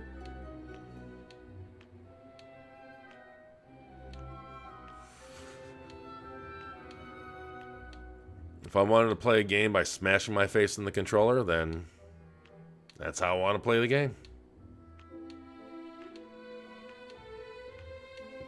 Or anyone else. Not that I'm saying you playing with a slightly, you know, you lowering the the brightness level is the equivalent to. Wait. That makes me scary? Oh. Now, at least they're actually showing the proper... And see, that's another thing I liked about this game, where there are a bunch of attributes that you can change around. So kind of finding the right balance between it all. Like, that's a nice jump. So we're going to go with that. Should we just go around naked? Or semi-naked with a British... Wait, assassin outfit? The assassin outfit is the naked outfit? Does make me more attractive. Leathers...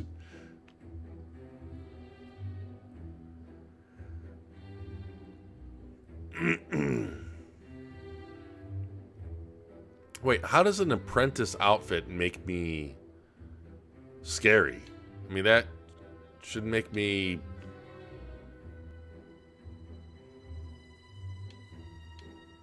You know, we're just going to go with whatever I got on right now.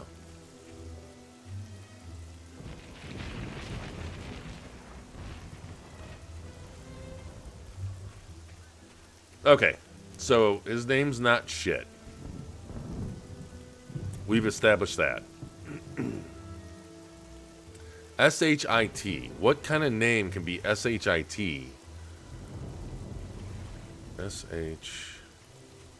Tish? Can I undo this? What is this? Okay, so we already got the T.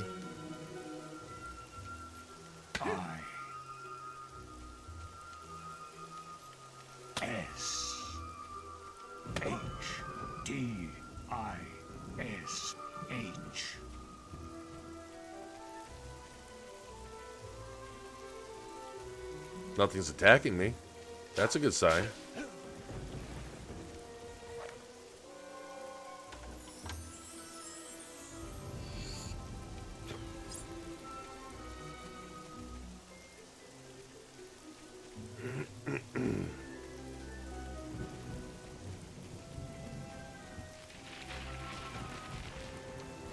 I only open to get only one pet. Wait, I thought that was the whole point of the stones, is the... Or am I only attacked once?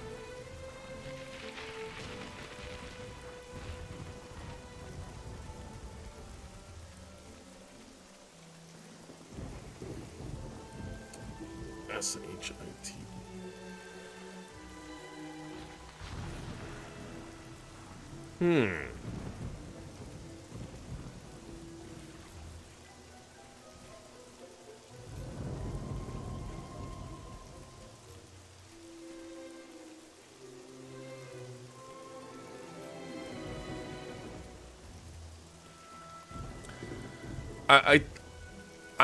I'm assuming and kind of hoping that they bring Fable in a more modern age, with a much higher production value. And I don't even, obviously you're gonna have much higher production value than what we see of 16-year-old games.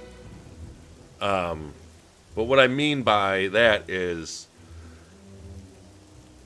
even though Fable games have historically had great art direction, had a charming style to them, and they were impressive graphically in certain respects, they kind of didn't really meet the standards of like some other games, some open world games. You look at Skyrim, for example, of what they were able to accomplish on the 360 versus Fable 3. And I do wonder if part of that was just due to Microsoft's inability to dedicate the right amount of resources and budget, especially towards the Fable franchise. And it's a shame too, because I don't know if Fable 3 sold more than Fable 2, but Fable 1, every Fable was a success. At least Fable 1, and I imagine Fable 3 was a success too. But even though Fable 1 was a success and Fable 2 was a larger success, from what I understand, the budget that Microsoft offered did not scale. It's not like they threw a ton of money at these games, because they weren't wildly successful. A big problem with Microsoft in the old days was that, and that's not even that old of a days. We're talking the Xbox One days. If your IP wasn't Halo or Gears level of success, they didn't really put much more investment into it. You were lucky to get a sequel, and if you did, the amount of money put into it wasn't substantially more than the last, even though, gamers' expectations continue to grow. Or your game was just dropped entirely, like your IP. We saw that last gen with plenty of good games. Rise was an okay game. It was very pretty though. But Sunset Overdrive,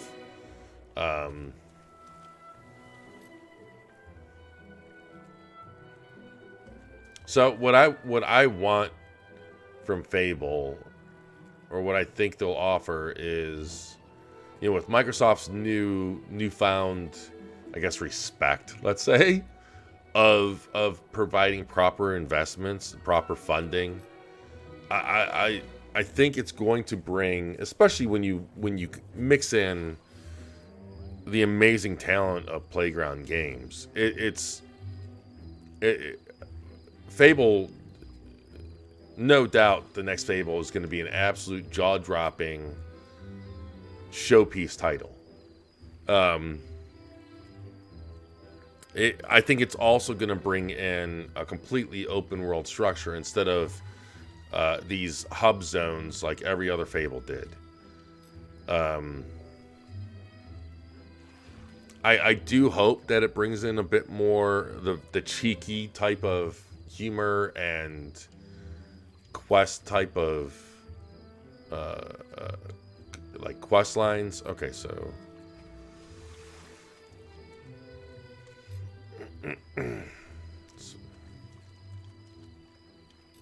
so what do I think it's going to offer? Like that's a tough question because there's a lot of potential. There's a lot of possibilities. But with this being the first game of this type for with this being the first game of its type for Playground, it's kind of really difficult to even guess what direction they're going to take the reboot in. I imagine it's going to be open world. It's going to be absolutely amazingly gorgeous.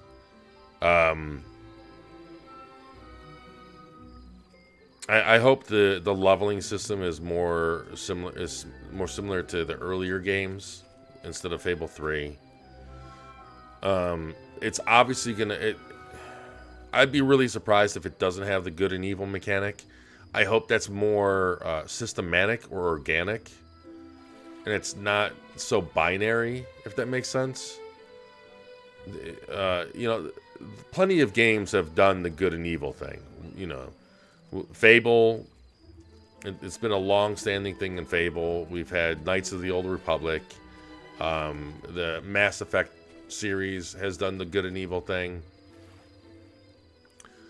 And I could see them continuing that in Fable. It would just be really surprising if they completely cut that out. What would be interesting to see is, are they going to have more like world dependencies based on what you do? And we've seen this in some games, and you've seen it in Fable in some very, again, binary ways. Like Fable 3 especially. Fable 3 has a mechanic where you can either save money for the impending doom or war that's supposed to come at the end of the game, or like the game builds up for the epic conclusion, or you can use these resources to help out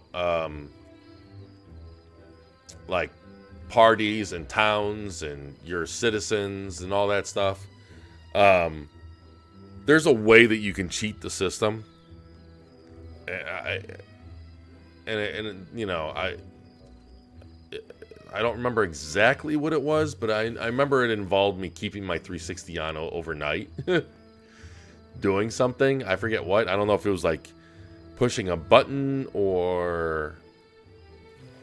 Oh, you know what? You were able to buy businesses and houses and like rent out the houses.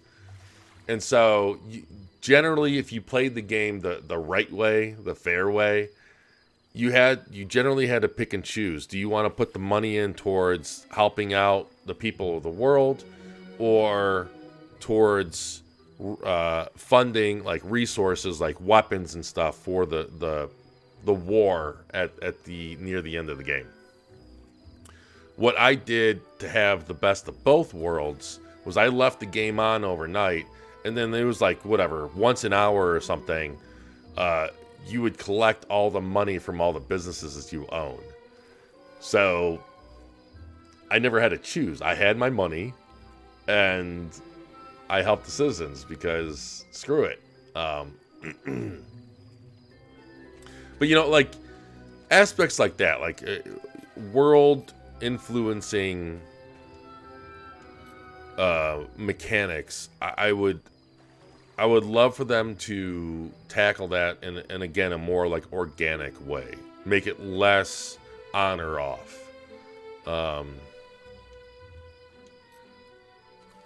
So yeah, those are some things that I hope it will offer. It's kind of hard to predict what I think they will offer just based on how this is new territory for Playground Games. Okay, so let's put our collective heads behind this, guys. What do you think? So we have literally SHIT, like we have shit. Okay, we have shit to work with here, guys. And this guy is saying that we would never guess his name.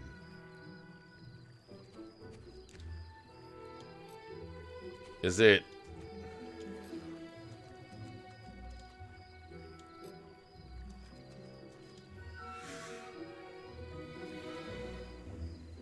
Is it hits? H-I... It can't be that easy. This is I, right? Yeah, I know. I. D. H-I-T-S. Hits. Oh, don't tell me it was that easy. Oh my God. My name. Never mind. Big deal. In you go.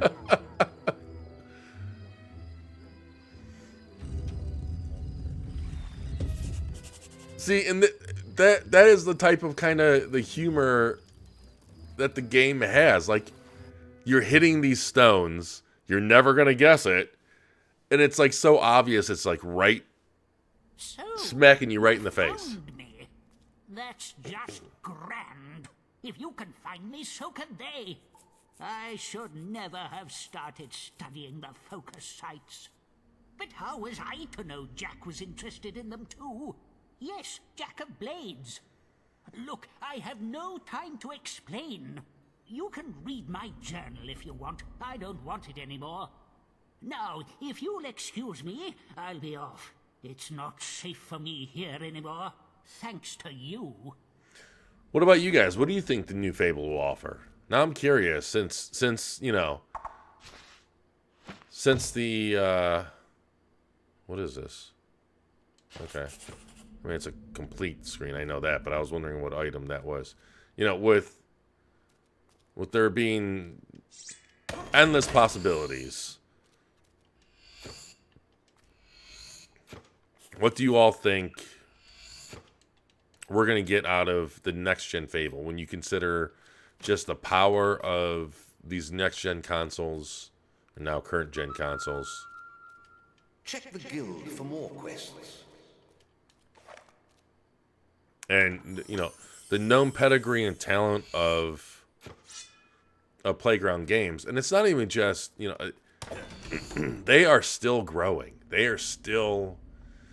if you follow me on Twitter, which, by the way, right above my camera on the stream, which, you know, hopefully you guys are happy with the new template. This is what I'm going to be using every week now, where everyone can see each other's chats. There's the Xbox Era Twitter handle right next to the logo, and then my own Twitter handle right above the camera.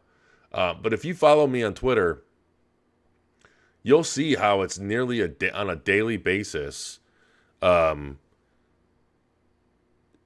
Playground, there's a particular person from Playground that I follow, and I'm assuming it's a he because the picture is a male. Anyways, he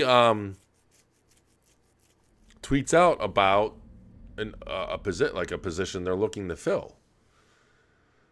And it's almost like at least on a weekly basis, but there's plenty of days that just go day after day. And I do that for every studio, every developer I follow. If they send out a tweet looking to fill a position, I always retweet it. So it's not really a Playground or anything, but they are growing. They are very, very much growing. So I am curious to what do you guys think we'll see? What do you hope we'll see? And another thing, like, I would like for them to keep combat not simple.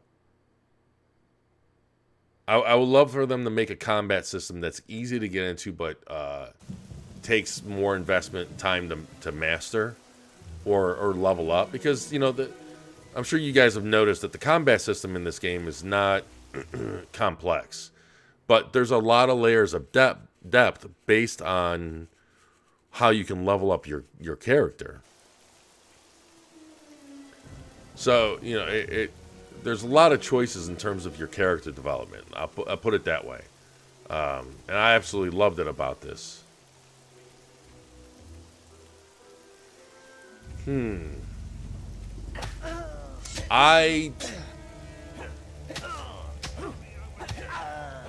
Oh, wow. These guys are kicking my ass. And I don't necessarily disagree with that, Clee. At all.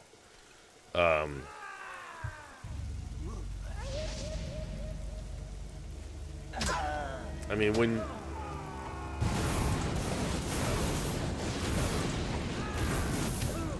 Well, you know, I wonder if we can maybe see it in 2022. Because I would almost believe that Perfect Dark would be there. Well, here's the thing, though. I almost just said, like, reference, like, be their big fall title. But with the way that Microsoft is playing their hand, they're no longer looking to focus strictly on that one big holiday title. They're gonna build, you know, they're building up their studio. They're building up their studios so that they can have multiple big hits throughout the year. So you very well could be right. I mean, imagine if we got both Fable and Perfect Dark in 2023, because I think both of them have possibilities of not coming out until 2023.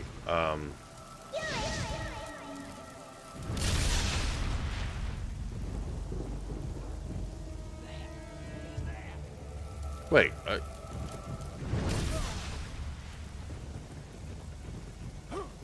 I honestly, I hope that we see it in 2022. But I'm right there with you that I wouldn't be surprised if it came out in 2023. The only thing is, they've been working, you know, Fable has been in the works in one form or the other since, I want to say 2018. There's an important quest card. You know, they've been, I think it was in 2018 that the first job openings or what have you popped up, asking, basically looking for environmental artists that are familiar with Unreal Engine 4 and I think the rumors were going around regarding that job listing that they were looking for someone to make an open world with similar fidelity as Horizon Zero Dawn. Not so much like the art direction, because obviously that doesn't fit with Fable, but you know, that level of attention to detail and fidelity. So, you know, considering that the game has been worked on in some form or the other since 2018, we're already 4 years, going in 5 years of development.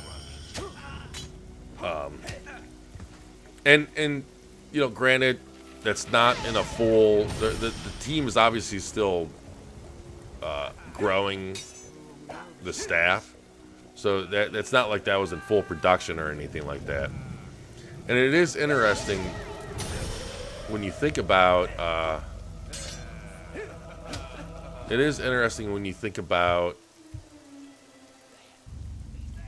just the amount of, I guess, time, or not even just the amount of time that Microsoft is giving their developers now, But the way that they are kind of, and I know I'm using this word a lot, organically growing their studios. Like, you know, they purchase, like, Playground Games has been growing for years now, even before Microsoft purchased them in, oh, that was 2018. Maybe it was even before 2018 that, it was before Microsoft purchased them, or acquired them, that there was job openings. Now I gotta look that up. I'm sorry. That's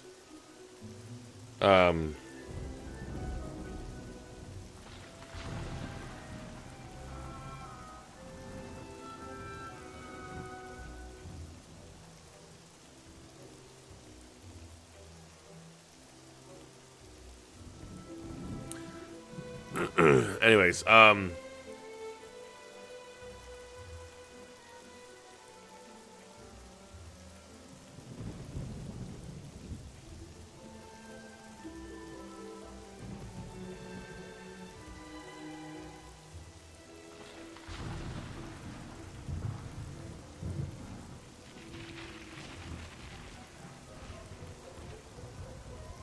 yeah, I can't.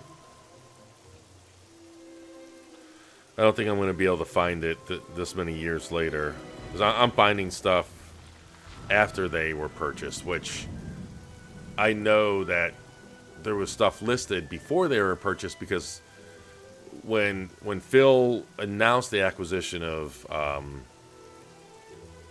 Playground Games, he hinted at them working on a separate franchise or a separate game. And everyone already knew what it was. And that's because of the job listings. Anyways. Okay, that's weird.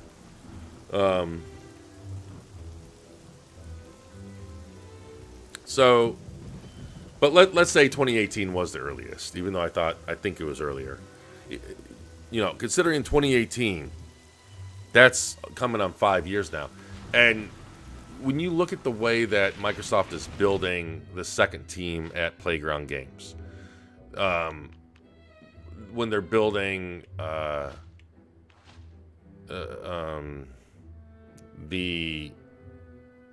Division, not the Division,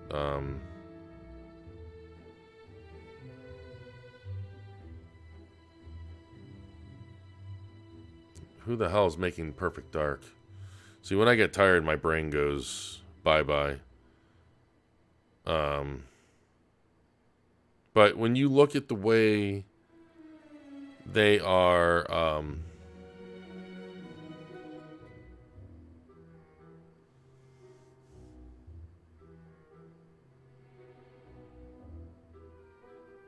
the initiative.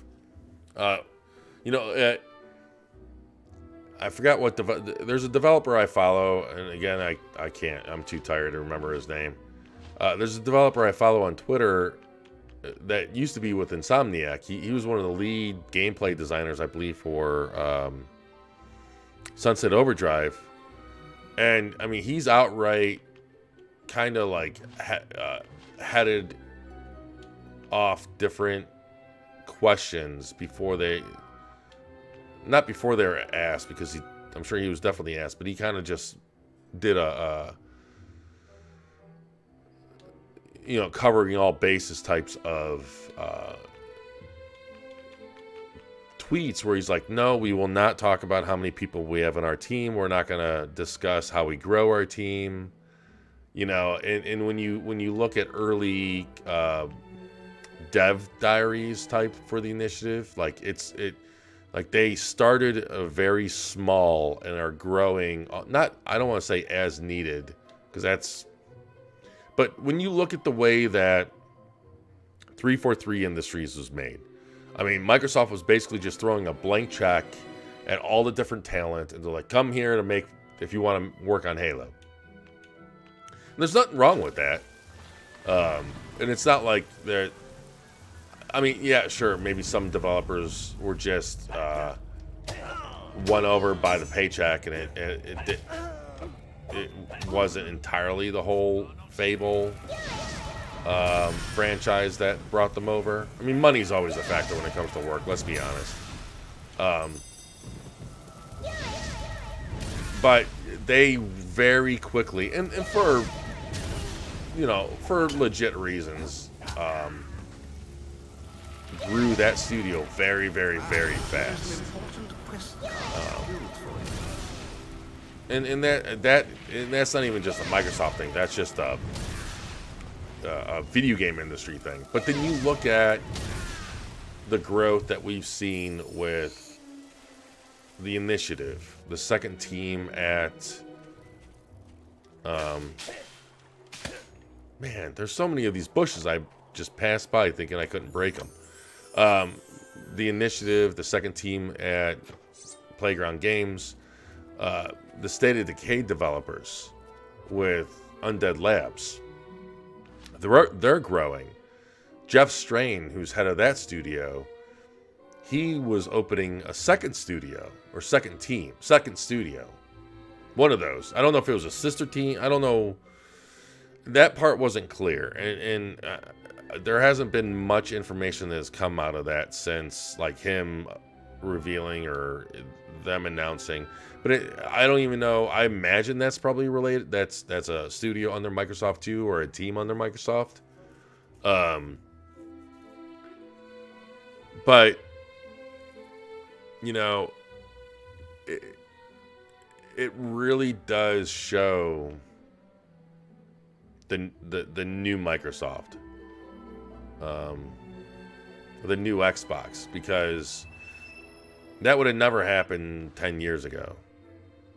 Whereas now they are giving these teams like the budget, the time, and really the freedom, instead of just saying, like, you know, you need to staff up to get this game out in 3 years, which would not have been an unprecedented thing, not just for Microsoft, just for any publisher to tell Playground, like, you know, Fable, we want Fable to come out within the first year of the Series X of next gen. You know, so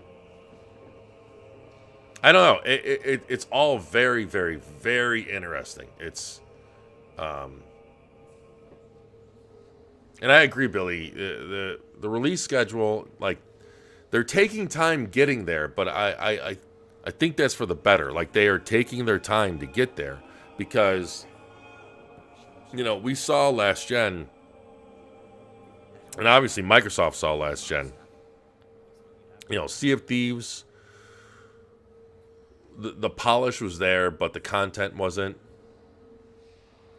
State of Decay 2. The content was there, but the polish wasn't there. That was an insanely buggy game at launch. You know, there was a lot of games, not a lot, but there's games that Microsoft pushed out the door. Then there are other games like Sunset Overdrive. Awesome game. Wonderful game. Same thing with Quantum Break. It's like Microsoft... And I'm not making excuses because they are at fault. Look at me. I am, like, magically tatted up, and that's pretty sweet. I love this game. And I'm not trying to make excuses for Microsoft because a lot of it they brought on to themselves. But it is interesting when you think about it, that in the first few years of the generation, they actually put out some really good games. But there was this dark cloud hovering over Microsoft and the Xbox division because of just how badly they botched up the Xbox One launch, and the lead up to launch. And, you know, and ever since Phil got behind the reins of the division in 2014, he's been working slowly to rebuilding the reputation and the goodwill of the division. And, you know, and I think launching the series, or the 1X, in 2017 was a step towards that goodwill. But then it's like after the halfway point, a lot of the games they launched just were rushed, buggy, lacking content. It just was not matching up to the level of polish and production values that we saw out of Nintendo and Sony. So it's really encouraging to see Microsoft and Xbox, I guess, as a division, learn from those follies, from those mistakes. What's turncoat? Oh, I think this is where I can make someone fight for me. Yeah. So yeah, I obviously I can rant and ramble about the stuff for hours, and not. I mean, I can just do that about the game industry in general, as I'm sure you guys have probably realized by now if you've been watching my streams. Man, there's a lot. This requires a lot of experience. I may need to jump back into Halo 1 and 2. I downloaded them a while back when they added them to Game Pass. Fable 2 was one of my favorite games on the 360. Fable 2 was one of my favorite games on the 362. Tamaz, is that how you pronounce it? And welcome to the stream. Halo, you know, the original Halo, not even that, just the trilogy. Halo 1 through Halo Reach were all amazing games in their own right. I was a bit down on Halo 2 on the OG Xbox days, but the remaster... Oh, you meant Fable 1 and 2. Okay. Well, still, I love Fable, or I love Halo. But yeah, even Fable, like Fable 3 gets a lot of slack, and in some ways rightfully so, because, and unfortunately, like I alluded to earlier, you can tell that they were hamstrung by budget issues. Wow, this is 11,000 to go up further. Oh,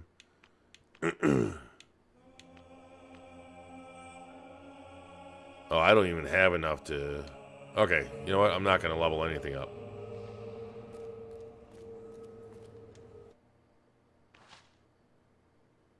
Awesome. Well, welcome to the stream. Unfortunately, hopefully you didn't just join. Hopefully you've been hearing me ramble for a while. And if you have, I apologize. But I am going to end the stream here. We're coming up right under 5 hours. And I need to get up and walk around, or I feel like my legs are going to just go numb and fall off. And plus I need to work, get up at early in the morning for work. With Fable 4 on the horizon. Hey, Panduro. Welcome to the stream as well. Is it recommended to go through Fable 1 through 3?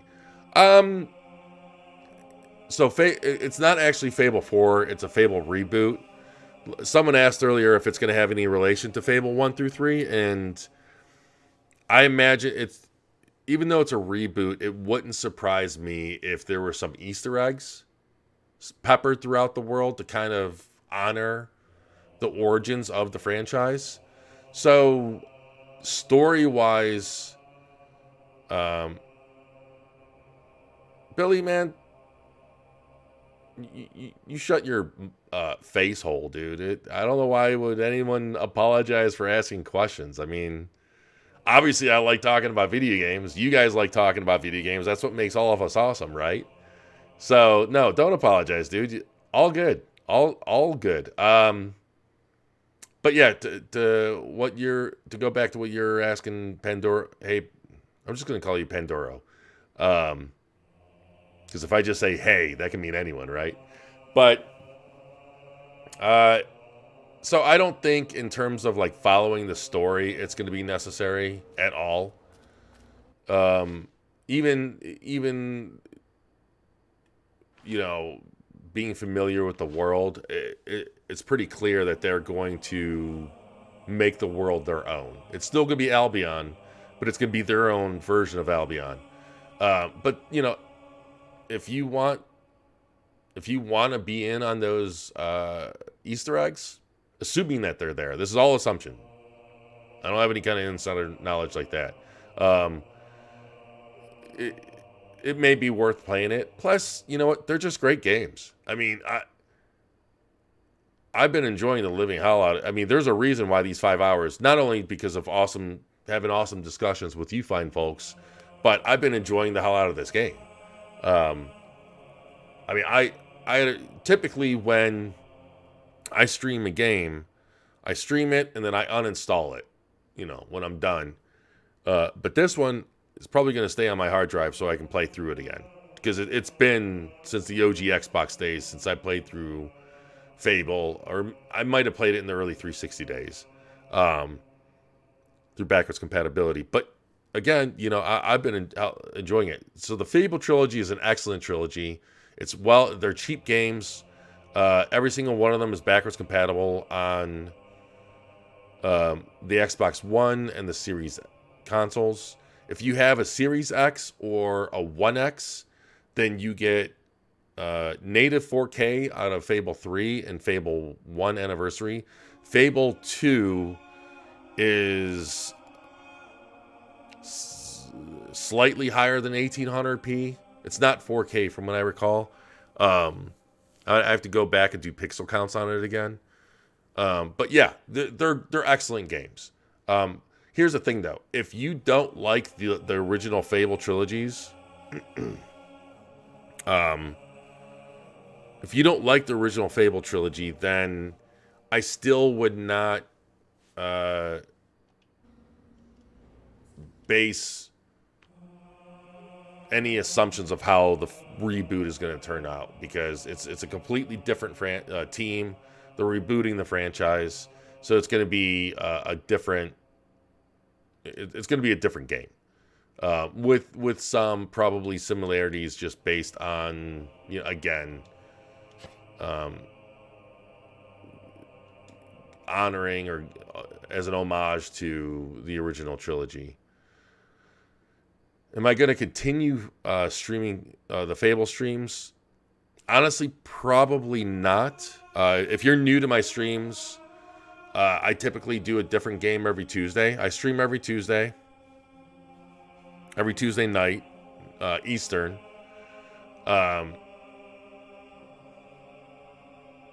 And I typically stream different games. I did finish through one game, and that was Condemned, the 360 launch game, if you're familiar with it. But the only reason why I did that is because the first stream happened so long, and the next stream was right around Halloween, and it was a Halloween stream. So it made sense. Plus, people were requesting that I finish it. Like, there was only 2 levels or 3 levels to finish with back then in those games, with that game specifically. So that's why I finished that off. But typically, I play a new game every Tuesday.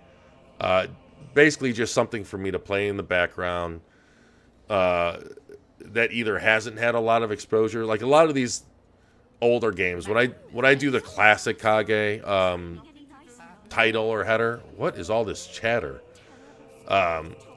It's usually an older game. If it's a somewhat newer game or a recent game, then I cut out the classic part. But I do love retro games. I do love classic games, which is what kind of originally led me to start these streams. And one of the reasons why I love retro games is because I'm able to possibly raise some awareness or play games and make people aware of games that they've never... Wow, these guys are horrible shots. That they may not be aware of. You know, I played Panzer Dragoon, and I remember a few people on that stream saying, what the hell is this game? I played Breakdown. That was another game that I think some people questioned what it was. So I love introducing people to games that they've never seen before. Or, you know, experiencing games like... I've never played Anniversary before. I played the OG Halo, or Fable. Look at it, you got me doing it now. But I've never played the Anniversary version. So, yeah, next week... next week I was leaning towards possibly playing one of the Splinter Cell games from the OG Xbox era. but I'm not entirely, you know, I don't have anything nailed down yet. Definitely follow me on Twitter. Again, my Twitter handle is right above the camera. If you have any recommendations or requests or suggestions, let me know. I mean, as a real quick, I mean, I own 525 games.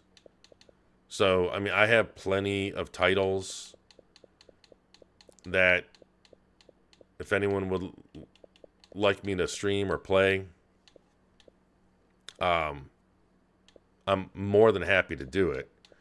And, or if a game's, you know, depending on my financials at whatever given time, I'm also open to just buying a game to stream. Especially if it's a good game. If you're like gonna ask me to buy like Barbie Horse Race Adventure or something like that to stream, then I'm gonna say I'm sorry, but that's not happening. But yeah, definitely let me know if there's anything you'd like me to stream. I stream every Tuesday. And I definitely hope to see everyone again. Like I absolutely love these streams. I love having talks and conversations with you guys. I hope everyone is staying healthy, staying safe. And thank you for watching. Definitely check out our webpage, xboxera.com. Subscribe to the channel. We have a Discord, or we have a forum. Definitely check that out. The community there is absolutely awesome. And even though it's an Xbox-centric website, or focused website, the forum covers everything. PlayStation, PC, Nintendo, you name it, we talk it. We're just gamers. We love games. Like, I hope I represent the forum in a good way, in the sense that I absolutely just love games. Perfect Dark. Did I stream Perfect Dark yet? I think I was going to. Did I? I don't... You know what? Okay, like next week, I'll do Perfect Dark. If I haven't already, I'll have to look at my previous streams. Because I already have it installed, as you can see.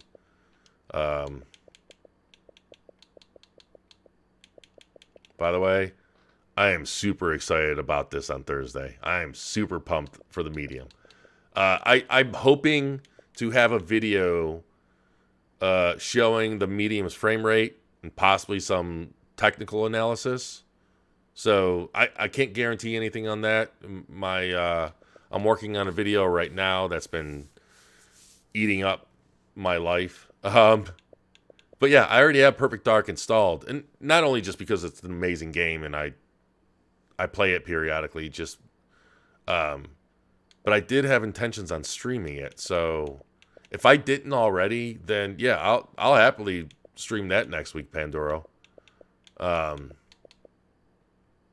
Anyways, yeah, on that note, you all have a wonderful day, night.